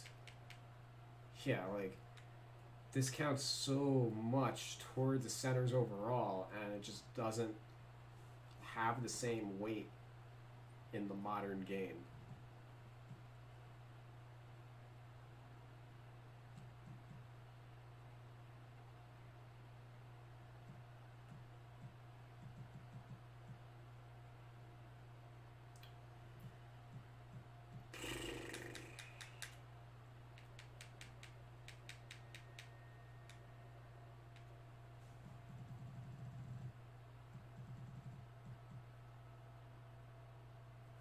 Oh, you know, I didn't check his dunk. Well, I think I'm going to change his dunk based on this.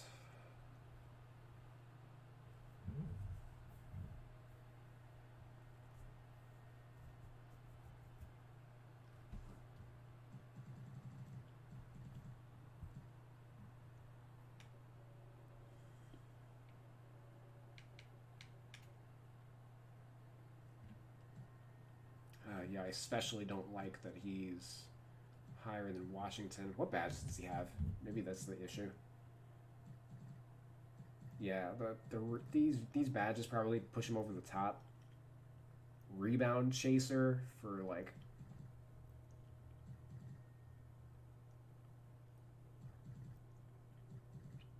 a center. I don't know.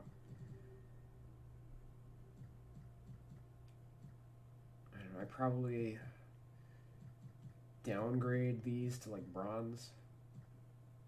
Maybe even take this one completely away. Hopefully that drops him down. Realistically, like, if my target overall rating for him is like a 77, and I want to get all these other guys at like Biombo and Zeller probably 78, 79. So at least he'll be the third string. But the problem is the game will take that. The game, when it makes the rotations, just looks at overall rating. Give me 1 second.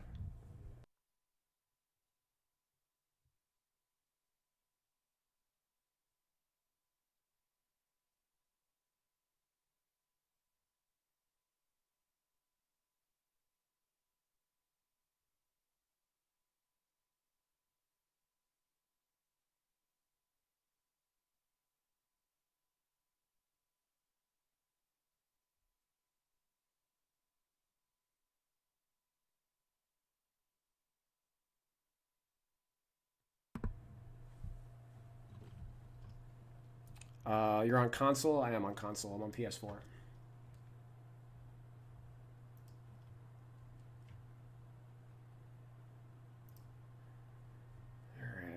Moving off of Hernan Gomez for now. Jumping into the Yambo. We're almost done with the ratings. And the badges aren't going to take that long. Knock on wood.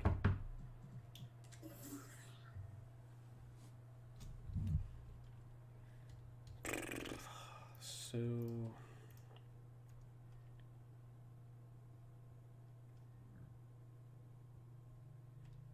it's gonna be a 65.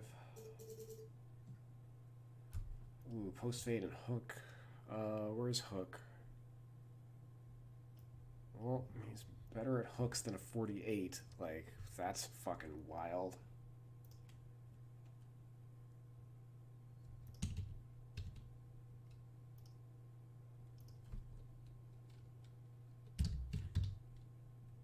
Let's start with here.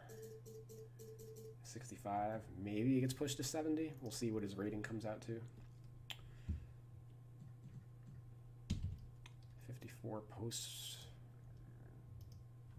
Hey, they dropped him a point.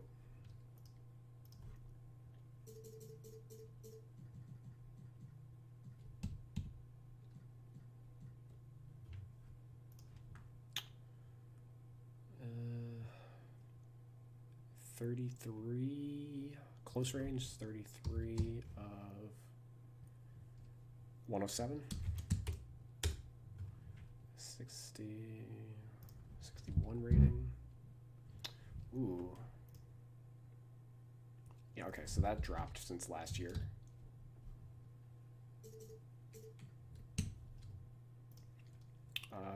Over 3 mid-range, so let's head on over to career. Over 3 mid-range, but he's got a 72 rating.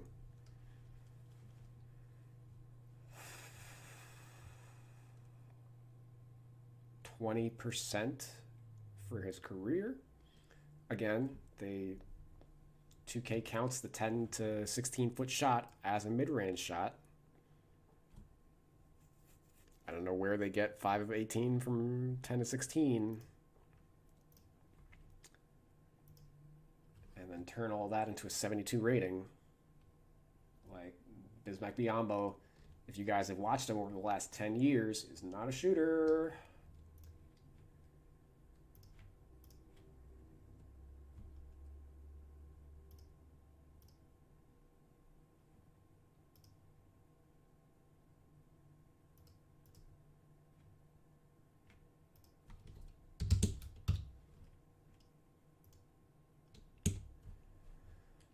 Wild.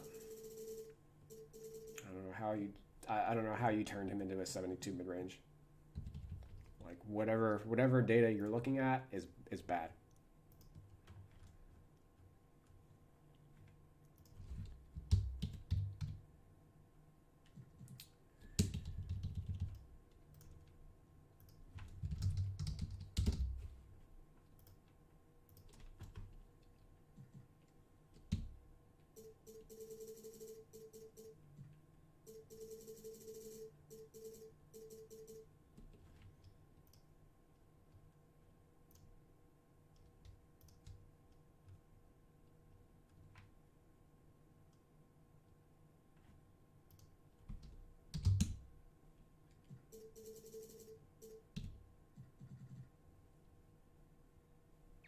.35 hands rating.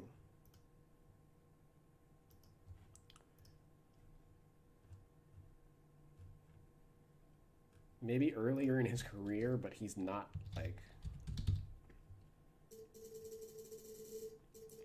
That's like an unplayable rating.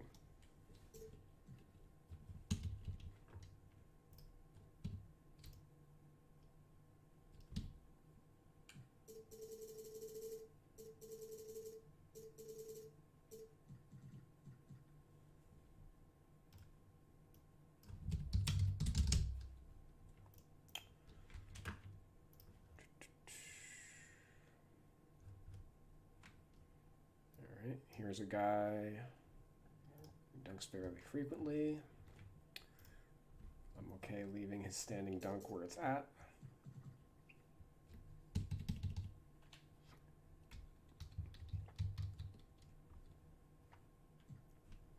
Interior. Oh, they dropped him a point.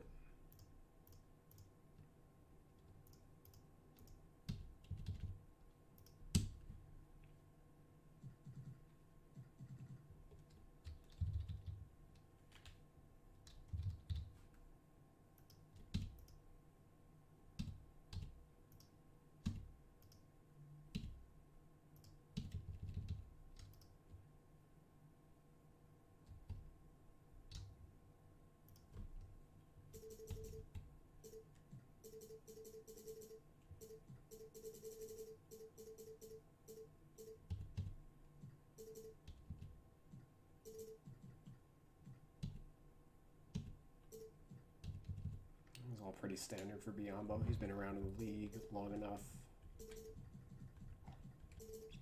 He was their starting center for much of the year. 81 durability. He doesn't get hurt, so this is a 95.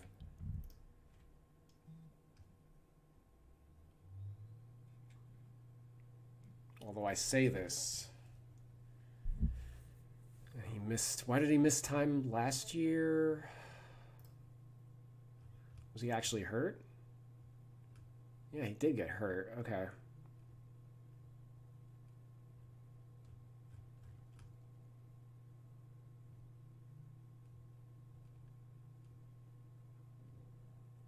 Or he was just out of the rotation and then... Yeah, he wasn't the starter until like the end of last year.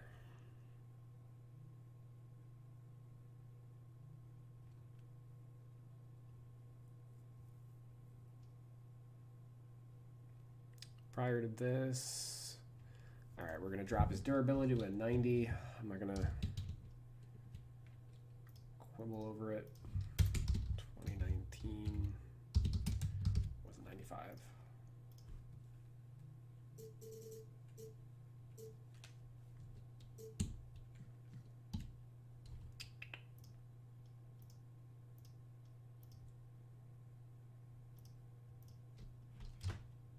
Alright, roll defense.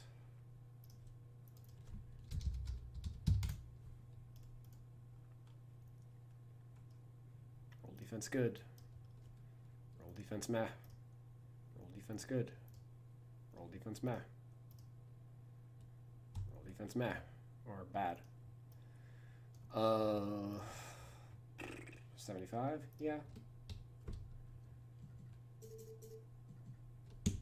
Help defense. Uh-oh.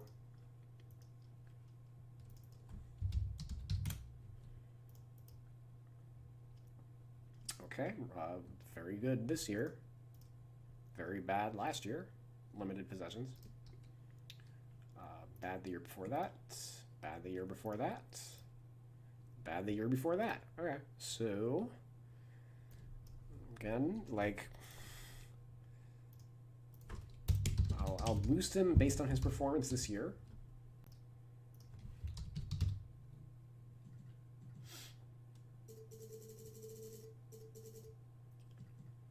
But I don't want to go too crazy, and like he was good just because he was good this year in like a limited playing time doesn't mean he needs to be rated as like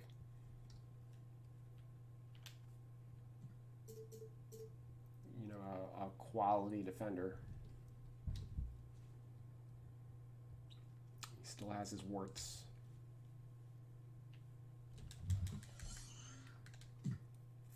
Fuck. Yep, this is the problem.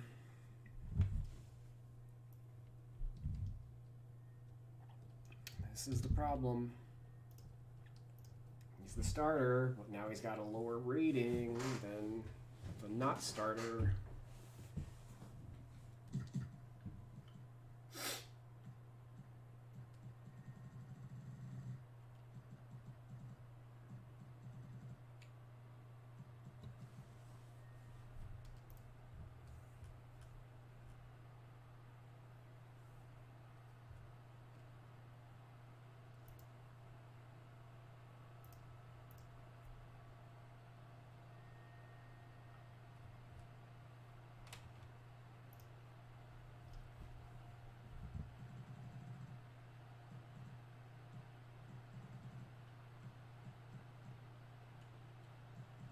This is why rebound rating.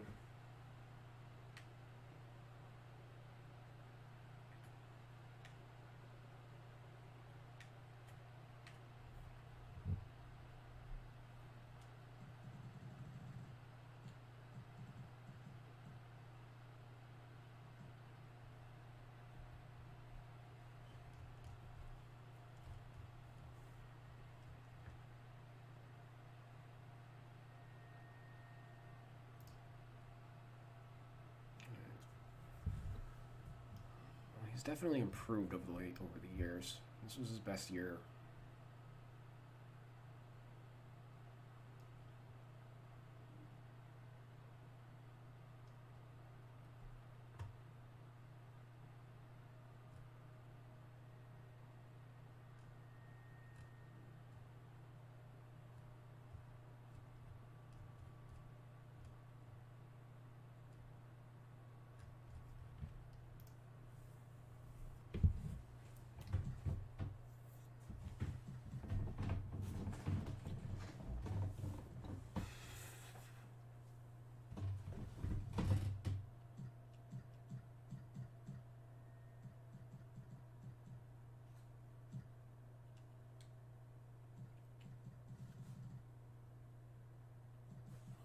Maybe post control's low. Not that post control affects offense now, but he did post up this year a little bit.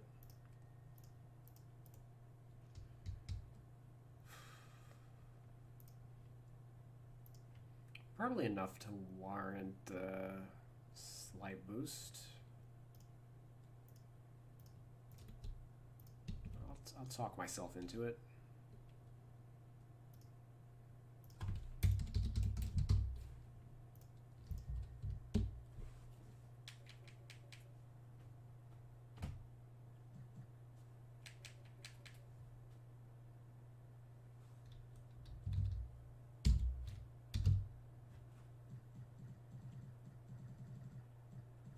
Maybe even maybe a 75 hook. How far away?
I didn't do his defense. Okay. Okay. Great. Okay, so hold on. Gotta jump back in.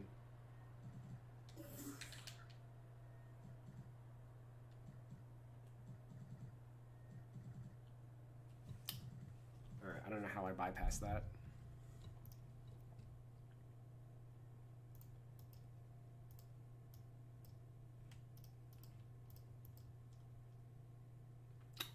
Okay, cool.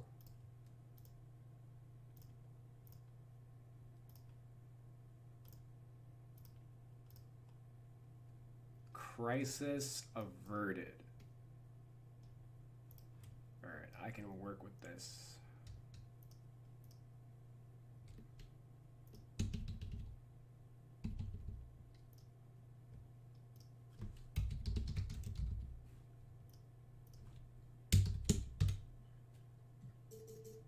Okay, and then perimeter defense, fingers crossed.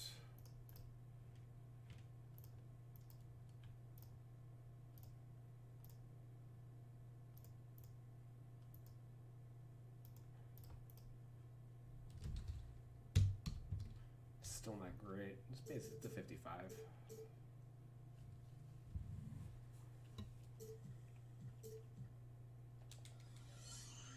Fingers crossed.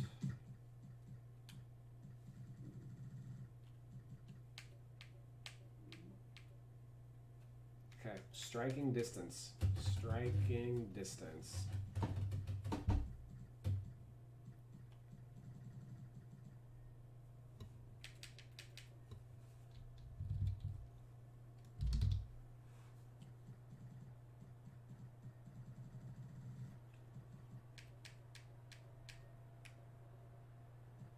I think we can just make this up with badges.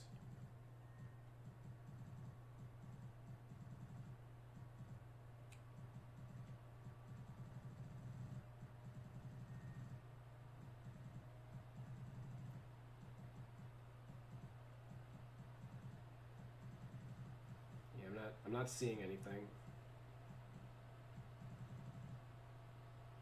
Let me review his help defense again.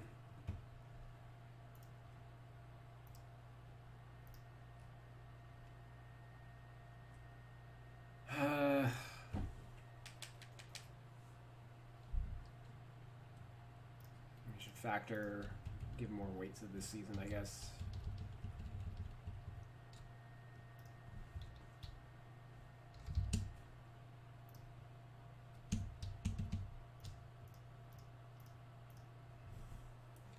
How close? How close? Oh, right there, right there. Come on. I just got to get him on par. And then the badges will take him above.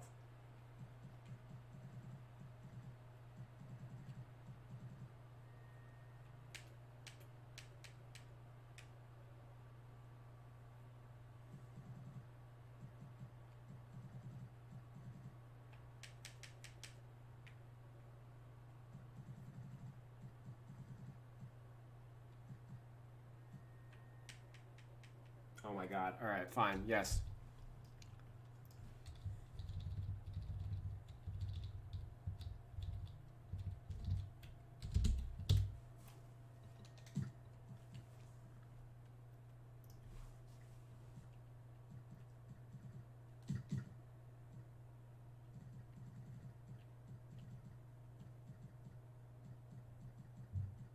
Okay. Zeller. 3 more guys. 3 more guys to rate.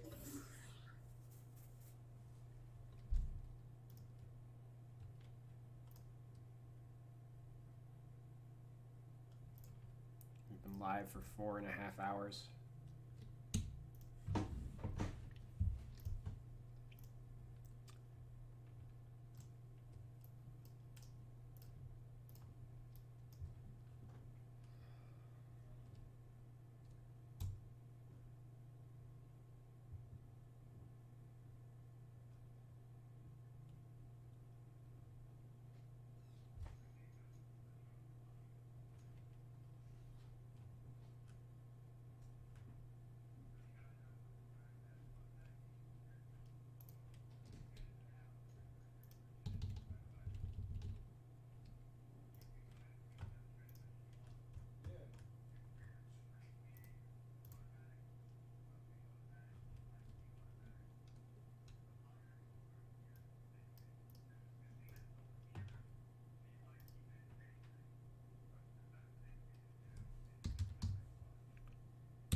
129, 78, 79.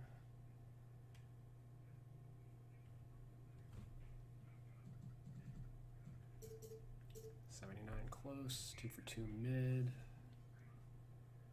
24% 3.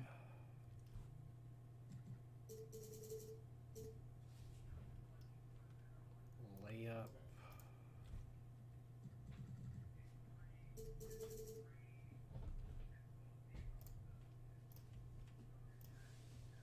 Hook shot. Oof. 23% hook shot.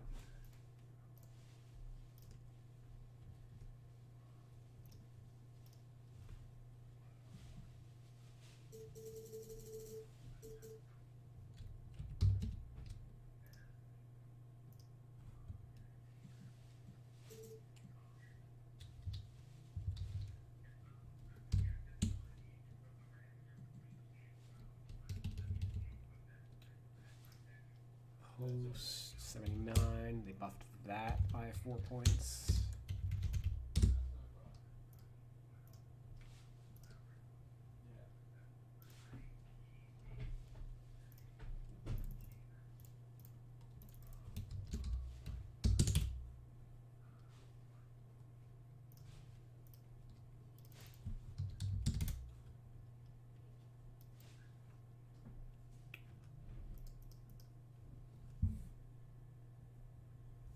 Doesn't really post up very much.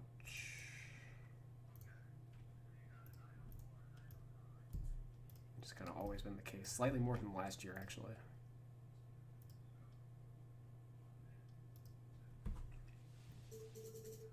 Not so much that I would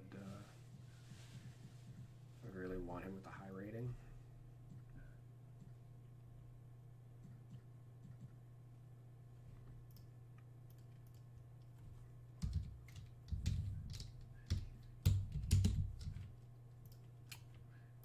Free throws, 68.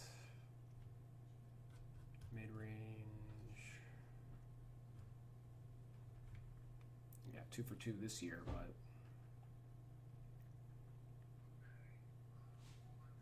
he's barely taken the shot over the last 2 years. Like less than 1%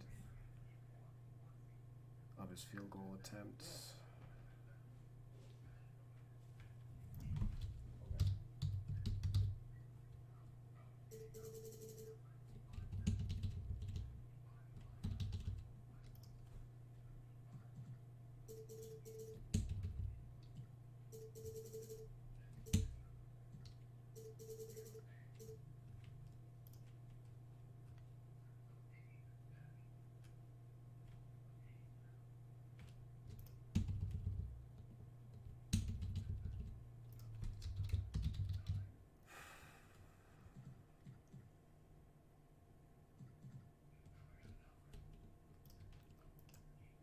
Dunks.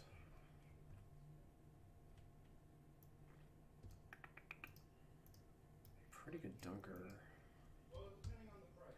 Like if it's 10,000, no, we'll cut it out. But you know, if it's like reasonable, like 5,000 almost, and needs a little bit of work. I actually raised his dunk rating 15 points.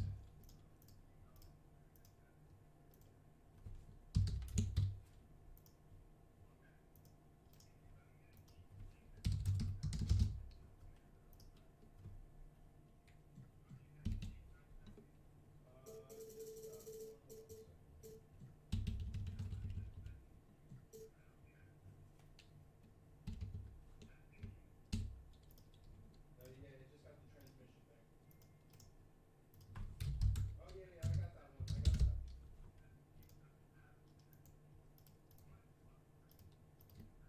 Yeah. Yeah, no, it's nice. Yeah. Interior defense.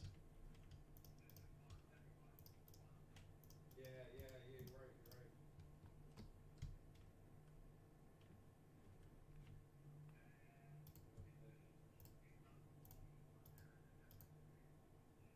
Yeah.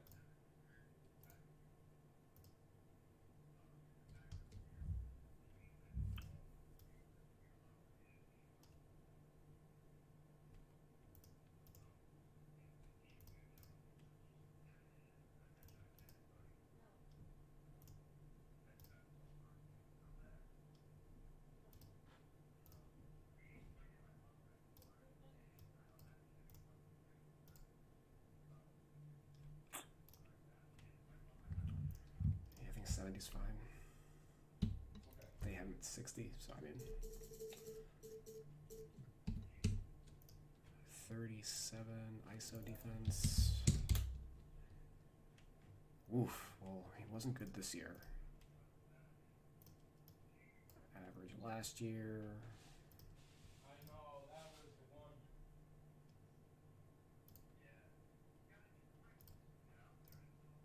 I know.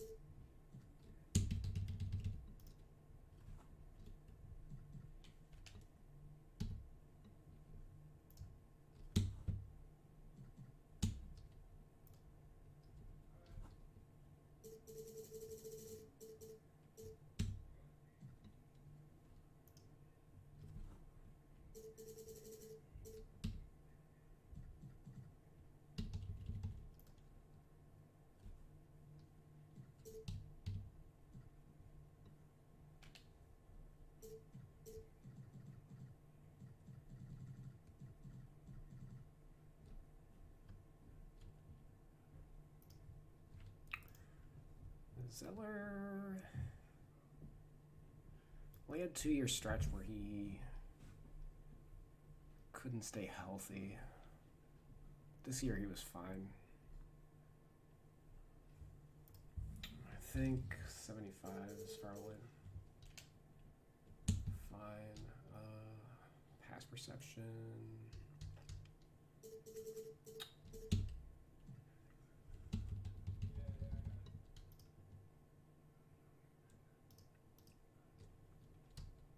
Roll.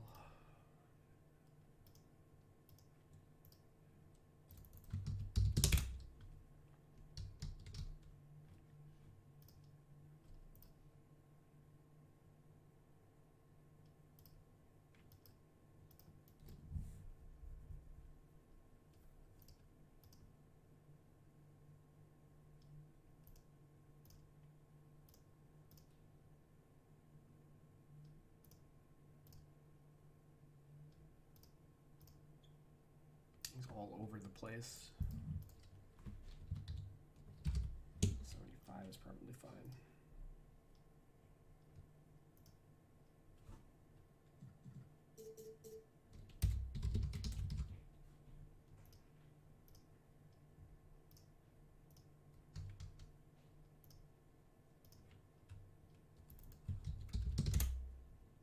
Zeller. Bad. Good. Good. Bad. Good.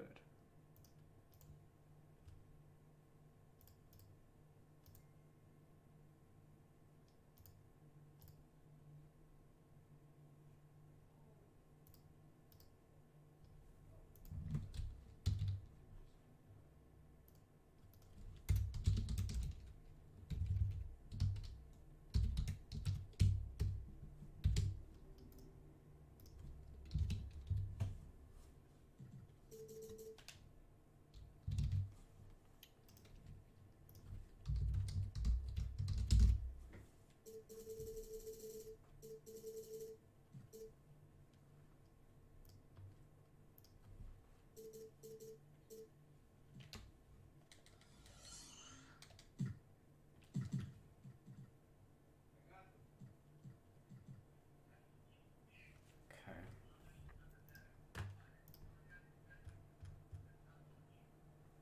Well, he's the most talented center on the team.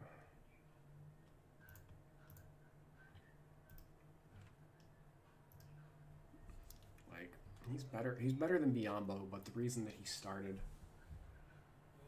or that he moved to the bench, was because Biombo was just a better defensive player, and Zeller's offense was more valuable off the bench, where obviously they're like lacking in talent in general. So it was kind of a split there. But now the issue is he's the highest rated guy on the team, so We want to get Devontae Graham at least above like 82.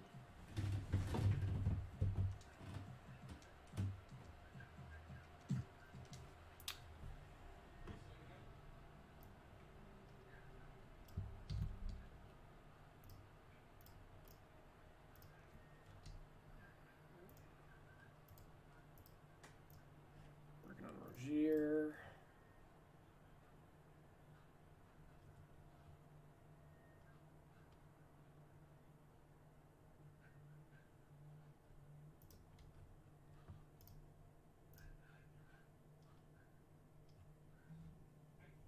Dude, I think I should try and go for this Chevy. The white one, the 88. The 88 Chevy. Yeah, 75 layup is fine. 48 post moves. What? Okay, 1500. Like, well, one post up this year? Yeah, no.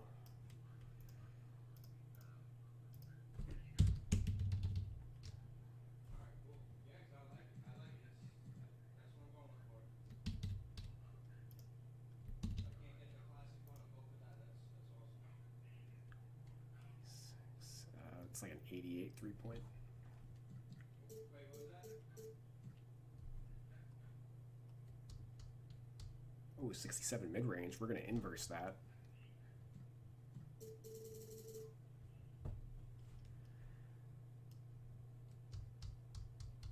And close range. 40 plus 83 divided by 237. Damn it.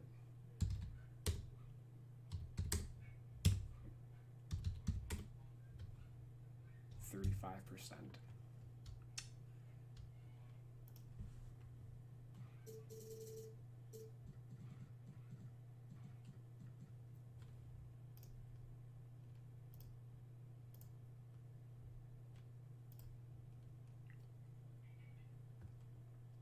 87.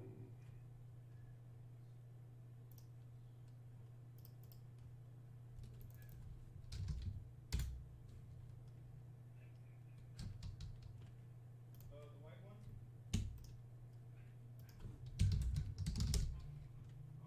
Sorry, I was.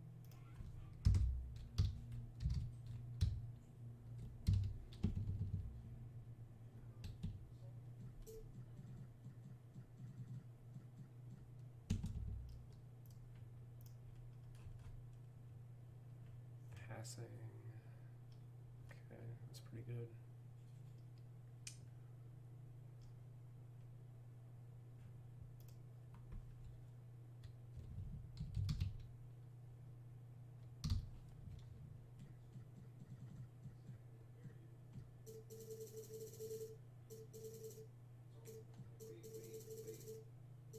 I just trashed his rating probably by doing that.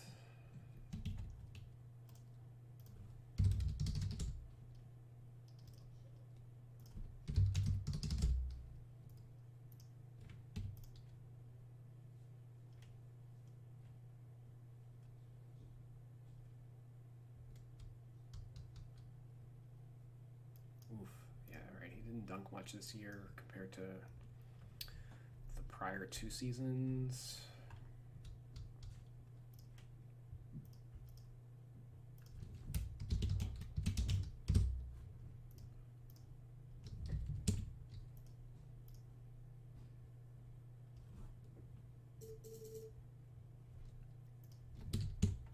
I don't know why he's got a standing dunk rating.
would not give him a good post rating. Or post defense rating rather. He's a point guard. Okay.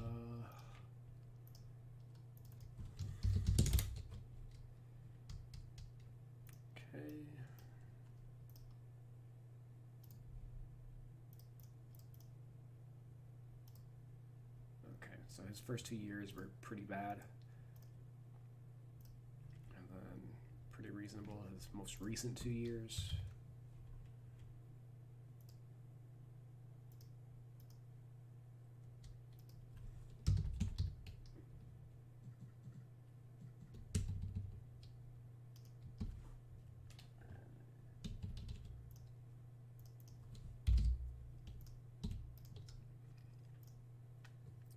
Dropped his quickness by 1 point. But at least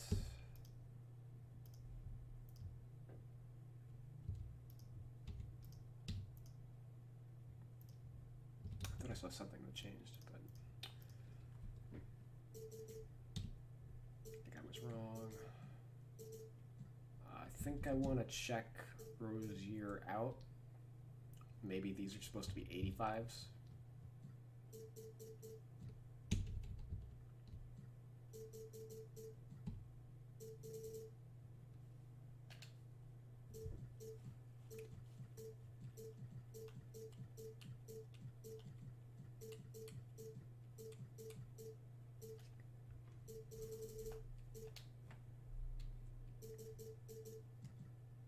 .59 help defense, huh?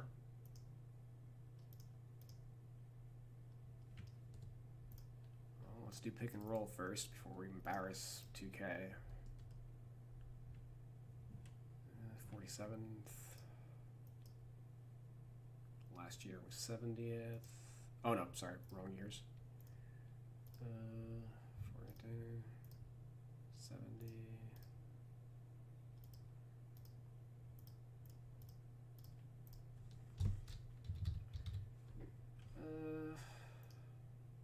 Yeah, 75 is fine.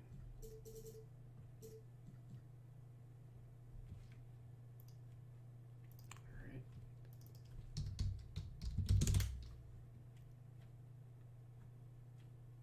This year, 43rd. Last year, 82nd. Year before that, 90. Before that, 38.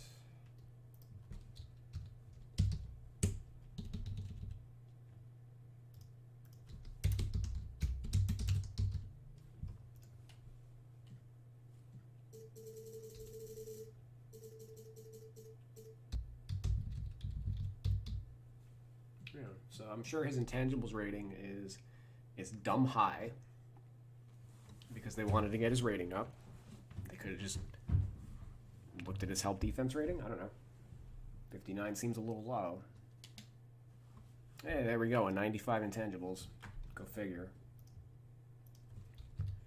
Last year was a 98, so they had the same problem. They didn't bother looking at the rest of his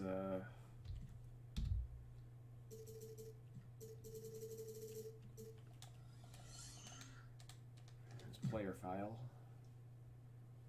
Got Rozier at a 79. We're going to look at his speed.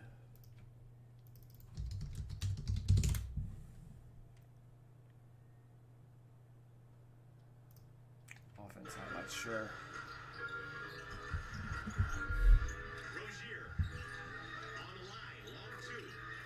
One yesterday in Uptown against Sacramento. You can tell Cleveland has the fresher legs right now. Ball's turned over again. 2 straight turnovers for Houston. Bridges on the run out. Recognized the mismatch shot right over Dedmon after he got his hands to lower. That pass read beautifully by Devontae Graham. Trailing, Rozier, transition 3. Oh, the Hornets bench. Devontae, the blow by, extra pass, Rozier. Yes! And because of Dwayne Wade here. Terry Rozier spinning 2018. Rozier with the left hand up. Lockdown. He was just weaving. This would be nice. Rozier's. Think he could get get tuckered out. Rozier was fouled in the act. It's called on John Collins. Hunter bodying it up. Mismatch of that size inside. Shot clock's at 1. McDaniel. Maybe a little bit of life for the visitors. Well, you're right. Terry Rozier. Rozier, you know, he can score with his left or his right.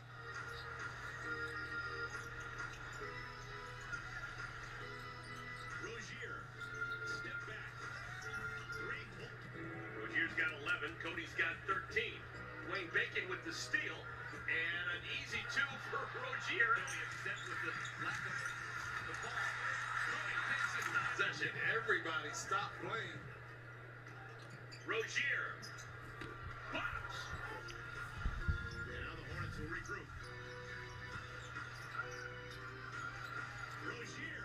Oh, wow. Pulse. Only down by 12. They had been down by 24. We head to winning time in Cleveland. Rozier explodes it. Rozier. Rip it down. Rozier. Hawks let the wrong man have a quarter. A baker's dozen for Terry. Great anticipation. Rozier with the steal. Oh, man. Look at Chicago. Probable. Then San Antonio. Oh! Hornets get it back. Rozier in transition with the left hand. For the last 4 minutes. Rozier. He's a dribble. How about bucket Rozier? You betcha. High. Okay. So I don't know if you guys can see or if it was cut off, but I updated basically everything to an 85 based on what we saw.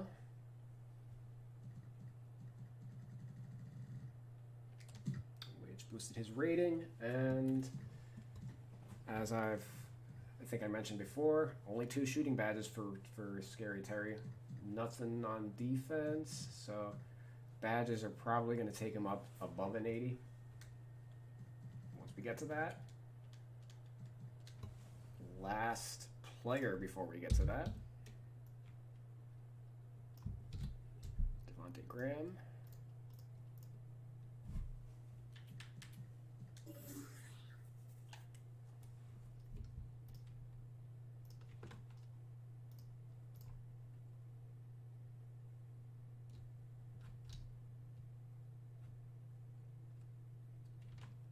Went from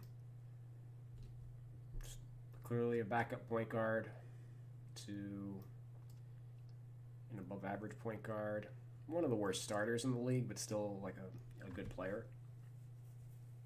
Would be one of the best backup point guards in the league. Like,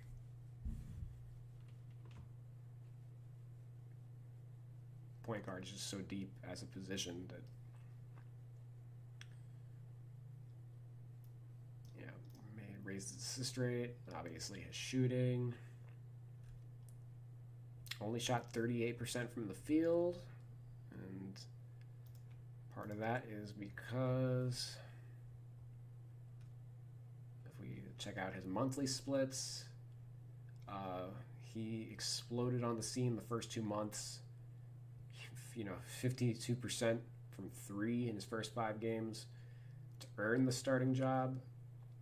And then when he got the starting job, he kept rolling it on. But then teams caught up to him. He shot 33% in December, 37 in January, 37 in February. And he played really well in like the 5 games before the shutdown. But this like 3-month stretch is like brutal.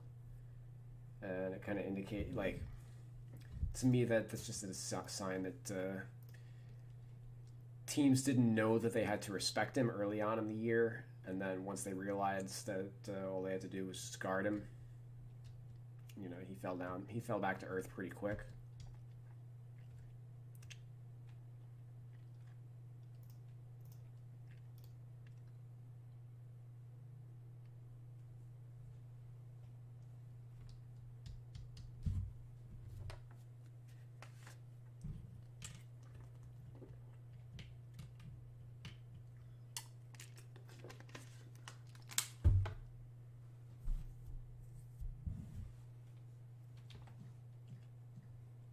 layups.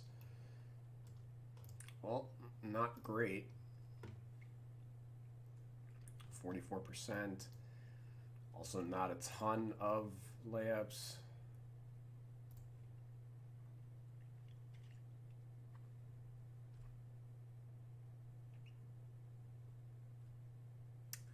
I have to figure out what the deal is with Basketball Reference. Because here he's 69 of 156 on layups, right? And then at the rim, he's 69 of 127. So somewhere there's an 0 for 29 that's like not accounted for in this data.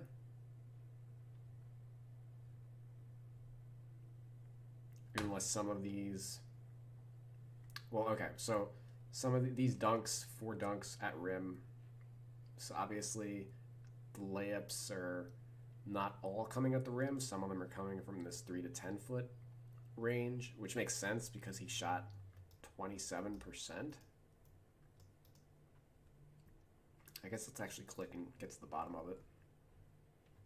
Yeah, some of these layups, looks like he's really bad on layups. You can see only 2 greens outside of like the direct vicinity of the rim, and pretty much everything on like the exterior is no good. Also, much better finishing with his left than his right, it looks like.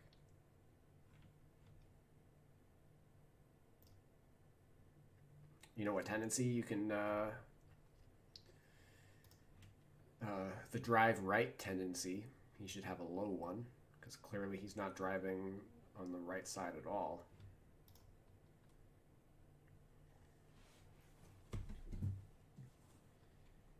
But I mean, based on that, like, I'm giving him a 75.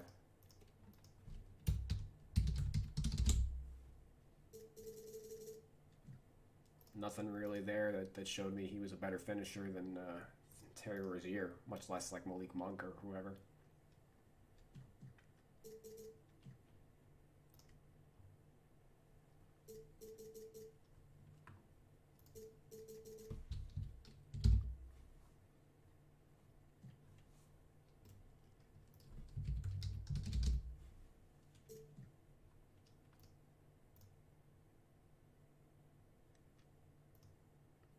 I think I mentioned I actually got to go check everybody's draw foul. This looks like I didn't do it at all.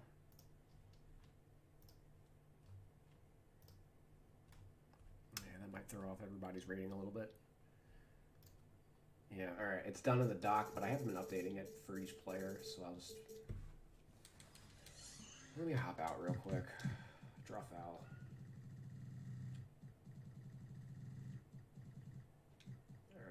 Fingers crossed that this doesn't. Ooh, maybe that'll drop Hernan Gomez.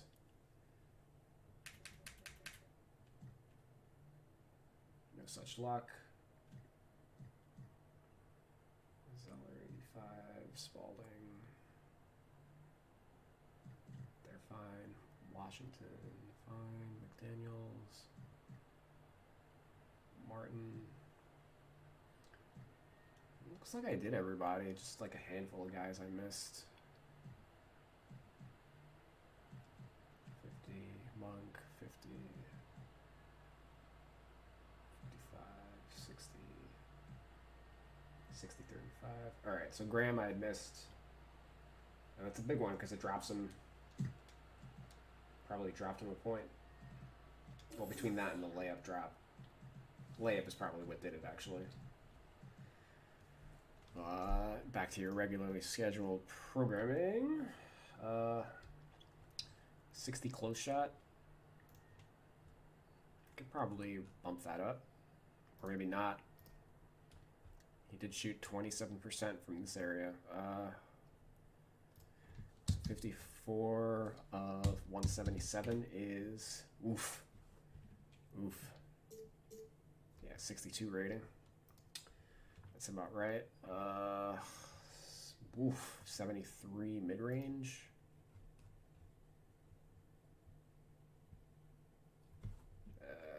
70 for it.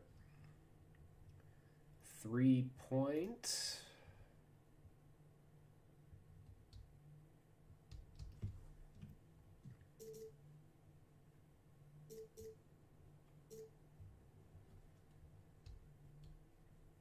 Uh, 84, maybe an 85.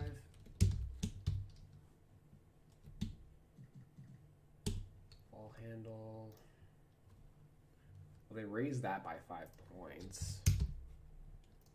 But I'm going to raise it a little more.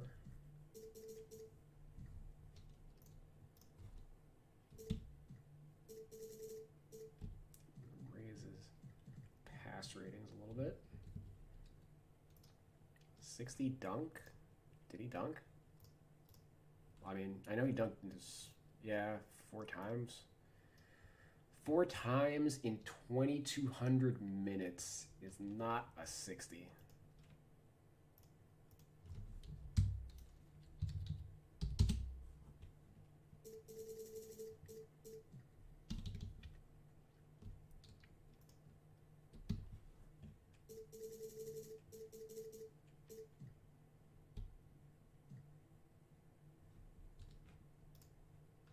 Are we 95 handsing him? No, we're not.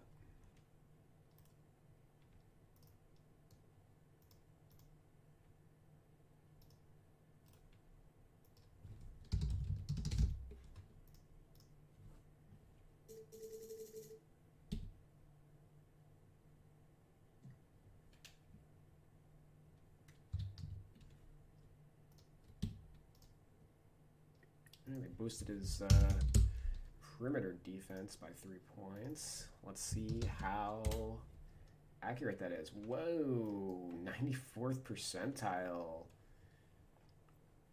27 points in 47 possessions. Last year, he was the polar opposite. 4th percentile. That's about as extreme a split as you're going to see.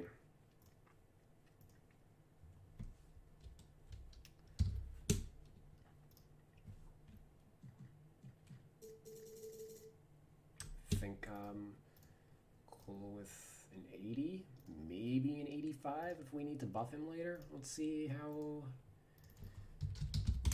Oh, you know, that's actually a fair point. Because I'm looking just at the percentile, but let's actually look at possessions. 47 this year versus 26 his rookie year. So this is a small sample. So we need to weight the higher sample higher.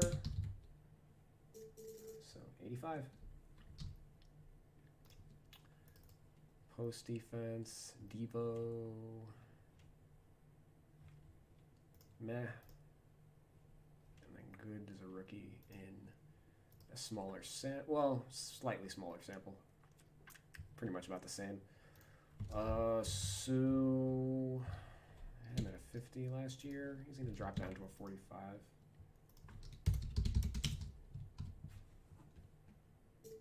It's still better than a 30.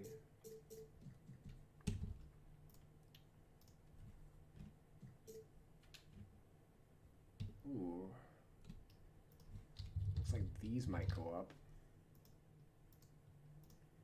From watching the Rozier video, yeah, they had him at a 74 speed last year. Come on. From watching the Rozier video right there, he's faster than 82, I think.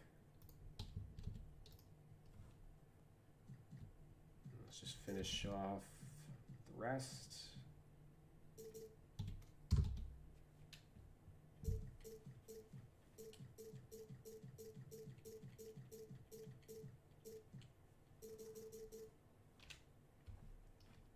Did he get hurt at all?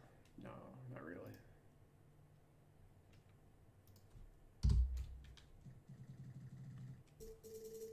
Durability.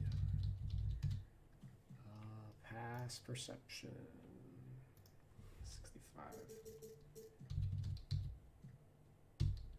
Alright, help defense. And then pick and roll defense. Oof, 75th percentile. pretty good. 155 possessions. And then he was good as a rookie, too, in 85 possessions.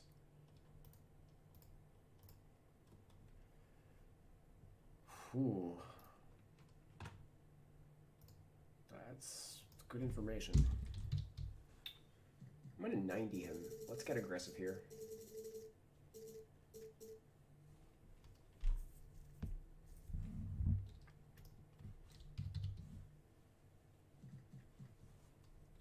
And spot up.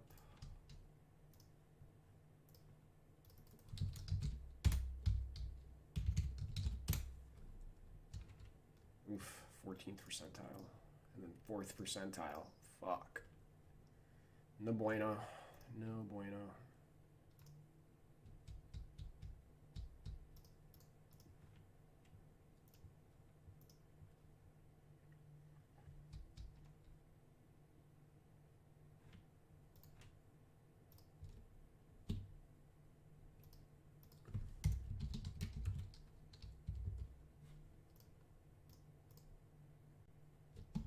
Yeah, 60 is 5.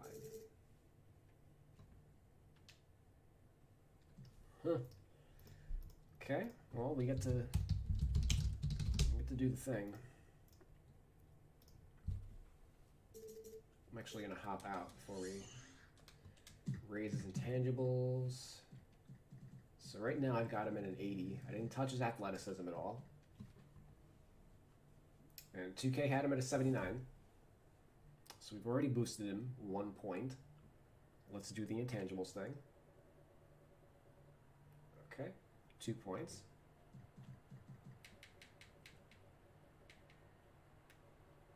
Okay, and I think, well, it's going to be close when we tweak these. It might depend on how much we adjust his lat quickness. Fonte Graham.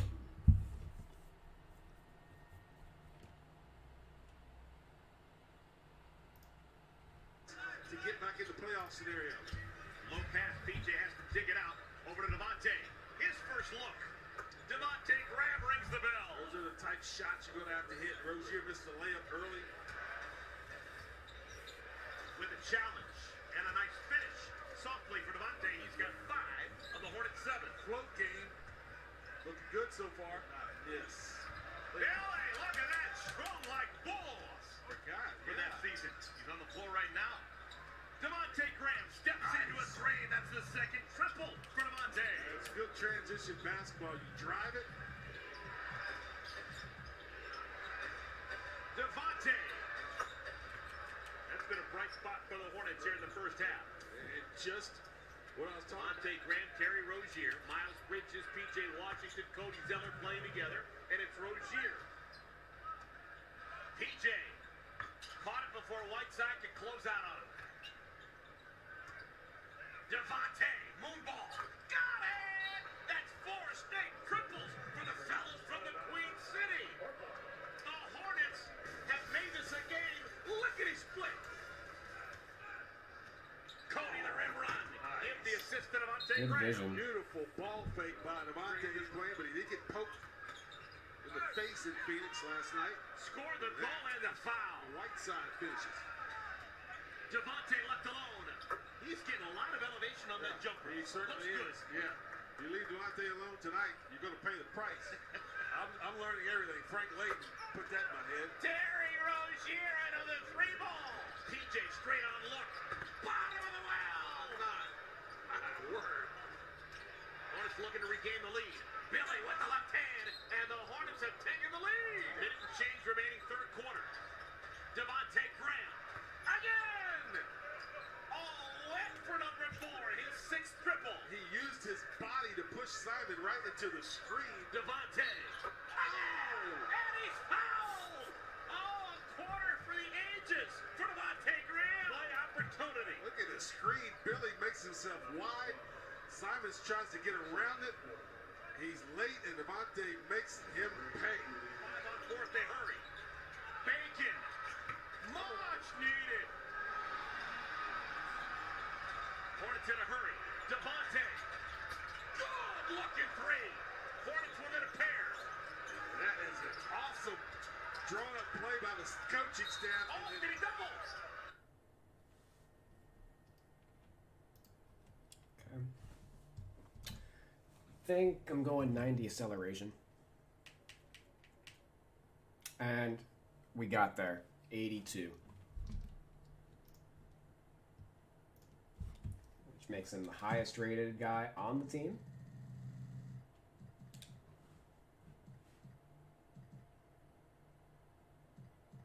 This is before we do the badges.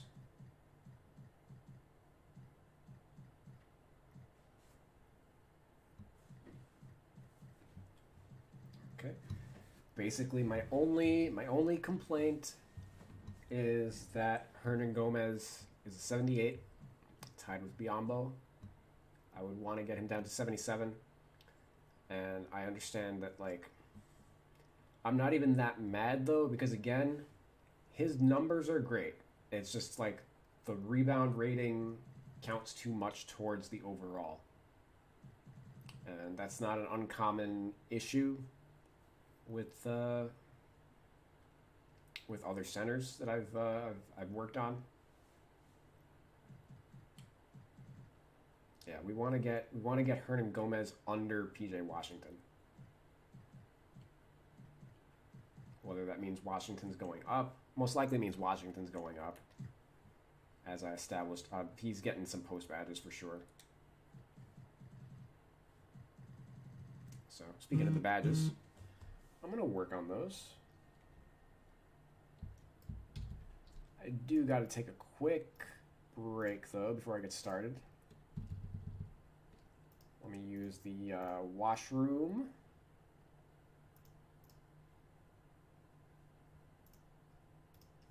And check on the comments real quick before I head out. Damn, the roster grindmaster is at it again. That's right. We're doing the badges this time.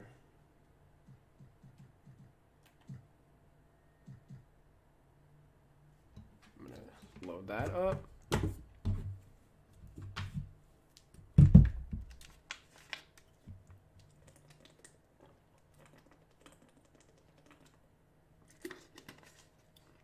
Be right back.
guess let me turn off Chrome while we go through the badges.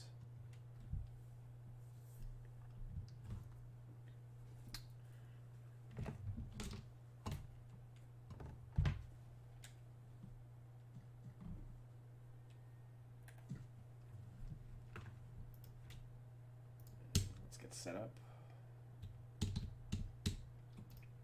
Okay, so I'm going to be going through by category. So I'm going to look at everybody's finishing badges, and then we're going to move on to each to shooting, playmaking, defense, etc. So the first thing I'm going to do is actually just review everybody. I have to update my doc also. So let's see, Giant Slayer, Slithery Finisher. Looks like he had Relentless Finisher last year and they took that away. It's fine because it doesn't reflect at all.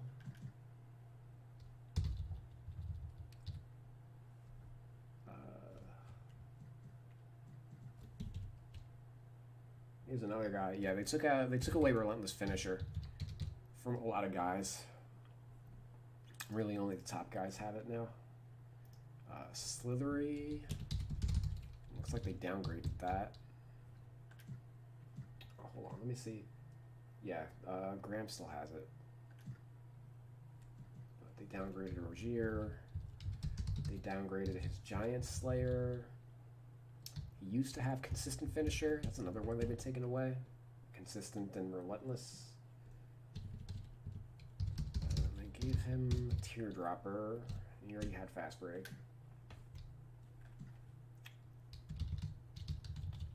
Bridges. Let me see if there were any comments. No. Okay, cool. Fast Break Silver. That's an upgrade. I have no problem with that. Showtime's still a bronze. Cross Key Scorer, bronze. And Putback Boss Silver. Yeah, you already had that. Okay.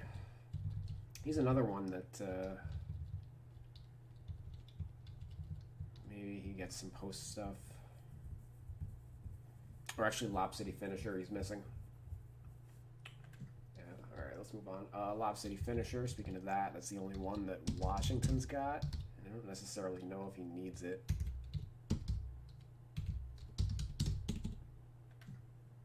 Pick and Roller. Yeah, he's got that. Silver put back. Punisher.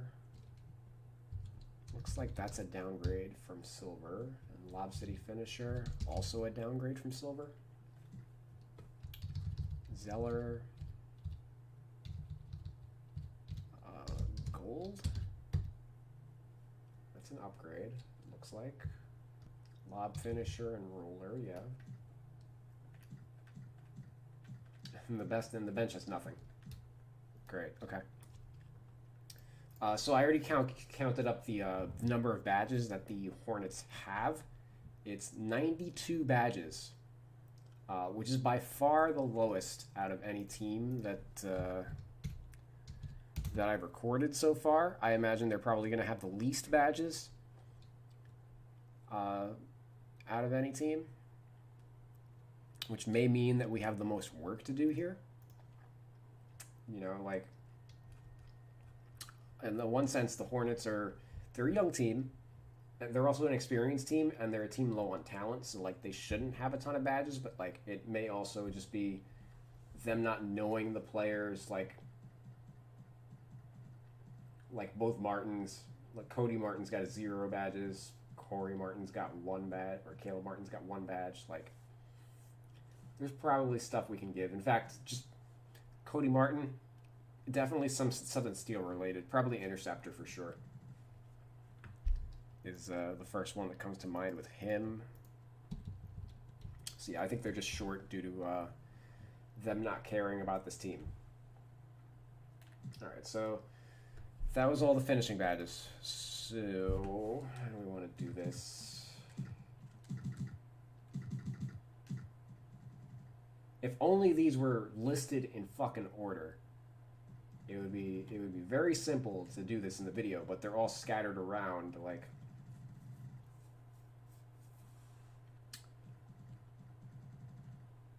All right. I mean, I can just talk through each category based on the order that I have them listed in my doc. Contact finisher. I don't think anybody on this team really qualifies. Ditto with like relentless finisher. Slithery. Both the scoring guards have it. I'm fine with that. Acrobat. Nobody has it. And fancy footwork. Nobody has.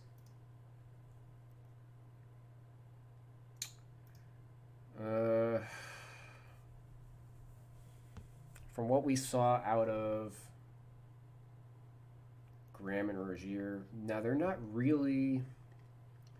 It's not really. They're shooters off the dribble. They're not really creative finishers like that. Yeah, I'm content with nobody having this badge. Fancy footwork. Ain't nobody Euro stepping.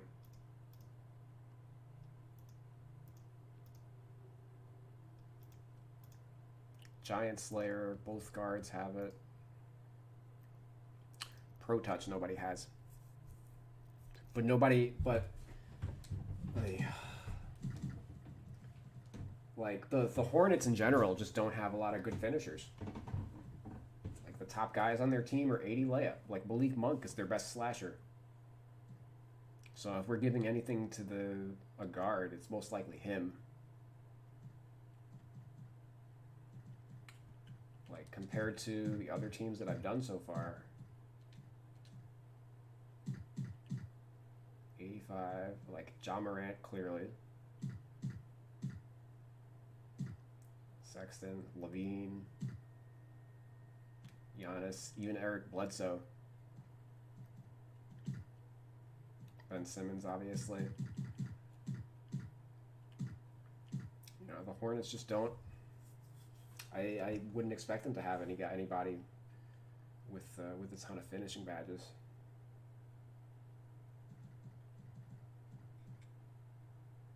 That's why they were one of the worst offensive teams in the league. You know, they're too reliant on their jump shot. But, all right. So, next on my list is Teardropper. Let's head on over to my tendencies.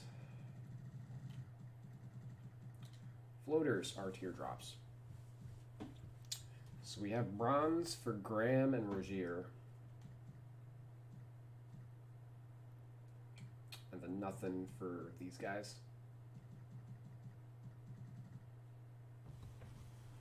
I think I'm happy giving it to Monk. And you know what? We're even going to give it to the G Leaguer.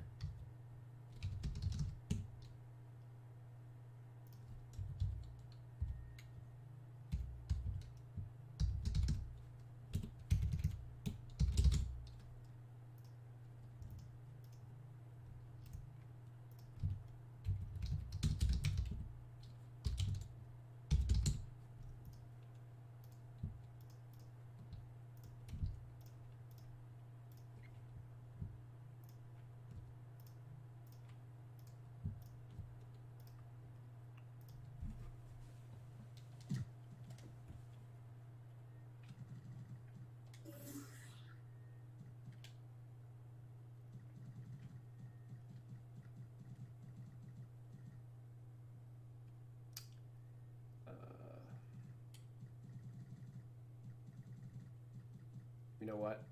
I think we should give Giant Slayer to Malik Monk also.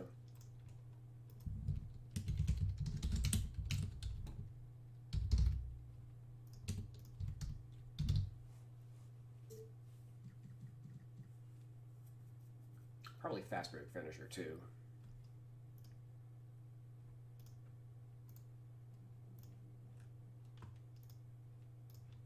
Okay. Hop back back into Chrome since we're now working on the badges rather than showcasing them.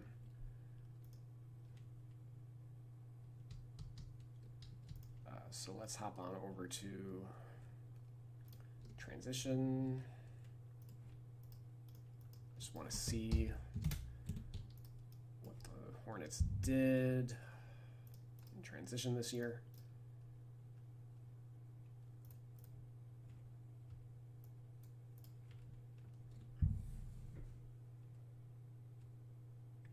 Okay, so when a guy has a high frequency, that doesn't necessarily mean that like they're a great dunker or anything. A lot of times, guys are shooting threes in transition, so it doesn't mean that like they're attacking the rim by any stretch.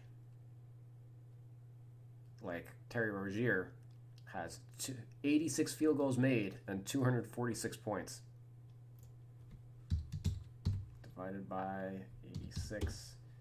He averages 2.86, so 2.9 points per shot on the fast break. So he's straight up all threes in transition.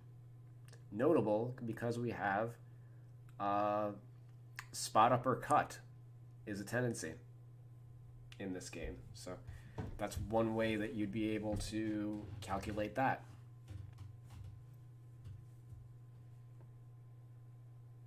But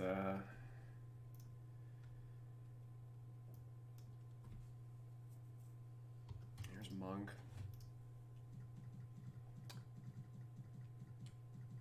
Yeah, I think I'm inclined to go broad. Like, I'll just give them the badge. I'm always, if they don't have the badge, you know, just start off with the bronze, I think, and then convince yourself up from there throughout the year. Especially for a guy who hasn't played very much.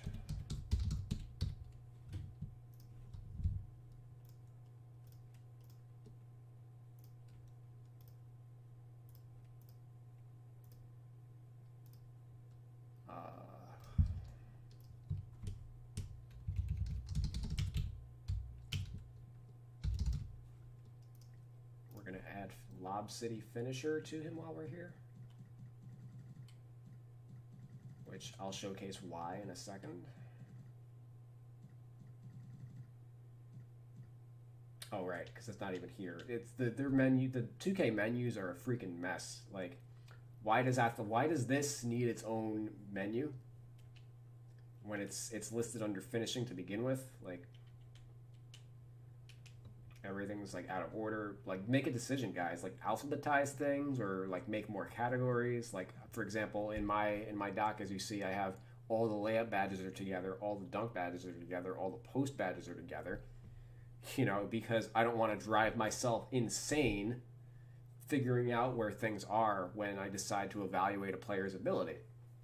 You know, rather than having things all over the fucking place.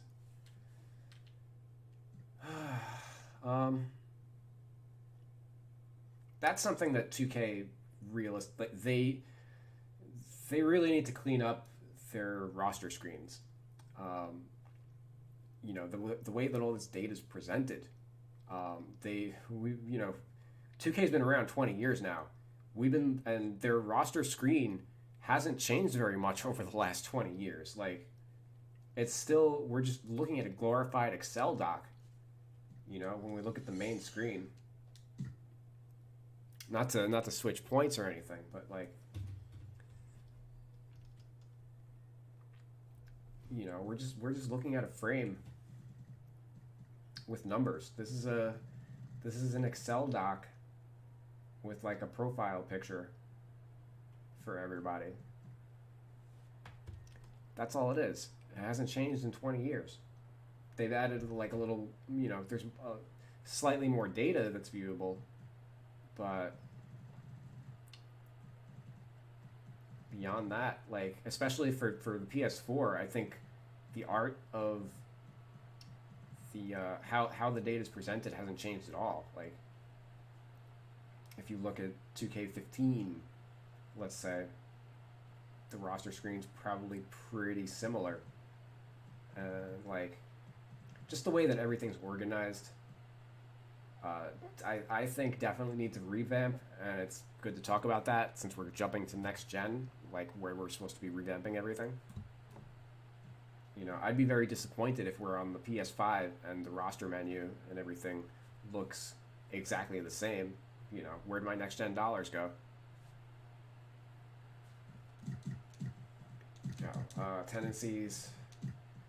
Let's head on over to alley-oops, wherever they are. There's the transition spot up versus cut that I talked about. So Rozier, 75 spot up versus cut? No, we're going all the way up. We're going all the way up.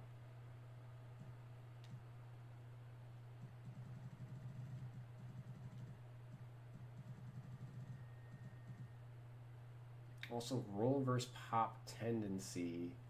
Why would a 6'1" guy ever roll to the basket on a pick and roll play? Let's be real.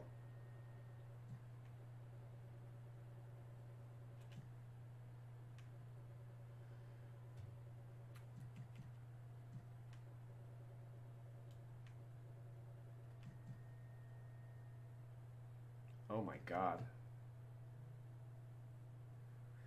He's a stretch four.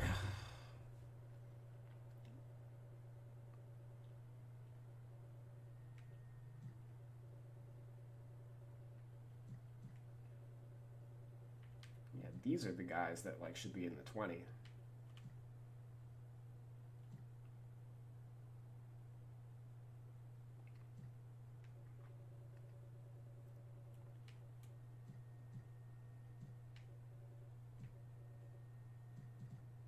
Oh, remember what I said 6 hours ago about Ray Spalding being rated like a guard?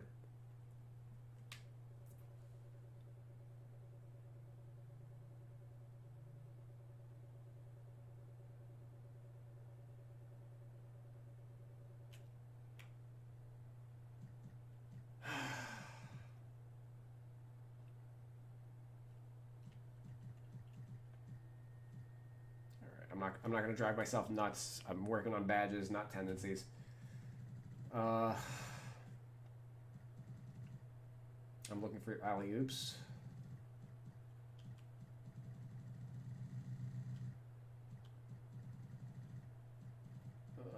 There we go. Found it. Woo. All right.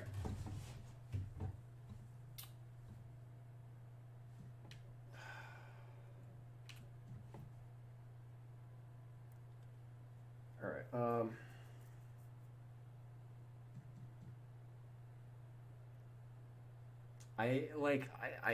I can't. The 10 floater, by the way, that's legit. The 10 floater is legit. He had a whatever number of floaters for however many minutes he played. But oh my God, fuck. Alley-oop. Malik Monk, 77. He's the second best lob threat on the team. This is accurate for Caleb Martin.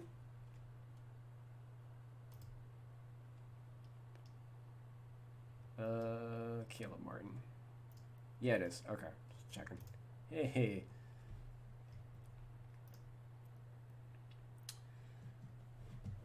So he might even get it too.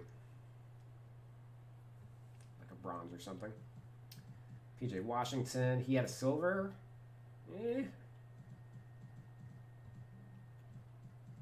Like, Biombo's got it. Biombo has bronze. All right, so we're gonna take it away from Zeller. Zeller gets like 3 alley-oops a year. He's not this kind of. He's not that kind of dunker.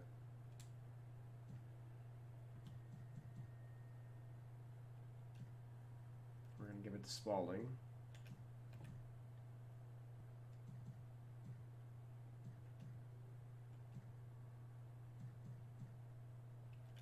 And let's actually really quick look at some of the other teams that have done, like the Hawks. Whoa.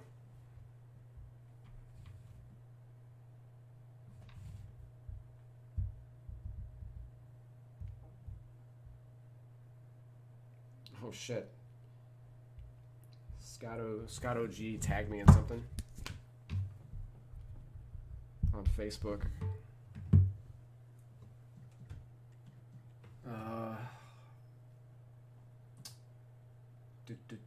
Alright, so boom.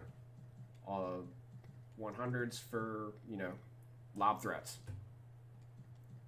And then the rest of these guards, like Cam Reddish, not really a lob threat at all.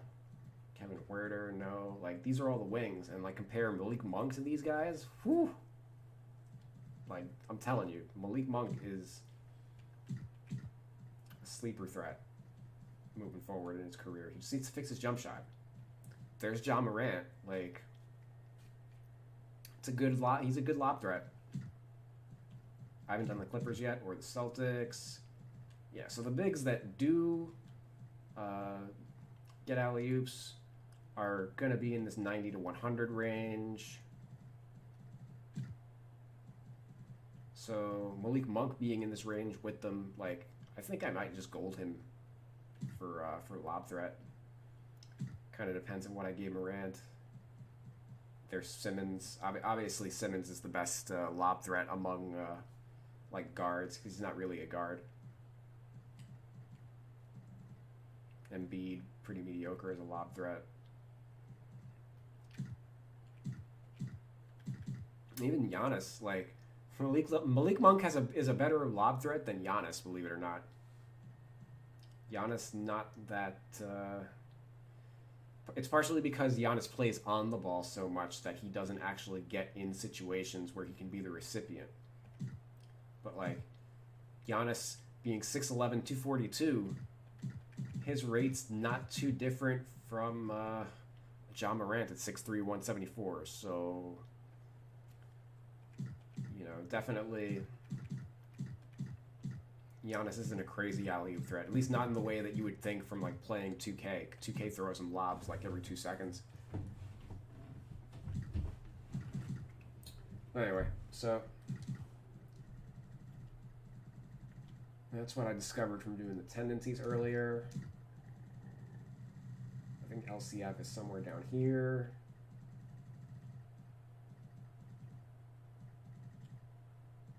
Like, this is the one area, getting back on that topic of, their menus need work. How is anybody supposed to find anything here? Nothing is separated by category. Nothing's alphabetized. Like, you have to fucking remember everything.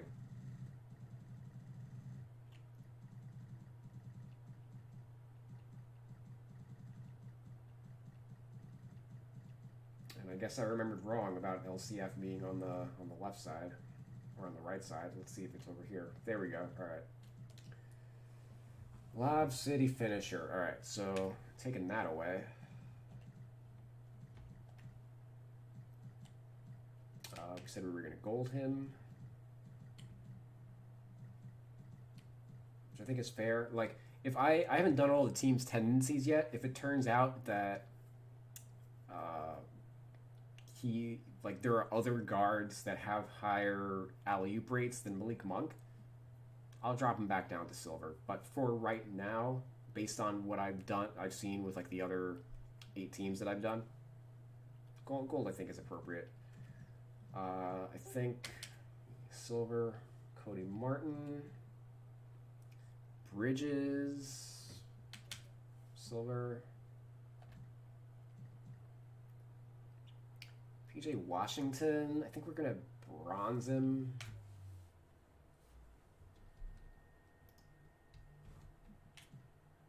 Jalen McDaniels.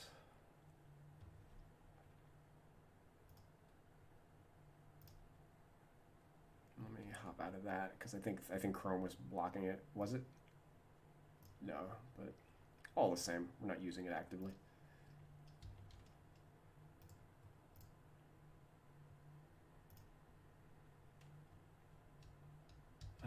Jalen McDaniels.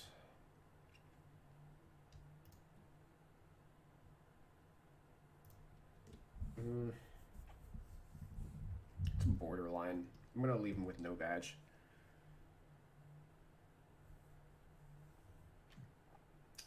Spalding.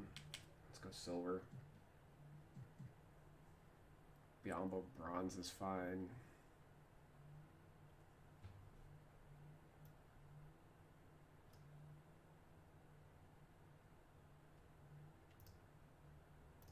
Yeah, I think I'm fine with all those changes. Let me just notate them.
That's what the category looks like now compared to before.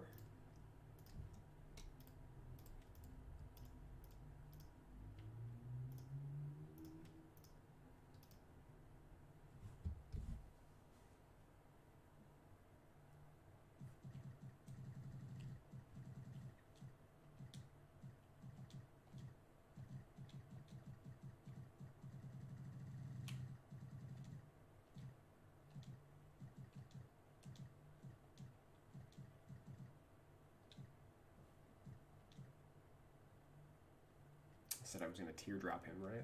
Yeah, where is that? There we go.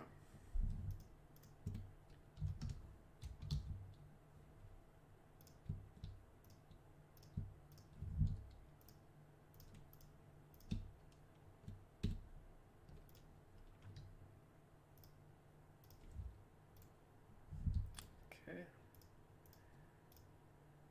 The only guy with showtime is Miles Bridges.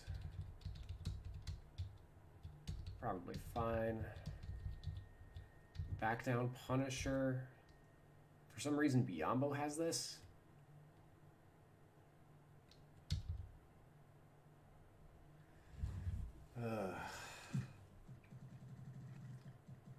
How do we spell back down Punisher? BDP? Or BP?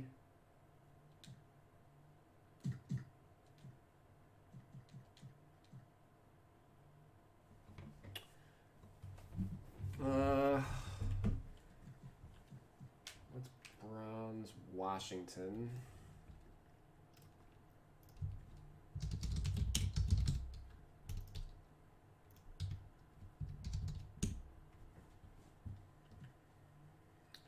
Probably the only, that's the only change. I don't want to give it to Hernan Gomez, even though he might deserve it.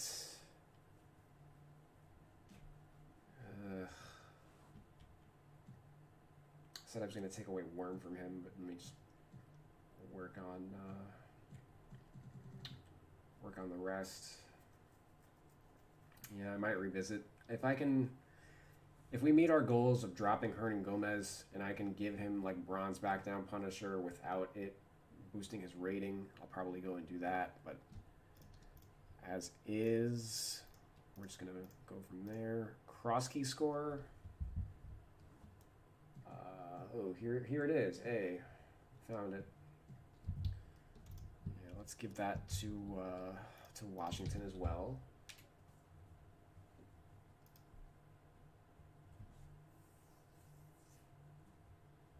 Probably nobody else, right? These are the two post scorers on the team.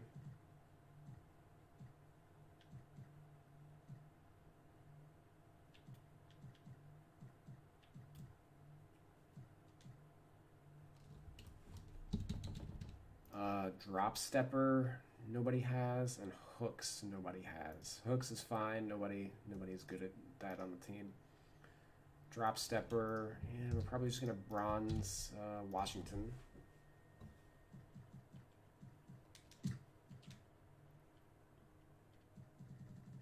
I'm not gonna bother looking for it in the drop down on the screen. We'll just find it in the drop down menu.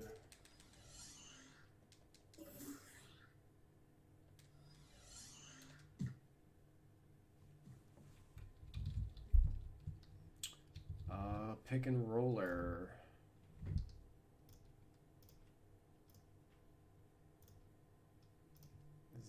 Biombo and Zeller have it.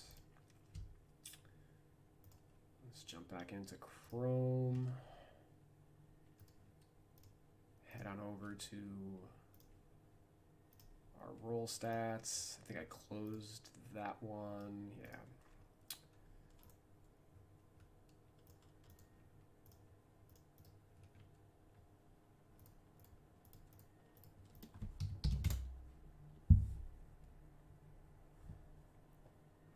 Okay. So how do you distinguish a roller from a popper? You look at effective field goal percentage. And the closer those numbers are to being identical, like for example with Biombo, 47.4 and 47.4, he never hit any threes in his pick and rolls. Whereas PJ Washington hit some amount of threes. Looks like he was like half and half.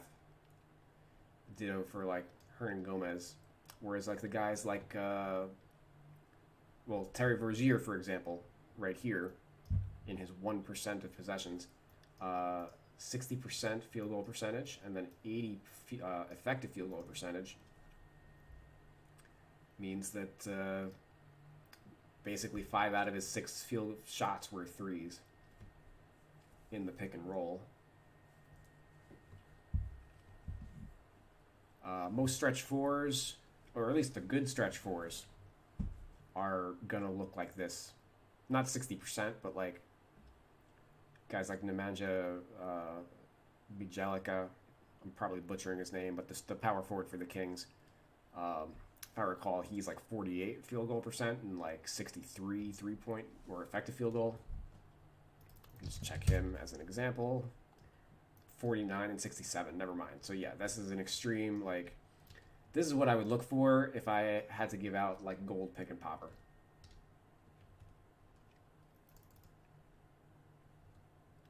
Whereas like Rashawn Holmes, for example, pretty good pick and roller. So we would look at Zeller, for example, as a solid pick and roller. Zeller and Biombo.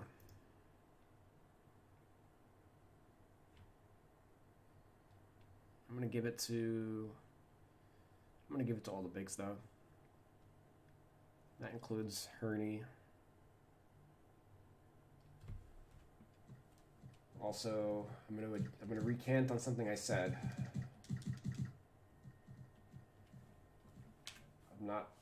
I'm not worrying about it, and we're gonna make it happen.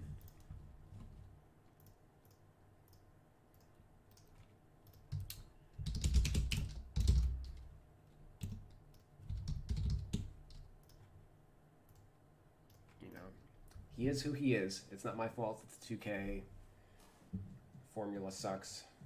So, back down Punisher for Hernan Gomez. It's the least I can do. Pick and roller. Oh, God.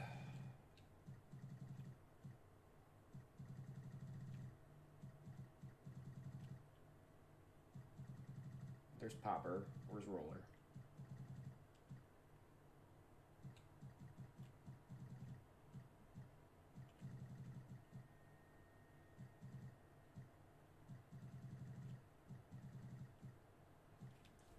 I blame 2K and their trash menus for adding, like, this is going to add an hour to the video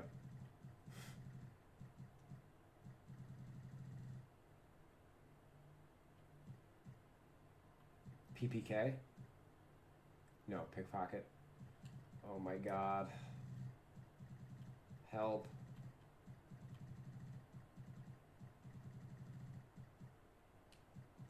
We found it.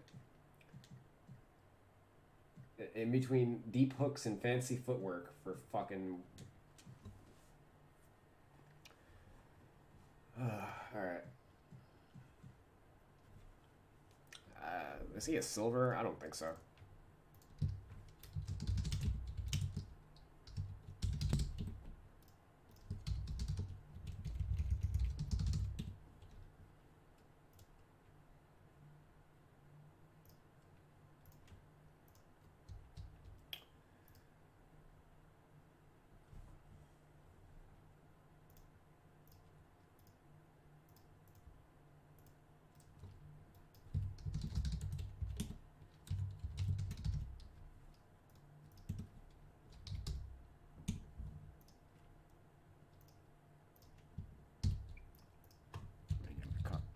Paste on.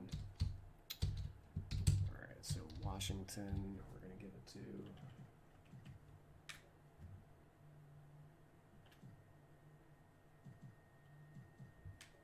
And we dropped his rating temporarily. We're giving it to him. We're giving it to him. And we're giving it to him.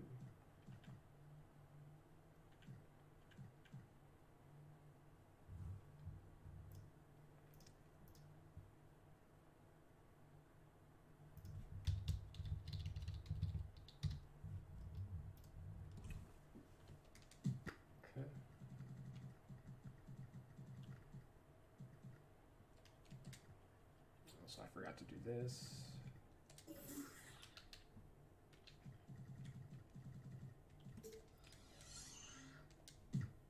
Okay, he's done. And then put back.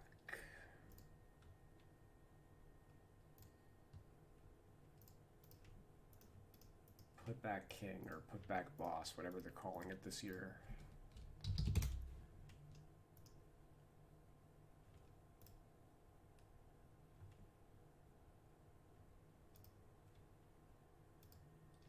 I'll showcase this.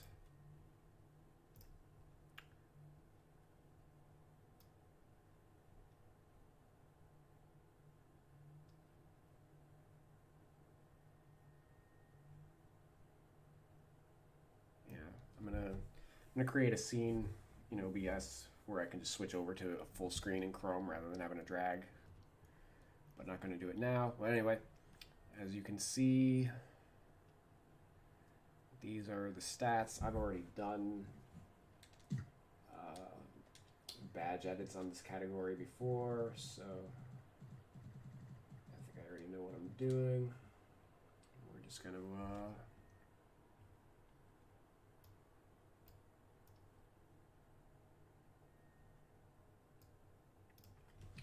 I'm gonna decrease Zeller from a gold to a silver. That's pretty much it.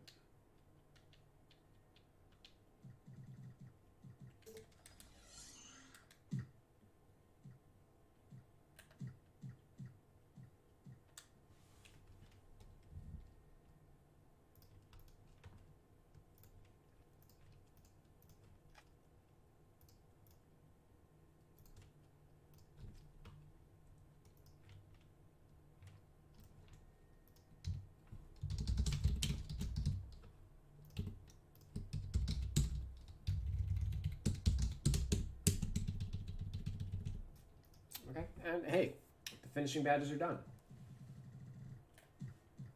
So, this is what I got.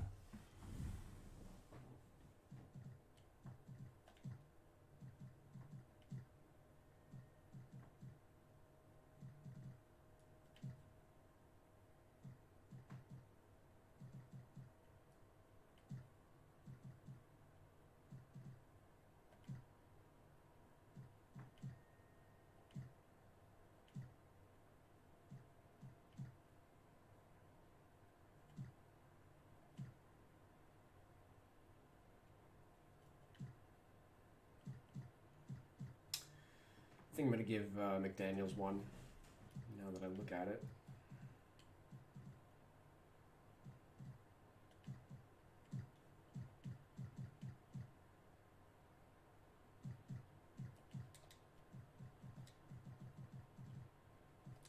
I think we can afford to give him fast break finisher based on what we saw in some of those videos.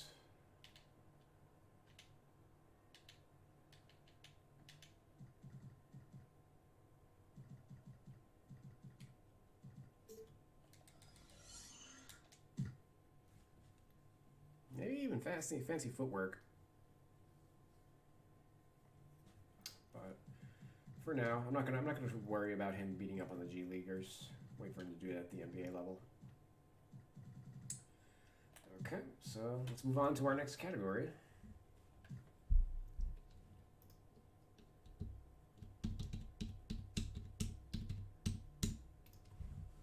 Okay.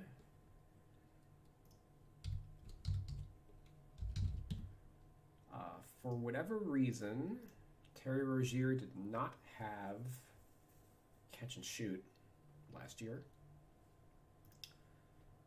That's a new addition.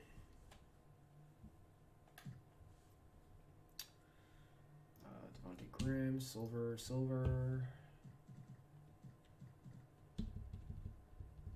Yeah, he already had all of these. Volume.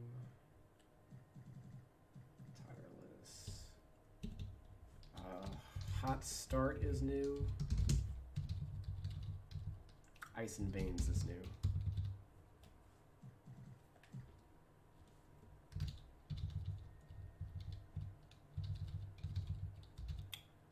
Slippery is the only one that Bridges had. I think I mentioned a while ago, we're going to give him Corner Specialist.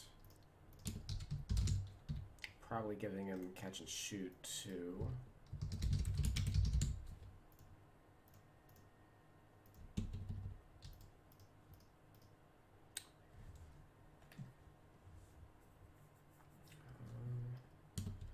There's some badges for Washington. Gold. Silver catch. Gold Ice and Veins is new.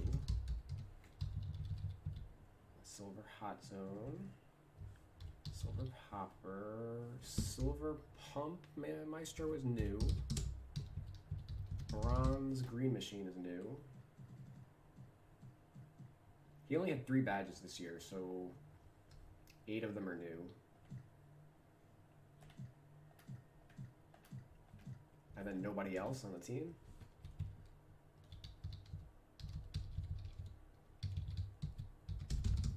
Bronze for the guy that hit 54% of his threes.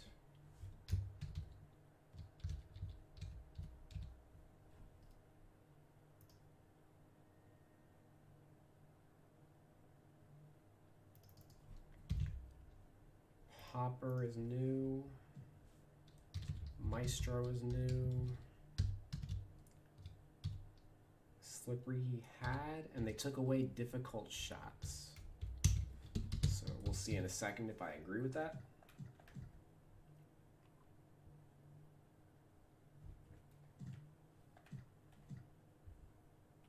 So the only guys with difficult shots are Graham and Rozier. Okay.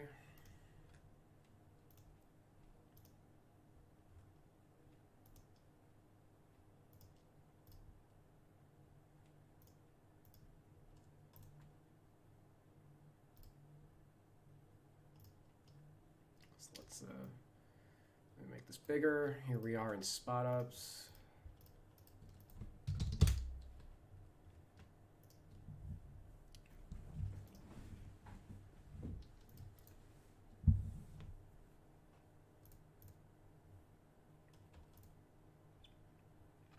Well, we see Caleb Martin over here, 96th percentile.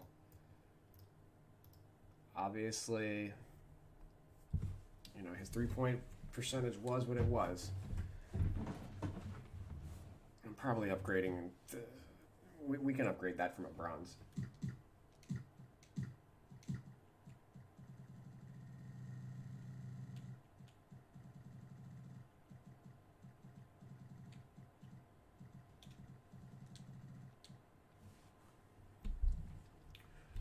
aside from that, oh, here's Batum making a cameo. He doesn't have a badge, but you know, let's look at last year real quick. Yeah, there he is, leading the team last year. I'm not gonna. Yeah, he's gonna get the badge back. Graham, 85th percentile. We had him at silver. Maybe you can make an argument for gold. What did he do last year in his bad rookie year? 45th. Like, night and day. Yeah, maybe we gold him. I'm not so worried about frequency here. So it kind of depends. Like for point guards, like Graham, who creates so many of their shots off the ball, the percentage is like not indicative of how frequently he actually shoots, because we see here he has 170 possessions in 63 games, so 2,000 minutes, right?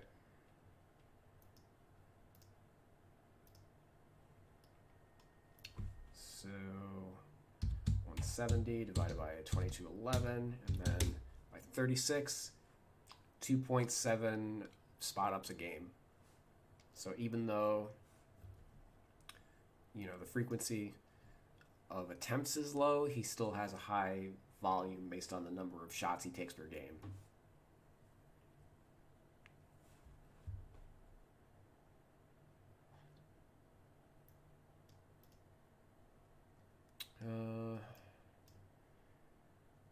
Yeah, I mean, they have good shooters. Their issue is they didn't have finishers.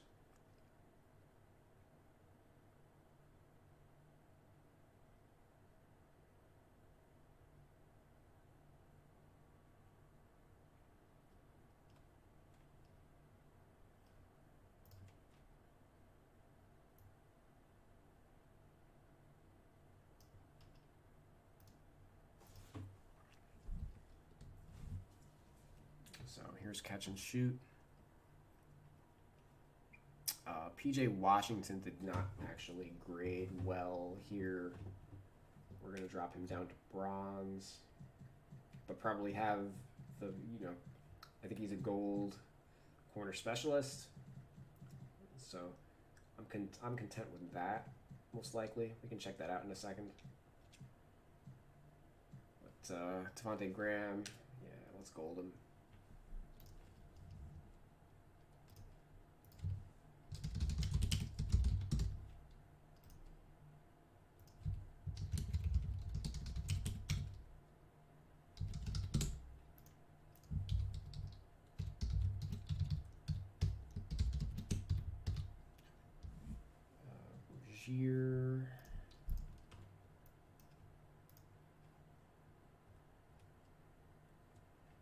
Rozier, let's bump him to silver.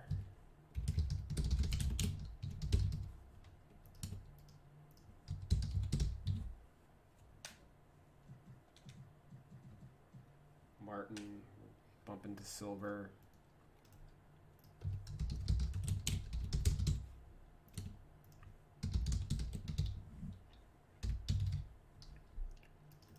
Batum, we're just going to give him bronze again.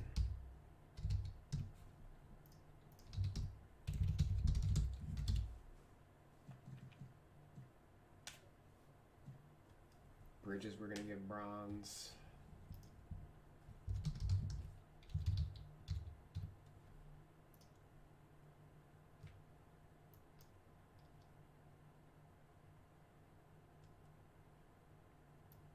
I think we can give bronze to like Jalen McDaniels too.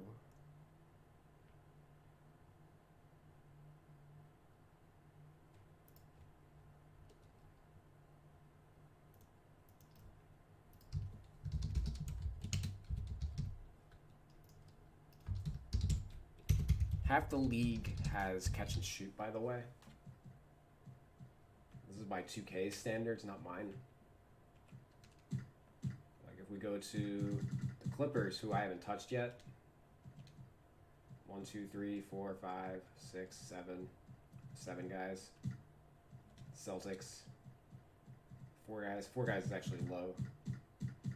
The Heat, 3, 4, 5, 6, 7, 8, 9. 9 guys have catch and shoot on the Heat. I haven't touched them yet. So 3, 4, 5, 6, 7. Yeah, we added it to a couple guys to bring that number to 7.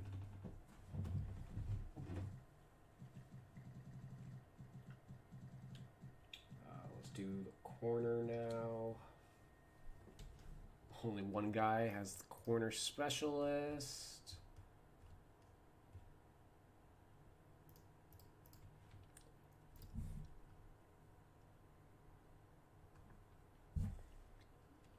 Let me head back into OBS.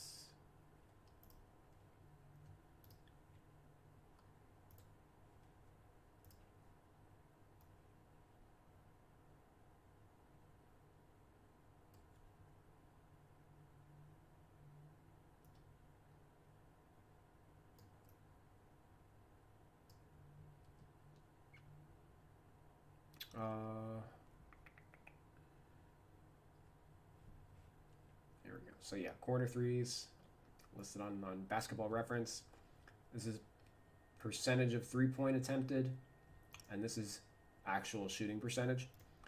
I think this number is more important than this number. Like, if a guy only took, Cody Zeller, 5% of his shots were from the corner, I don't give a shit if he shot for 50%. He's not a specialist, you know? Or like Graham being a good example of that. Like, he's never in the corner. Why does he need a badge? Like, I'm gonna give it to him, but not like he shouldn't be a gold or anything based on like 2K just looks at percentage when they do this.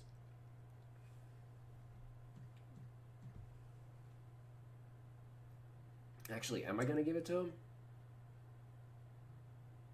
Like, if I do, it'll just be bronze. But let's see everybody else before we go nuts.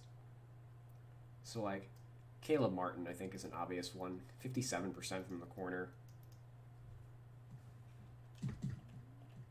I'm not gonna go too nuts over the sample. We'll just silver him.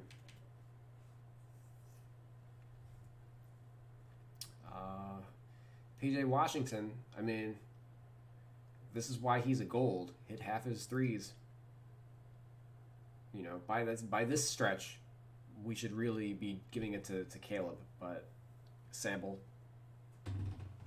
But it looks like this is the criteria for 2K. Jalen McDaniels, I think we can give him the badge, bronze him at the very least. Nothing more. Cause sample. Rozier, 40%. Bronze him. And I said I was gonna give Bridges the badge. 35% of his shots are from that area. And Batum probably gets his badge in other seasons.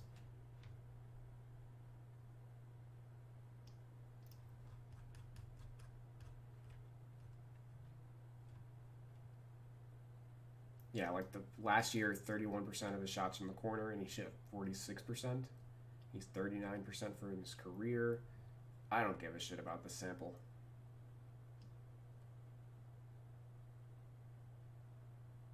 I mean, 39% of his shots came from the corner this year. Like, I think we just bronze Batum.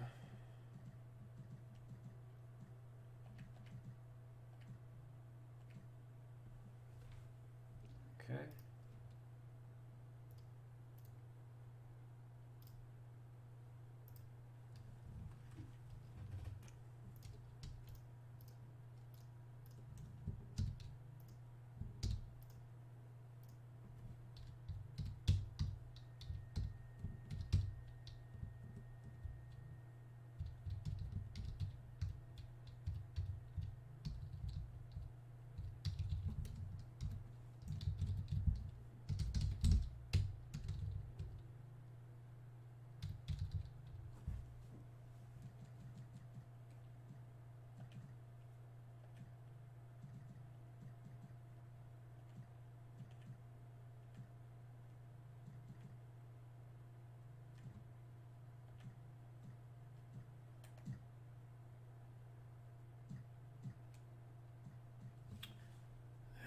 me see what Devontae Graham did the prior year. He took more last year. I'm going to bronze him.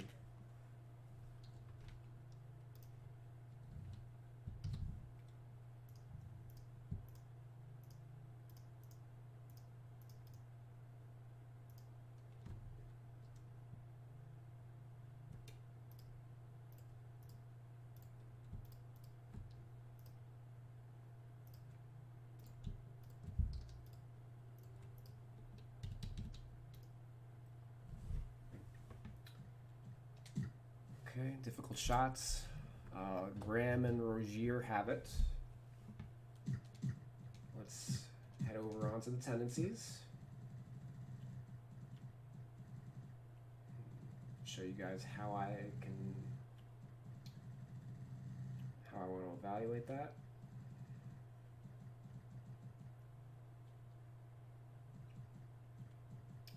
So we can just look at step backs and pull-ups.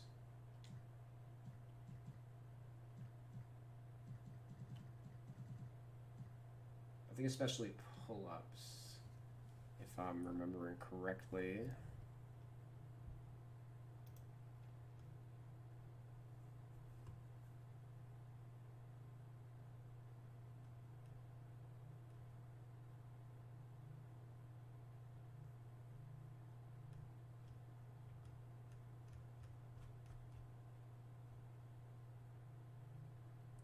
Yeah.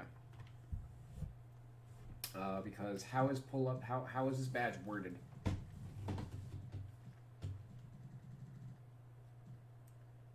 Improves the ability to shoot difficult shots off the dribble. What are pull-ups? Shots off the dribble. So, if we look at pull-up tendency, and this is these are numbers that I calculated using NBA data. We can see Graham, yeah, he gets the badge. And then maybe Monk and Rozier. Like, they're on the borderline.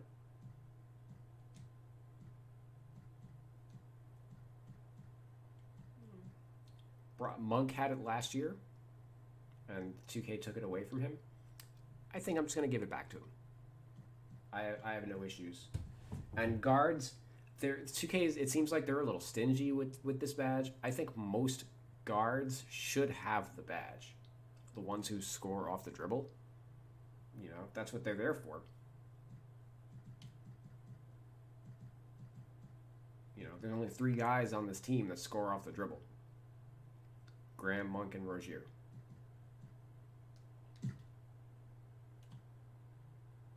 It ain't like catch and shoot where half the team has it.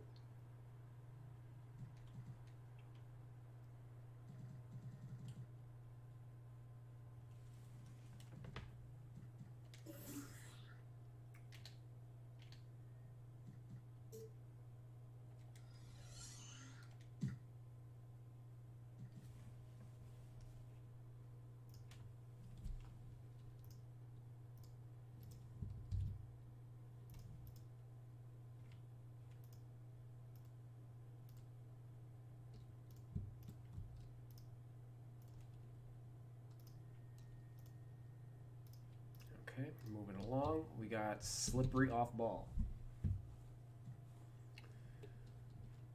Well, I have a way to calculate that too. So let's head on over into off screen.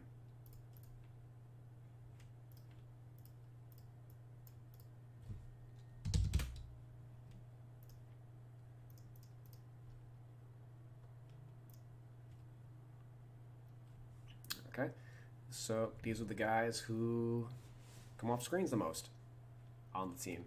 Let's take away the team divider just so we can look at the rest of the league. All right, so the top guys are 20 to 30% of their possessions. You got guys like Kyle Korver, JJ Redick, McDermott, Joe Harris, and typically the leaders, usually guys like Klay Thompson. Yeah, here's Klay. Klay Thompson is the he should be Hall of Fame for this badge. Like Klay Thompson, Reggie Miller, etc. That's what they basically look like. Joe Harris, again, Kyle Korver, Landry Shamet, Kyle Korver. Oh, Kyle Korver shows up twice because he was on 2 different teams. Yeah, so those are the guys I would consider gold. There's Steph Curry, gold.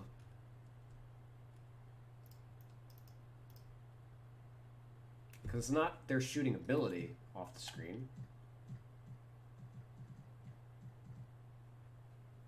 It strengthens the player's ability to get open off the ball. Therefore, we're not looking at shooting percentage. We're looking at frequency. So these guys all around 10% or less, the top guys on the team. PJ Washington, I don't care. You know, no badge, obviously, when you get this low. These guys, So realistically, I'm looking at these 5 guys right here. Funny how Batum shows up again. Granted 13 possessions, but I bet if we change the year, well, okay, 3%. So given that this year was a low sample, I'm gonna ignore that. I'm gonna ignore this. So Monk, Rozier, Bacon, Graham.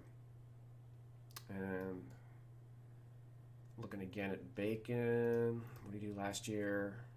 Bacon 5%. Okay, yeah. That's, I'm cool with bronzing that. Graham. This is a bronze. I don't like to give, like, Steph Curry at 20% is basically the best off-ball point guard of all time.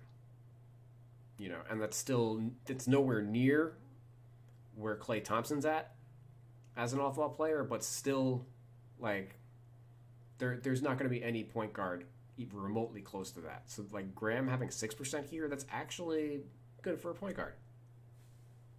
Because point guards score off the dribble so much. This shows that, like, he actually is able to come off screens. So,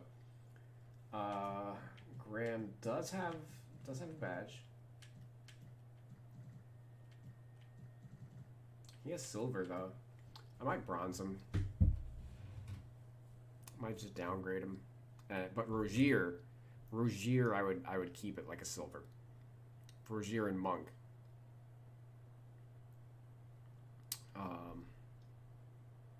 Maybe not even Monk, because he's not a good shooter. Well, yeah, what did Monk do last year? Let me be consistent. Yeah, 9% again. He can get open. He just can't shoot the ball. Yeah.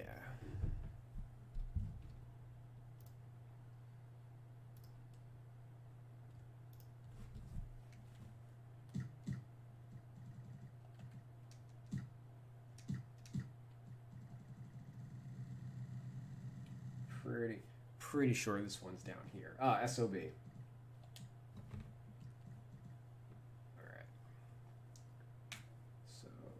That. Did Bridges pop up anywhere? He's not that slippery. He only at 3%. Last year, he didn't show up at all. Yeah, we're taking that off him. He ain't that dude. We're going to do that. And Terry Rozier. We're going to do that. We'll do that. Hey, Bacon got a badge. How about that? Caleb Martin, he wasn't that kind of dude. From what we saw of him, he would just catch and shoot. And we're not giving it to Batum.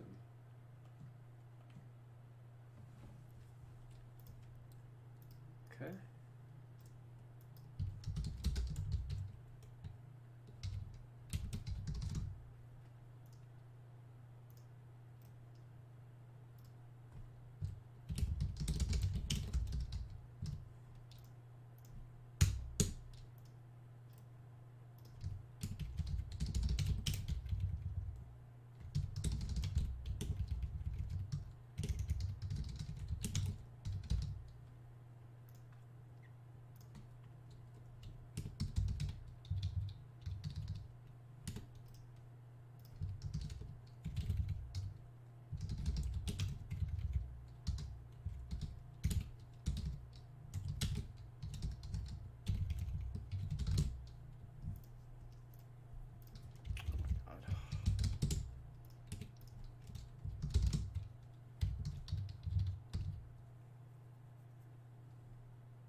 sucks for me to write out for some reason.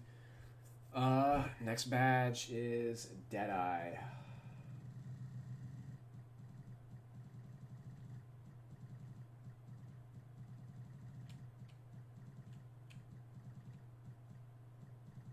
I give up. Well, I don't know why I'm searching for it. So nobody has Deadeye on the team, but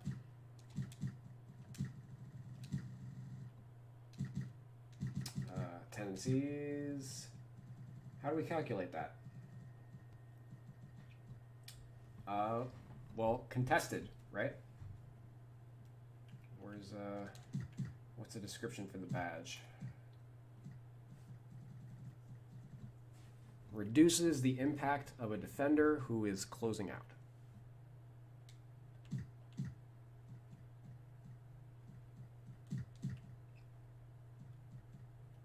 So, contested shots.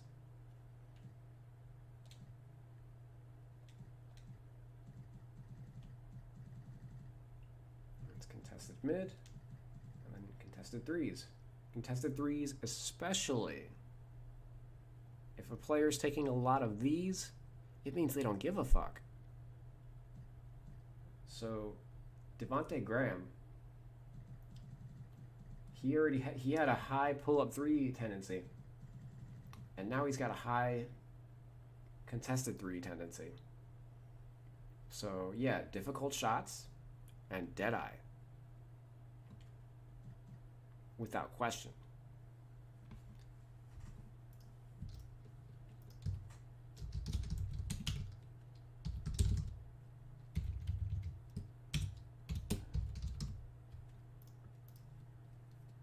So, how good is this contested J3, by the way? Well, let's look at the teams that I've already done. It's the Hawks. That's Trey Young. 16 contested three. His pull-up three is nuts. You know, Devontae ain't there yet, but he's definitely taking a very high degree of difficulty shots.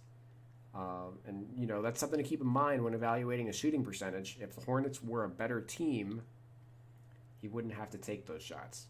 So maybe his efficiency gets better if they can add another scorer. Anthony Tolliver, deceptively, you know, Deadeye doesn't have to just go on star players. Sometimes, you know, you got a role player who, you know, that's a high rating for a stretch four. He's pulling up and he don't care. Like that's we're gonna see later. Like this is Kyle Korver. Kyle Korver very similarly. Doesn't matter if you're guarding him. He's gonna take a shot. He's gonna take the three.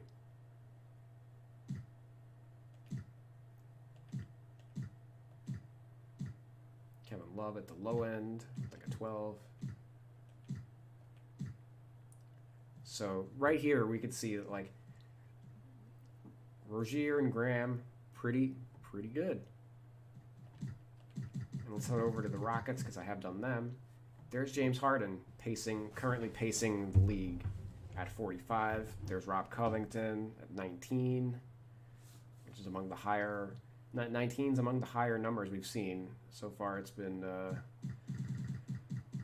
Harden, Graham, and Tolliver.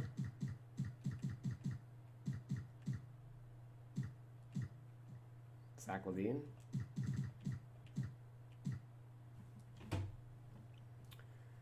So, what did I give James Harden for Deadeye?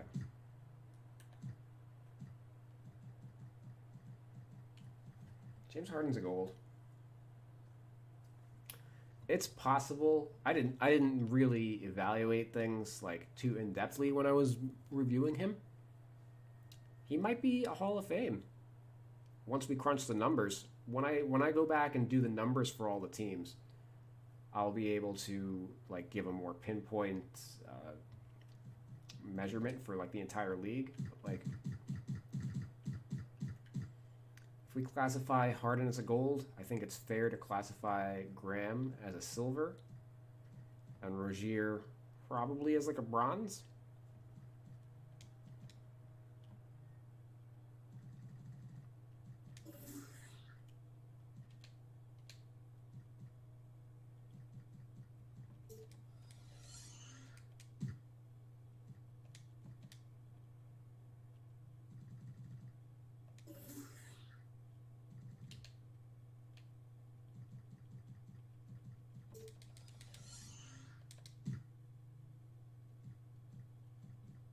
Okay.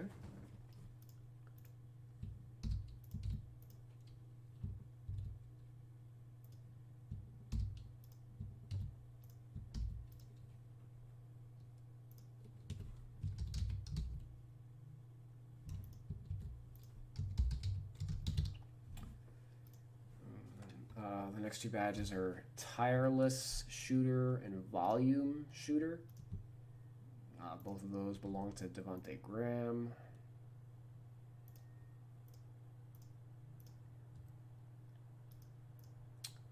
And I don't think I'm going to give... I'm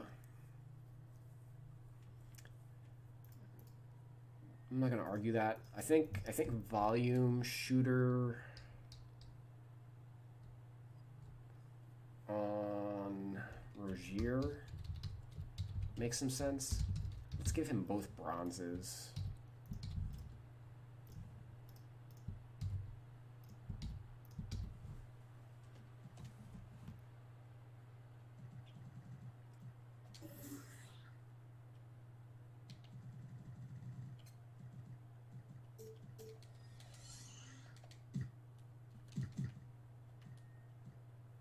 And I think we buffed him a point, right? Yep. Very nice.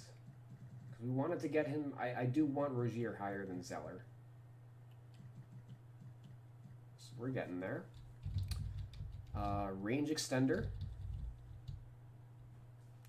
This previously was known as limitless range.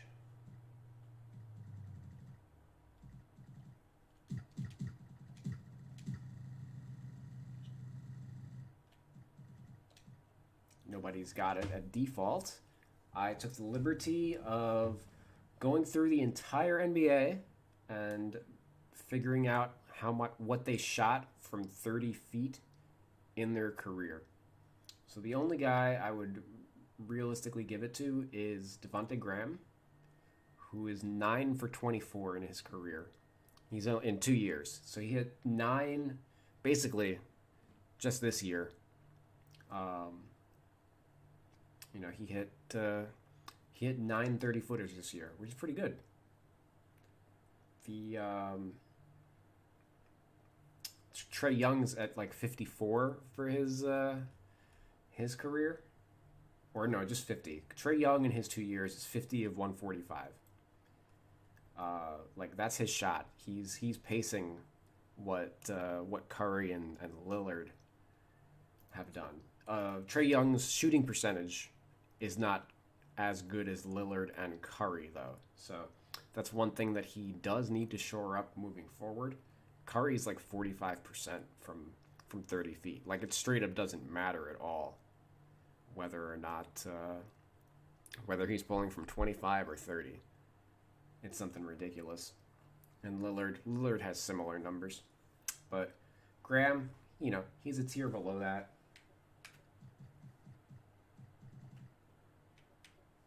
And the only other guy you could make a consideration for is Terry Rozier, who's 4 for 11 in his career. But 4 for 11 in his career's 4 years, so he's only hit 1 per year. Like, if he has a good, it's something to just keep in mind for next season. If he hits a couple, maybe I'll bump him up to bronze or something. And Malik Monk is also 4 of 16, but he again, just needs to show a little more progress with his shot before we really give it to him. So that is that. We got Pick and Popper. Pick and Popper changed this year.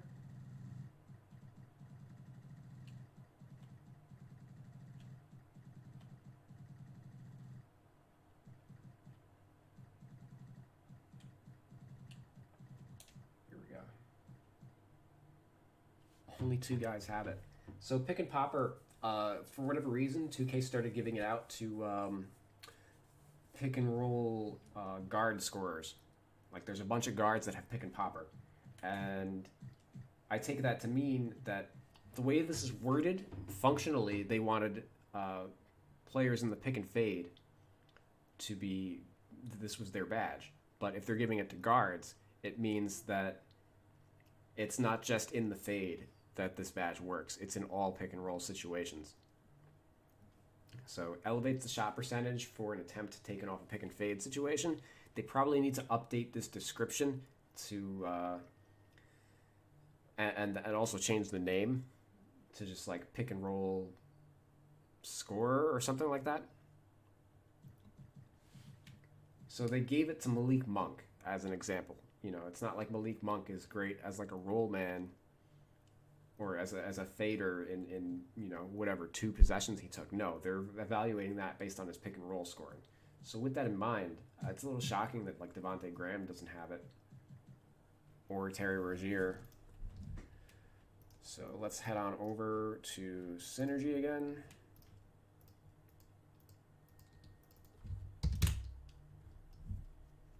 And we're going to look at pick and roll stats. So, and let me see if I can zoom even further.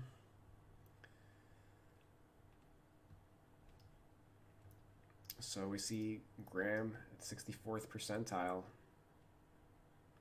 on like that many possessions. Yeah, we'll do that. Rozier, nah, he was too inefficient. Monk, I mean, is he really a bronze? Like,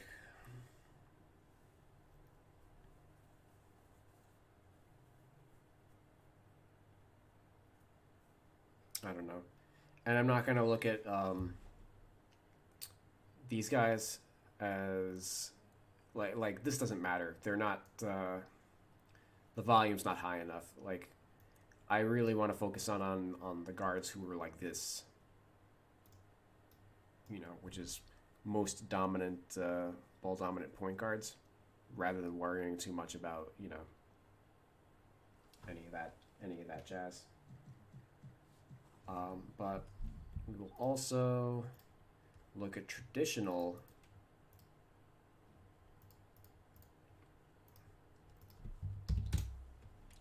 roll man offense.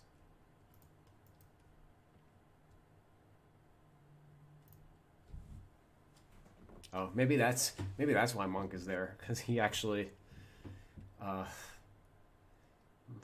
some pick and pops. Who knows? There's Rozier also. Oh yeah, Rozier with his 5 threes. Maybe he does get popper, but for like the opposite reason, right?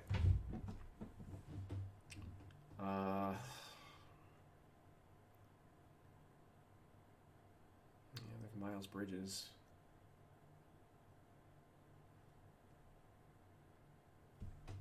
But realistically, it's Washington. Yeah, I mean, you can even make an argument for Hernan Gomez based on how many threes he hit.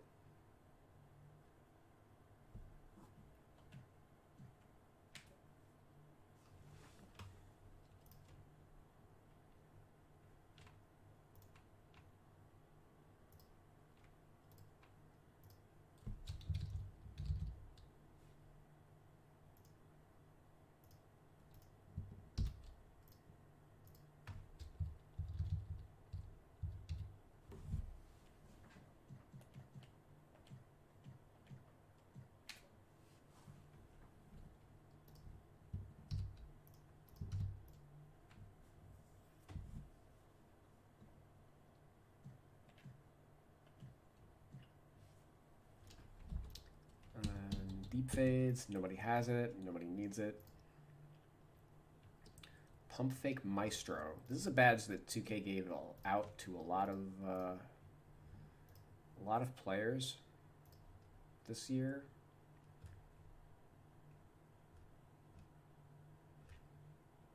They didn't give it out to really anybody on the Hornets. Just Malik Monk.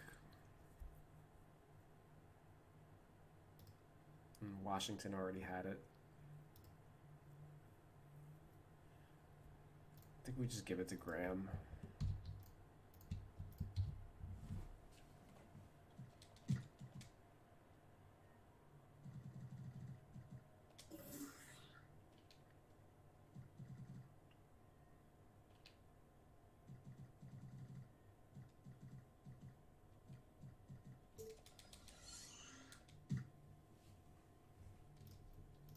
Okay, then we got flexible release, silver for Graham, green machine, bronze for Washington, silver for Graham.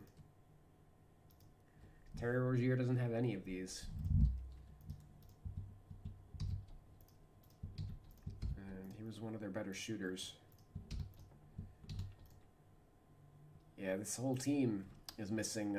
Nobody really has like flexible, green machine, hot zone hunter, steady shooter. I think we're just gonna give out these to a bunch of guys on the team.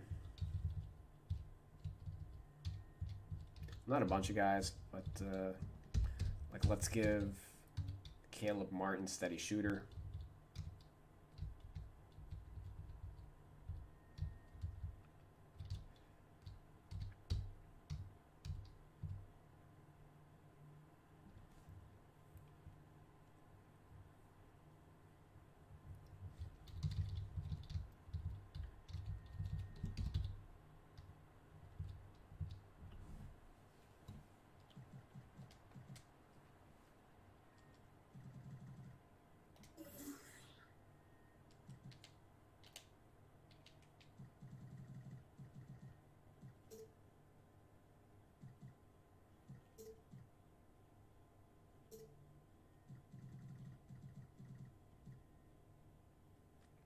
Would it make sense to give Rozier a hot start? Let me see what he averaged.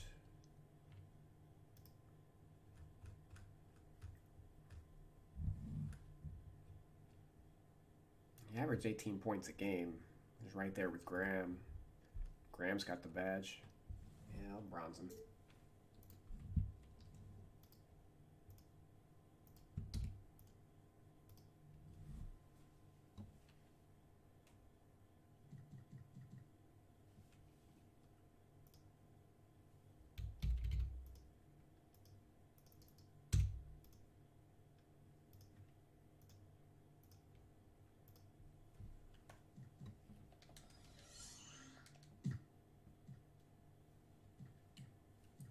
Rozier's badges are getting up there.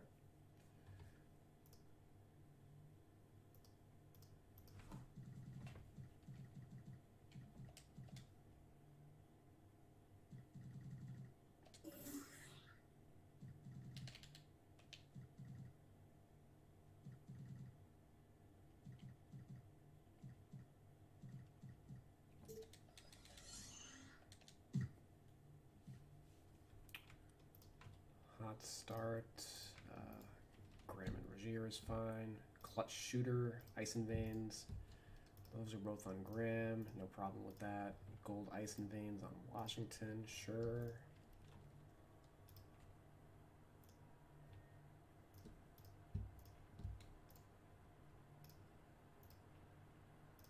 Okay. And we are done with shooting. So let's head on over to playmaking. And I don't think a ton. I usually don't change a ton with playmaking, as a lot of these badges are kind of straightforward. Like ball handlers are ball handlers, and there's only so many good like passers and ball handlers on a team. So.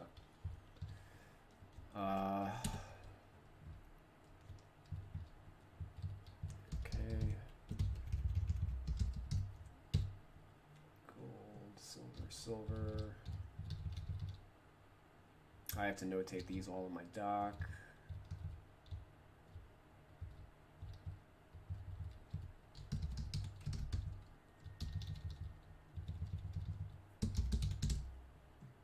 Downhill.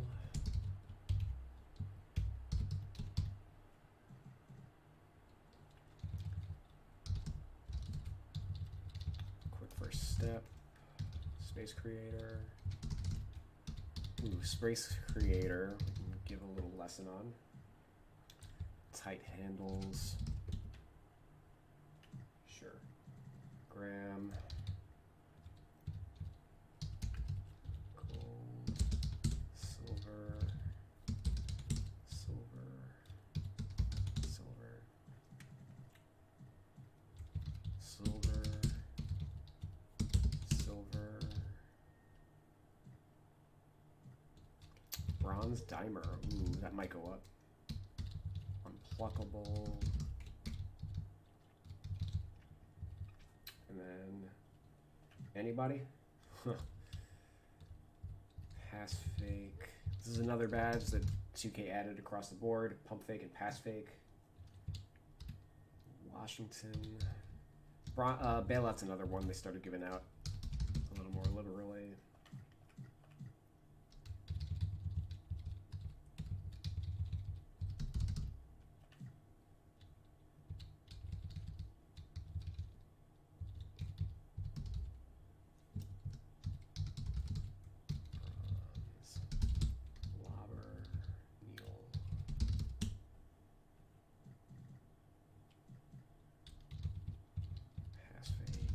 Looks like he's the only one with Lobber on the team. And player number 10 with pass fake Maestro. Alright. So that was pretty quick. So ankle breaker, nah. Handles for days, not really. Space creator. Okay. So I look at step backs as a way that players create space. Hornets don't really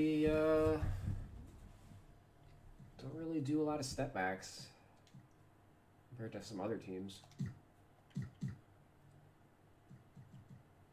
here's the Hawks. Trae Young, really.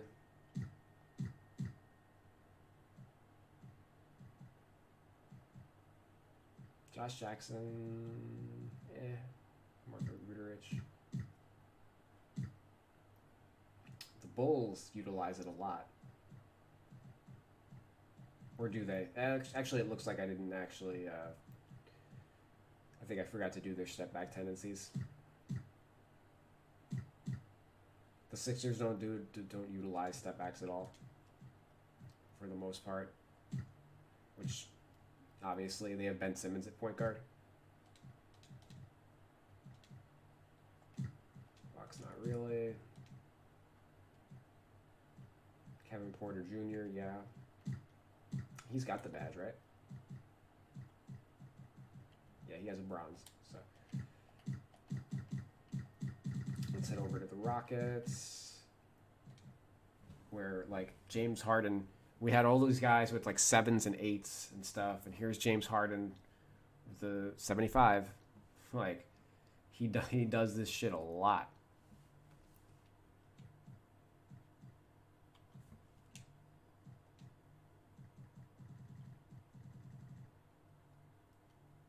You know, obviously, Luka Doncic is another guy that he'll have a high tendency when I get around to it. Does he still have a 0? Yeah, he still has a 0 with 2K.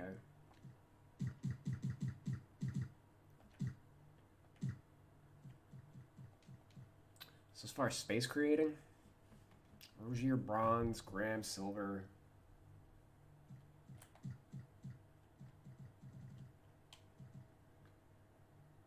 Like, I ain't gonna quibble with it. We could look at I could look at step backs on like a year-to-year basis. But that's just one tool, and obviously not every space created shot is a step back. I just think that's one useful way to evaluate. You know, it definitely factors in. So moving along, tight handles. Rozier has that. Could look at AT ratios for ball handlers, and well, actually no, that improves player's ability to break down their defender. That you really kind of got to watch tape for. Unpluckable is the one that you would look at like the players' AT ratio, and then try to find data on when they were stripped. Like, are there turnovers from bad passes, or is it from getting ripped? Chris Paul would be like an obvious like gold for unpluckable. You can't steal the ball from him, at least not very easily. Quick first step. You can use isolation data to figure out who's got the best first step in the league, in my opinion. So we see here the Hornets aren't really an ISO team. This is their top 3 guys are the same guards that we keep seeing over and over. How does that compare to, say, the Rockets? Not particularly well. Like, yeah, they create their shots off the dribble about as much as Eric Gordon, but definitely nowhere close to having the first step of these guys. So they're Rozier's a bronze and Graham's a silver. Like, yeah, that's fine. And then stop and go. Rozier's a bronze, Graham's a silver. Yeah, I got no problems with that. Stop and go is basically hesitation moves and stuff, and I think we saw Graham has pretty good change of pace, and we didn't really see, all the guys on the bench. None of them are ball handlers. Pretty straightforward. Downhill, bronze for Rozier. You could maybe make a case for bronze for Graham. I don't think it's necessary though. Post spin technician.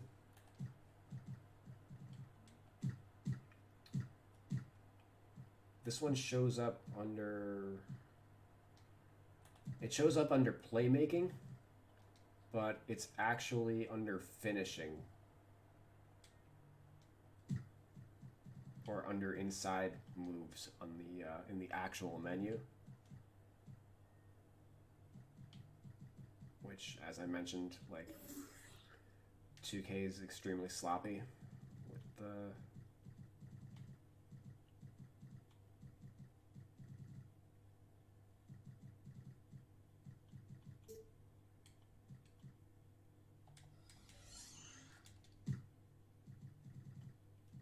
execution. Man, want to get him to a 78.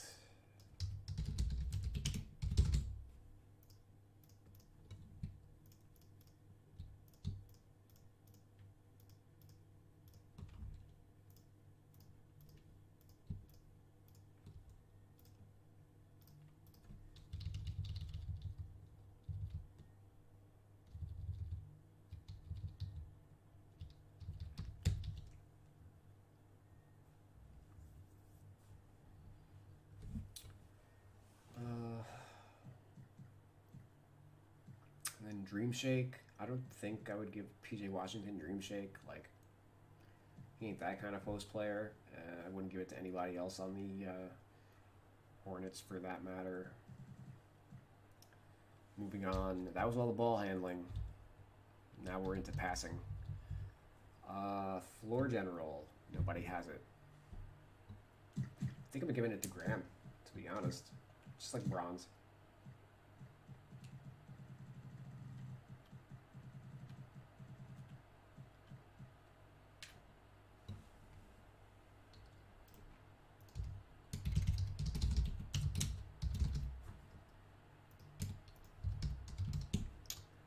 Dimer is Graham had a bronze, and I think we just bump it to silver. Some of that has to do with his assist ratio, or his assist rate, I should say.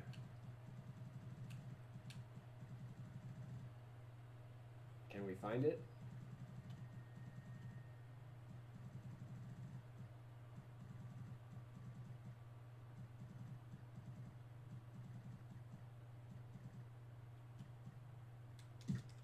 couldn't find it. Sorry.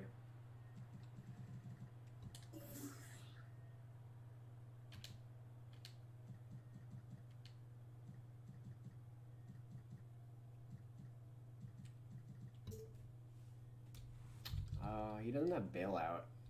Kind of weird.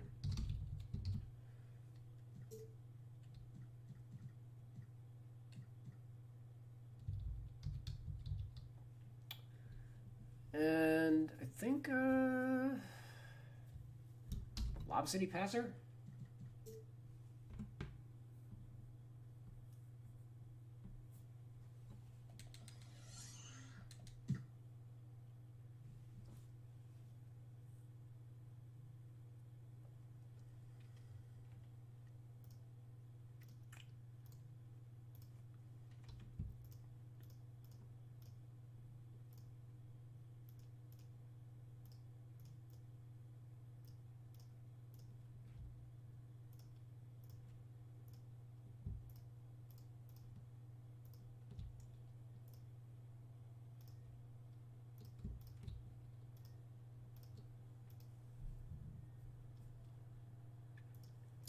Rogier and Graham both have gold in Flashy Pass, Bailout. Bailout, everybody's fine. Pass Fake Maestro, everybody's fine. Break Starter. Not really. None of the bigs are really known for their outlets. And that was playmaking. That went way faster than shooting. That's because most players in the NBA now can shoot, and only a handful can actually create with the ball. So that's kind of to be expected. All right, now defense.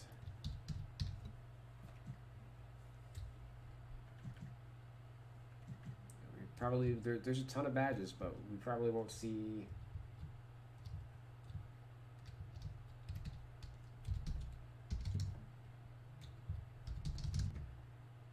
Guys with them.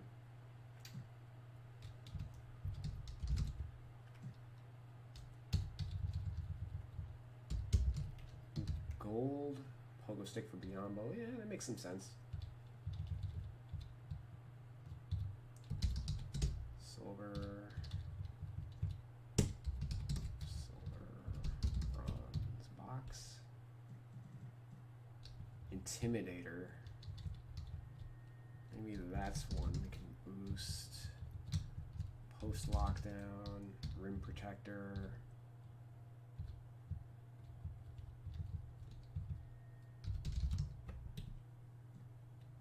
And worm. Yeah, he doesn't have rebound chaser, but Hernan Gomez does, which is kind of weird. Gold for Zeller, brick wall. Okay. Box, silver worm, gold moving truck. Ugh, I don't know about that.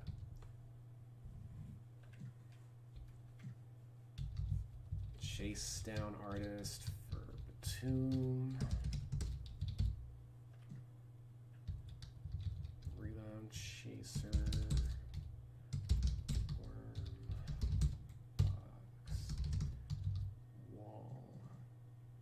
Truck.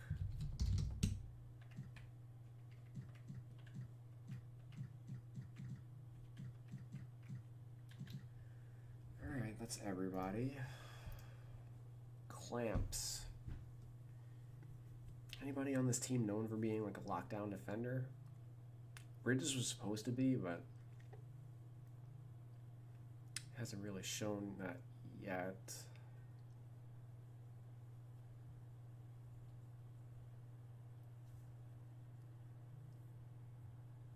I don't think so. I'm not going to give it to Batum after the year he just had. Traditional, he'd be like somebody I would think of for like a bronze maybe. Pick Dodger. I think we bronze Rogier.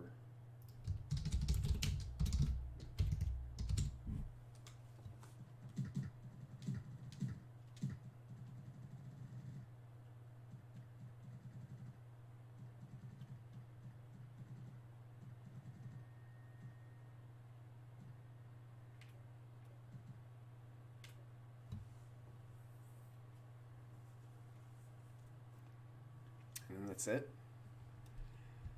Off-ball pest.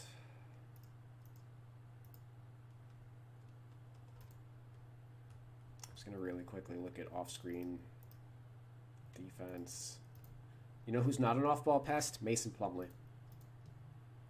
Mason Plumlee is not an off-ball pest.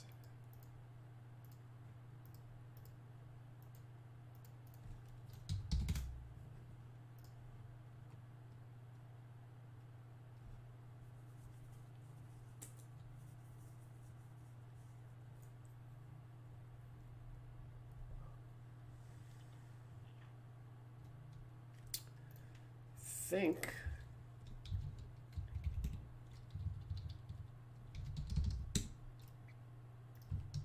we give our first badge to Cody Martin.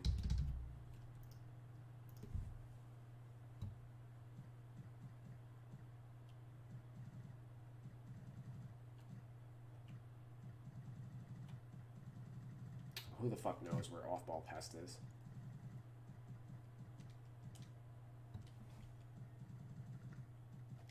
While we're here, I mentioned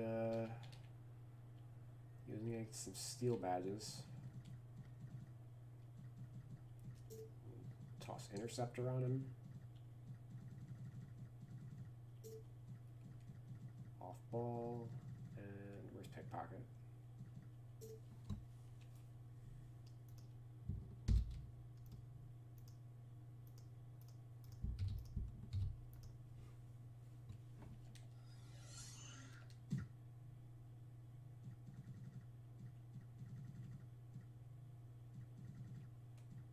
Fortunately, nothing changed rating-wise, but Trapper, nobody has it. Ditto for reflexes. Pickpocket. Nobody on this team gets steals except for Cody Martin, so this is fine. Post lockdown. Biombo has a bronze, and he's the only one. I think I'm fine with that. Moving truck. Cody Zeller has a gold. I don't think that's necessary. And Hernan Gomez has a bronze. I'm actually going to take that away from him.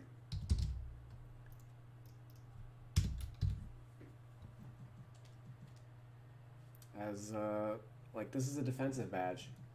And Hernan Gomez has proven that he sucks defensively.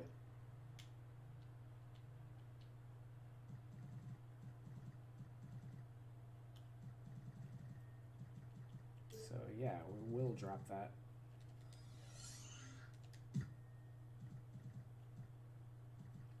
Still 78. Onward Zeller.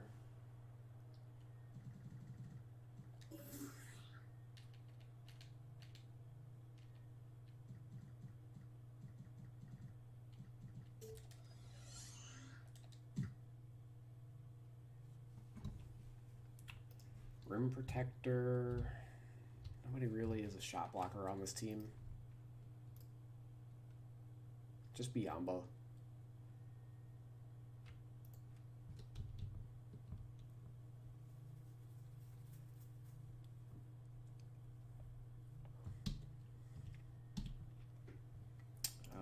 Chase down artist. Yeah, Bridges is fine at a bronze.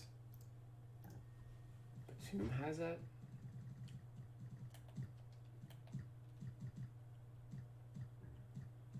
Silver, yeah. And now we're in the rebound department. I'm gonna remove rebound chaser from Hernan Gomez, as I mentioned I was going to for a while. Brick wall, box, and worm. I'm okay with him keeping those. Maybe even worm should get a downgrade. Yeah. I don't like him having crazy badges. barely plays. Some bronze, and then just completely remove that. Did I do it? Oh, thank you. Thank you. Mission accomplished. Mission accomplished. Boom.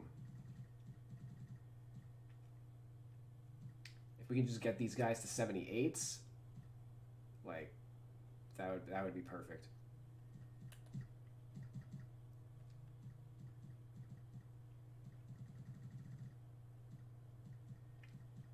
Yeah, I'm very happy with the way this turned out. That was all the badges, by the way. So let's kind of review. Actually, I guess I missed a couple. Defensive leader, tireless defender, intimidator, and heart crusher.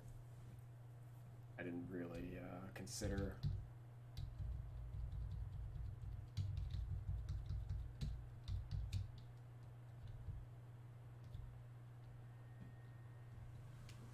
It really stands out.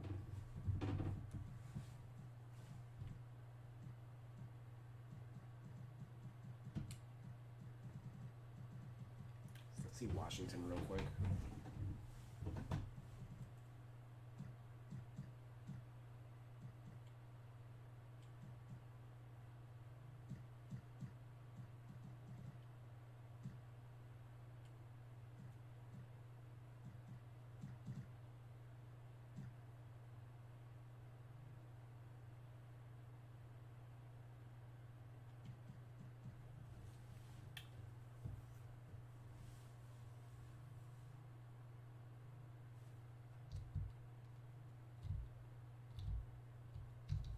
Oh, okay.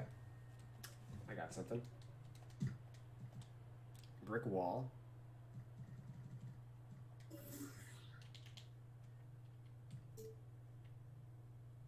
And how is his rebound stats?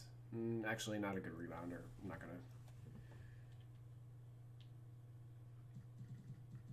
do anything crazy there.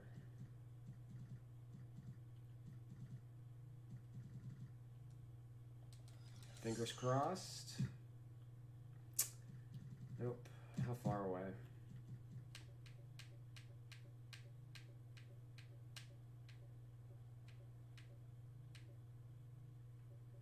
Pretty far.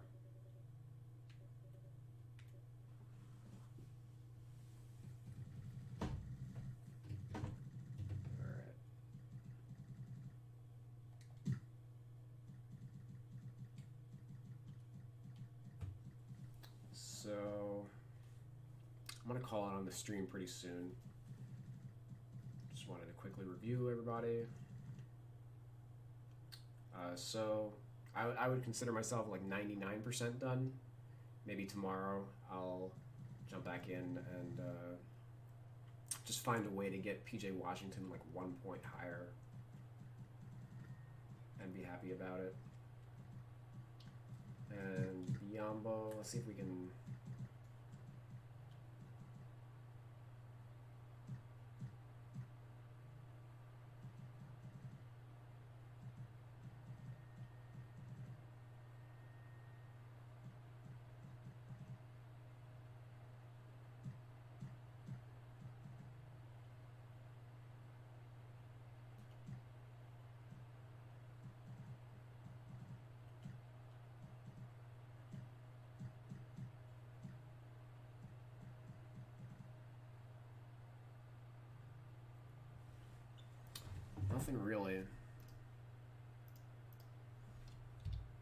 Nothing really coming to mind.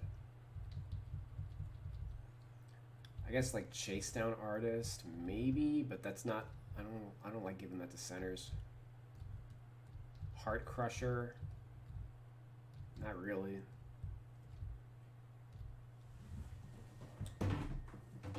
Is he close? He's right on the line.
if defensive leader is really.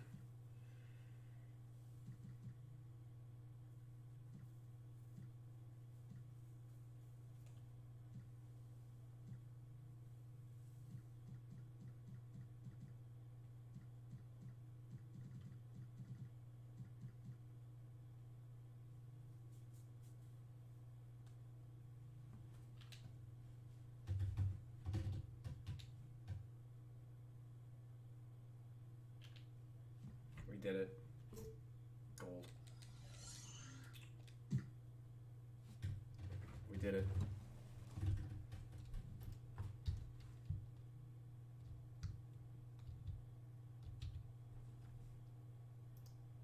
If Cody Zeller can have gold brick wall, yes. Bismack Biyombo gets gold brick wall.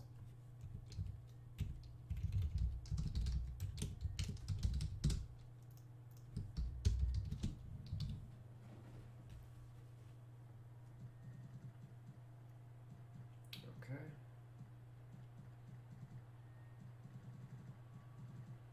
Okay, so 99.5% done. The only change that I would make is I just need to find a way to get PJ Washington to a 78. So, you know, here's what we got for the Charlotte Hornets after extensively reviewing them. If you made it this far, thank you guys for checking out this video, for hanging with me, for making this an entertaining process. Checking my comments again. Oh man. Greedy Rashidi runs on Duncan and Monte Ellis Energy. I wonder what's the hardest badge to prove with the formula. The GOAT step back tendency. Dream Shake probably might be a rare badge considering there are very few proven playoff proven post hubs. Everybody can shoot now. The things that make you rare are physicality or mid-range shooting. A complete 180 of the past. Mason Plumlee needs pick dodger and defensive awareness ratings. Yep. Man, Orlando Till, if you were here for the duration of my video, props to you. Like, I don't know. You know, I'm glad that you guys find this interesting. And I'm gonna save this and upload it. And I just realized there's one thing I actually didn't do that I'm gonna update tomorrow.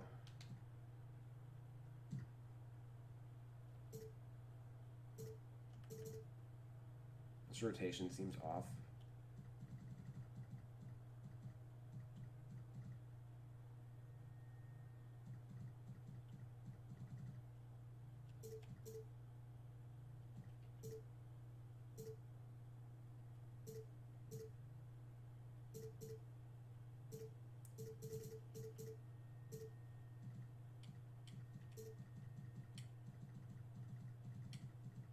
Yeah, why is it?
Okay.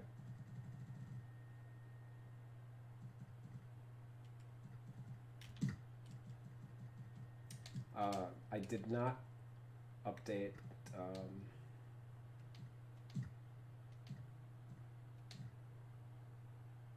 I didn't do their play types, which I was in Synergy this entire time.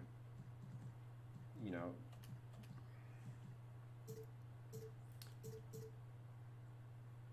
Bridges is a roll man, not having pick and roll wing. He's not really a screen guy. He posted up. He doesn't have post up play types.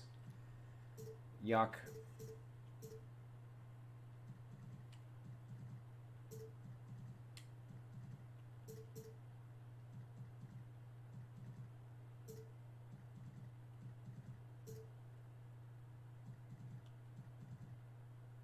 Seller doesn't really post up.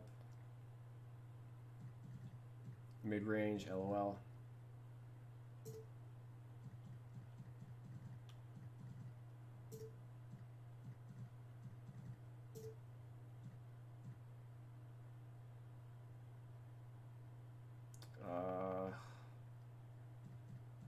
Probably cutter or something, I don't know. Mid-range, LOL. Oh, pick and roll ball handler, LOL. He might be one of the he might get both. Jeff Green, I actually have him with both pick and roll and roll man. But yeah, power forward with no roll man, LOL. This is the younger brother, right? The one that's a shooter. So he's got cutter, the guy who shoots. Lake Monk. Roll wing. I guess it's actually fine. Like, he ain't a point guard. Spalding. I'm absolutely shocked that this is not pick and roll ball handler.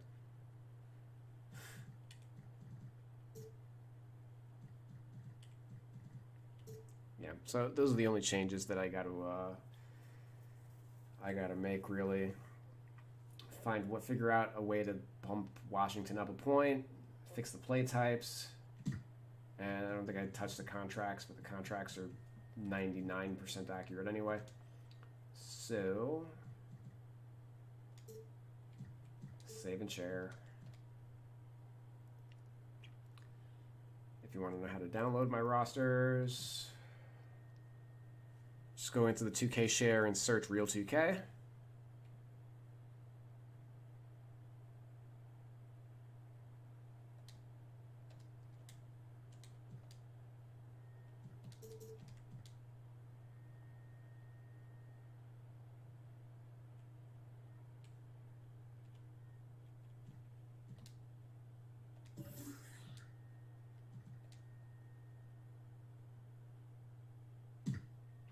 Oh, oops. Well, anyway, here's the Hornets. 82, 81, 81, 79, 78. Boom. Let's really quickly review.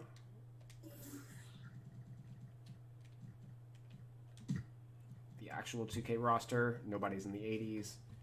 Graham Rozier. Biombo's a 76.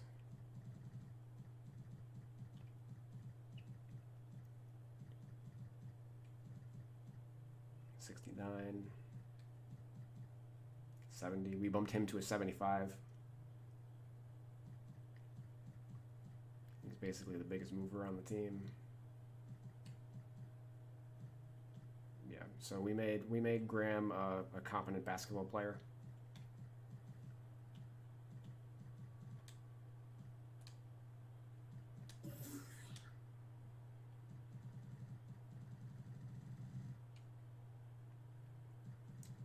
Updates.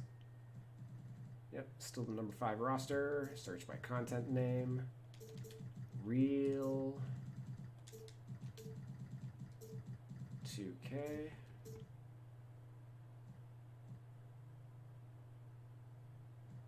Yeah, you guys are posers. This is the real one.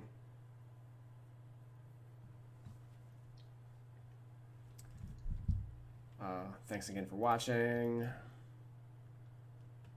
How many more teams do you have to finish like 20, I think. Probably the next team is going to be the Clippers since they got eliminated.